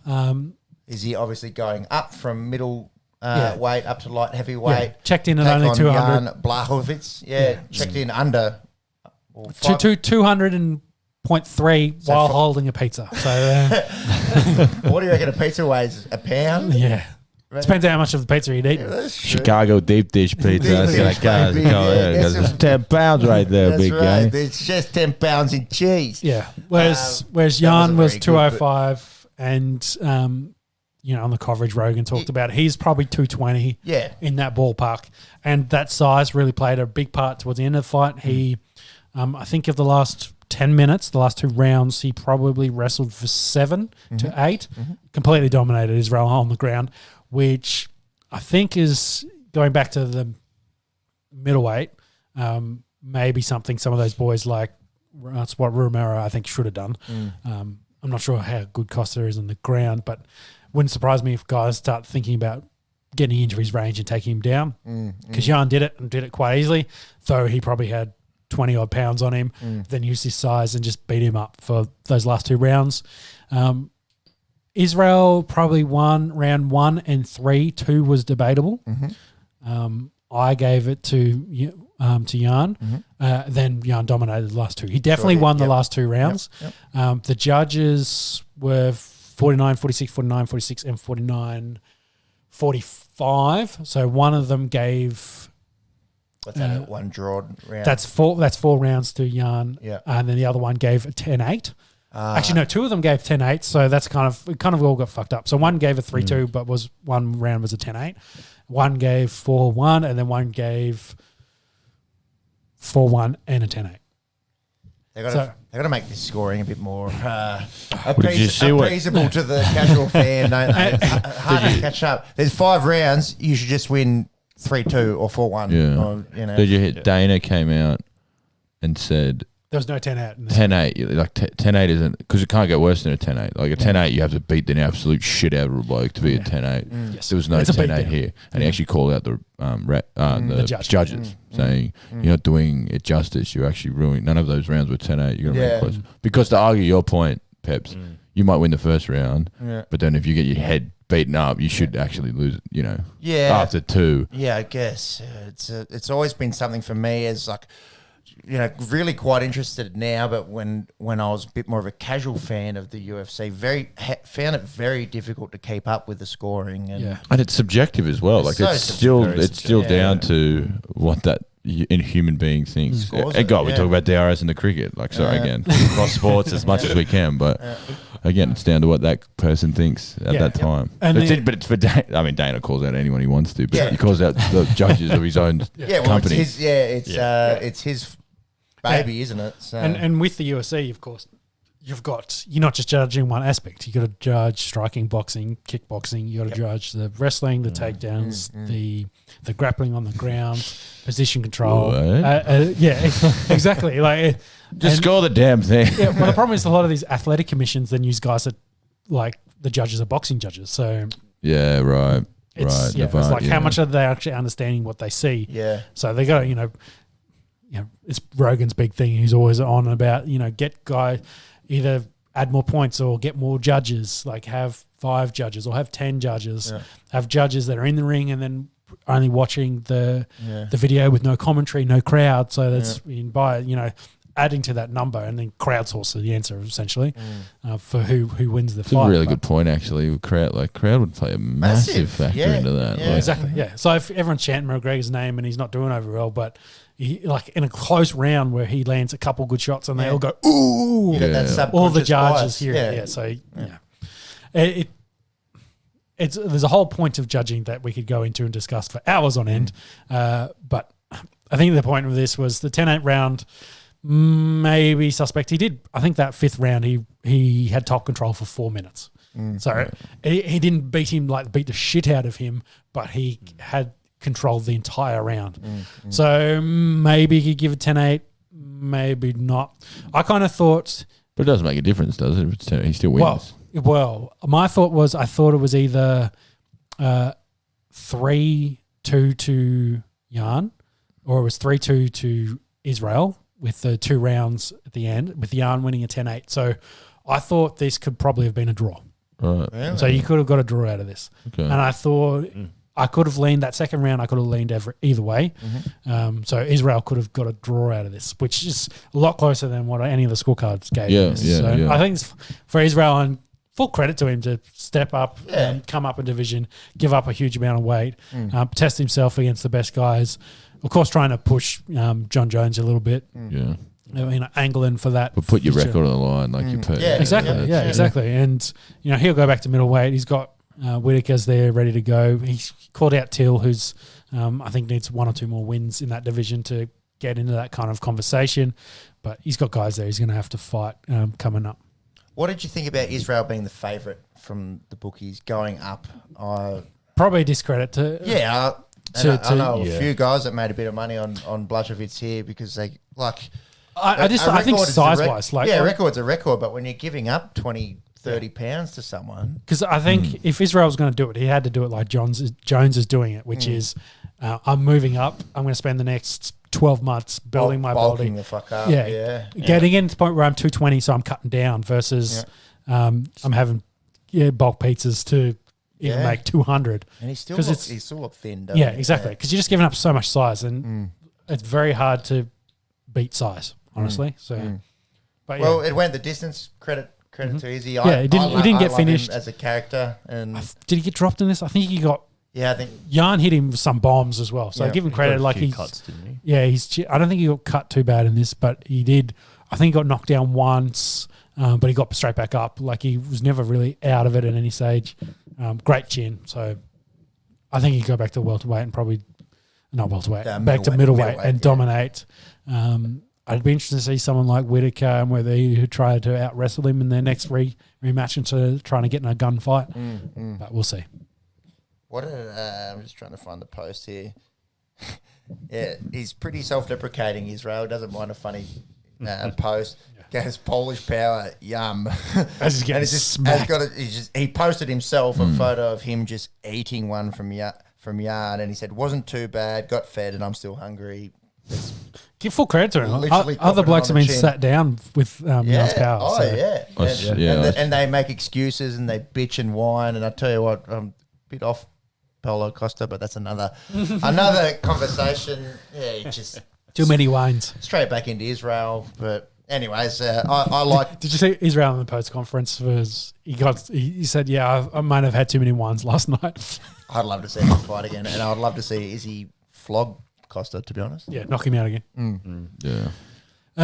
Moving on. Well, last comment in the boxing world was Mundine fought. Is it Michael Zaref?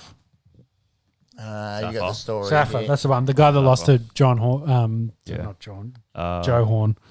No. What's fucking Horn's first name? Jeff. Jeff. Yep, Jeff. I Joe never started Horn with was Jeff. a receiver For the Saints. For the Yes. Saints. Yep. Yeah.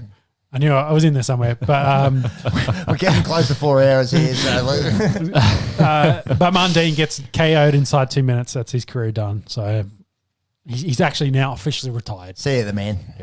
Yeah. He was kind of looking at this. Hey, maybe this is my final run.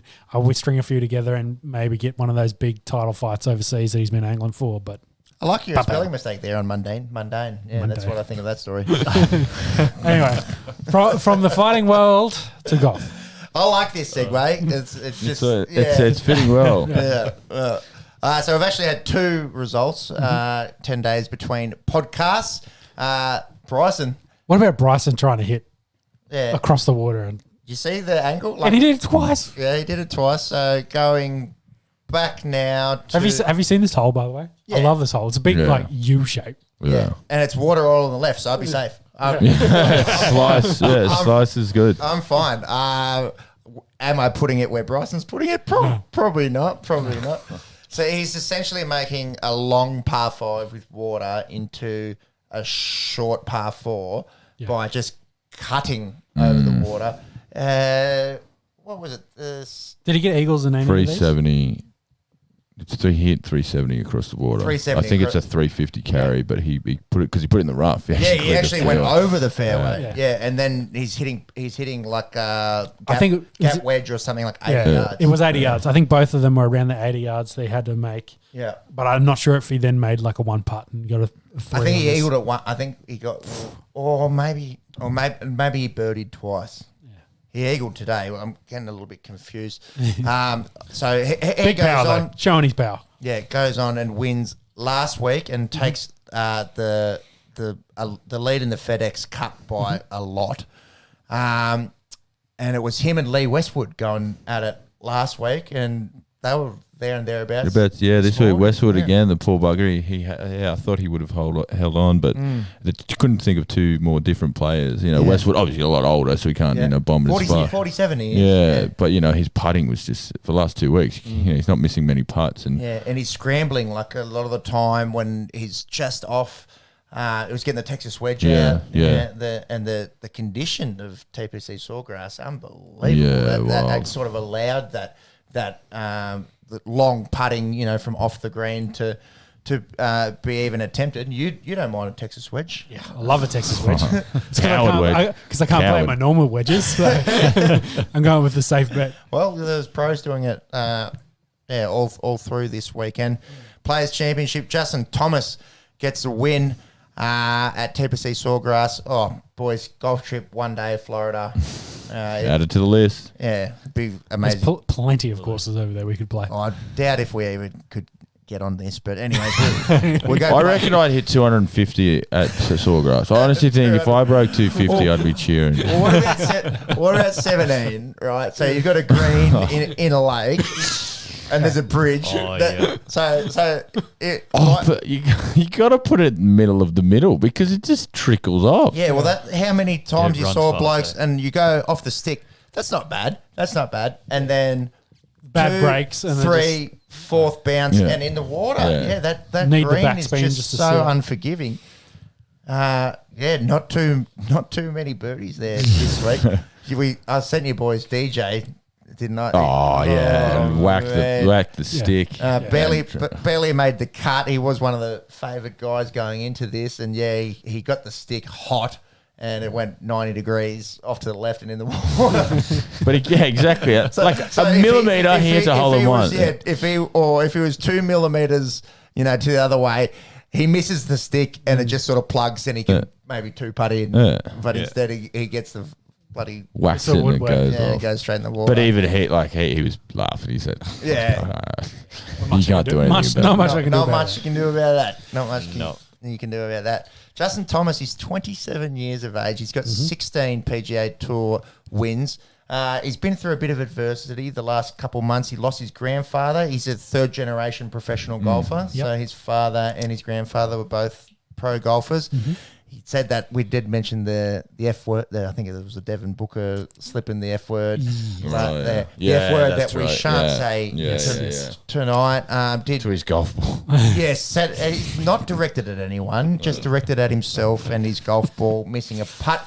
I've definitely heard worse playing with... I've heard worse from you. Burnsy, third week in a row gets a shout out, Andrew Burns. Play around with him and Justin Thomas was a saint. So anyways, been through a bit of adversity. Good to see him get back in the winner's circle. He is second only to Tiger for the amount of PGA Tour wins that he's got at 27. So 16. Tiger, before he turned 30, had 46. So the goat. True goat. That 3 year.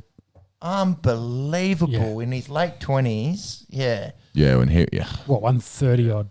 Like we said, that Tiger is the reason why all these boys are playing golf. And they worship this bloke because of what he did. Bryson last week, I think Tiger texted him to congratulate him, and the same sort of thing here with JT. Grew up idolising Tiger, and it's pretty unreal when you just look at the record book and how many times T Woods has a record.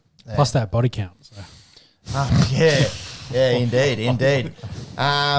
And I think the last thing I just wanted to touch on here was just Bryson looks like he's there's a bit of golf to play. He's in form. Well ahead on that FedEx leaderboard, and how good's watching golf. I've always liked playing golf. I'm really enjoying watching golf. Yeah, it's good. Yeah, but just the way that Aussie, it's sort of without time difference. It's Monday morning. You can get up and actually watch a few holes, and unfortunately, you got to get to work when people are some of us peps. But when we get to that full-time podcast game every Monday morning, we can have golf and NFL Mondays. That's the dream. If anyone's still with us, like and subscribe so we can fulfill our childhood dreams of doing that. Shout out to my new favourite golfer, Taylor Gooch. Yeah, good name. For nothing more than I've never seen what he looks like, but his last name's Gooch. You can join Dick Weller and Hard Dick. Dick Weller. Obviously, Graham Gooch was a English cricketer back in the late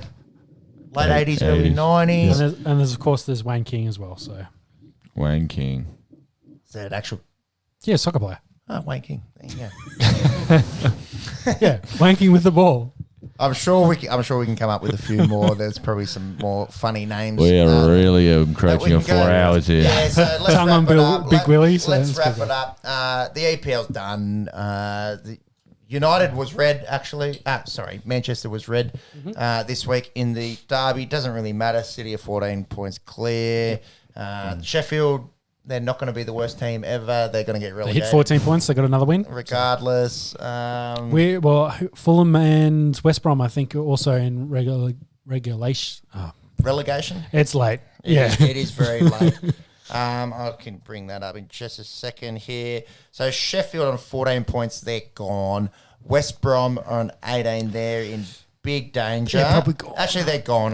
They're 7 behind. And then I think we were talking about that last week. It's that race for the... Yeah, the third spot. Fulham, Newcastle, Brighton, all within 3 points. So it'll be one of them. Yes. Yeah, I think, there was some Champions League last week. And let me refresh my memory. Barcelona, they got dicked the week before. It was the second leg of the games we covered last week. Yes, but everyone... so second leg, 1-1 draw there at the Parc des Princes. Got Paris Saint-Germain through. There was the Juventus Porto game. Yeah, that was wild. That was a very crazy finish there with Ronaldo's got a bit of stick actually for not being able to get Juventus up there. So we'll see what that is. Yeah, Porto go through on away goals there. Very late goal there. 4 apiece. And in this Borussia Dortmund Sevilla game. The VAR. The penalty, the VAR. That thing's stupid. Yeah, so essentially, they're looking at a goal. They've pulled it back. They've said no, it's not a goal because it's a penalty. To the same team. So we'll run back. We'll do it quick because we've got 4 hours. Ball gets crossed in, and it's sort of out of the reach. He gets pulled down. They pull the jersey. That Norwegian fella. Haaland, whatever his name is. Does he still score? No. So he gets pulled down. The keeper takes it, throws it away. Erling Haaland. Yes. So it throws it away, and then about a minute later, it comes back down. The same guy that got pulled down scores a goal. He's celebrating. He's going nuts. The ref goes, hang on, I'm checking this. We're taking off your goal because we're giving you a penalty. The same guy. For the thing that happened a minute earlier. Yeah. So he goes, whatever. So he takes the penalty. The keeper saves it. And then it goes off. And then VAR check. The keeper came off his line. So he's got to have another penalty go at it. Yeah. The bloke scores a goal. Haaland gets, because the keeper got in his face when he kicked the penalty. Yeah. So then he scores a goal. He gets in the keeper's face. He runs off. Then the other team chase after Haaland. Like, you're a fuckhead. You can't get into our keeper like that. There's yellow cards going everywhere. And the commentator said, "Oh, isn't this brilliant for soccer? The theatre it adds." Everyone's going, you've ended up 1-0 where we were at 7 minutes earlier. What the fuck is going on here? It was so. I was just watching the replay going, VAR needs a spell. I'm glad I wasn't watching that live. I only saw the highlights. And I watched that 5 or 6 minute block, and I was just going, is this a prank? Yeah, it seemed like a prank. And just no one in the crowd just adds to the whole. You're just like, no they've got advantage, so they should just he's advantage and he scored. Like, it's in. That's fair. That cannot be the rule. That can't, like, that ref just had to fuck that up, surely.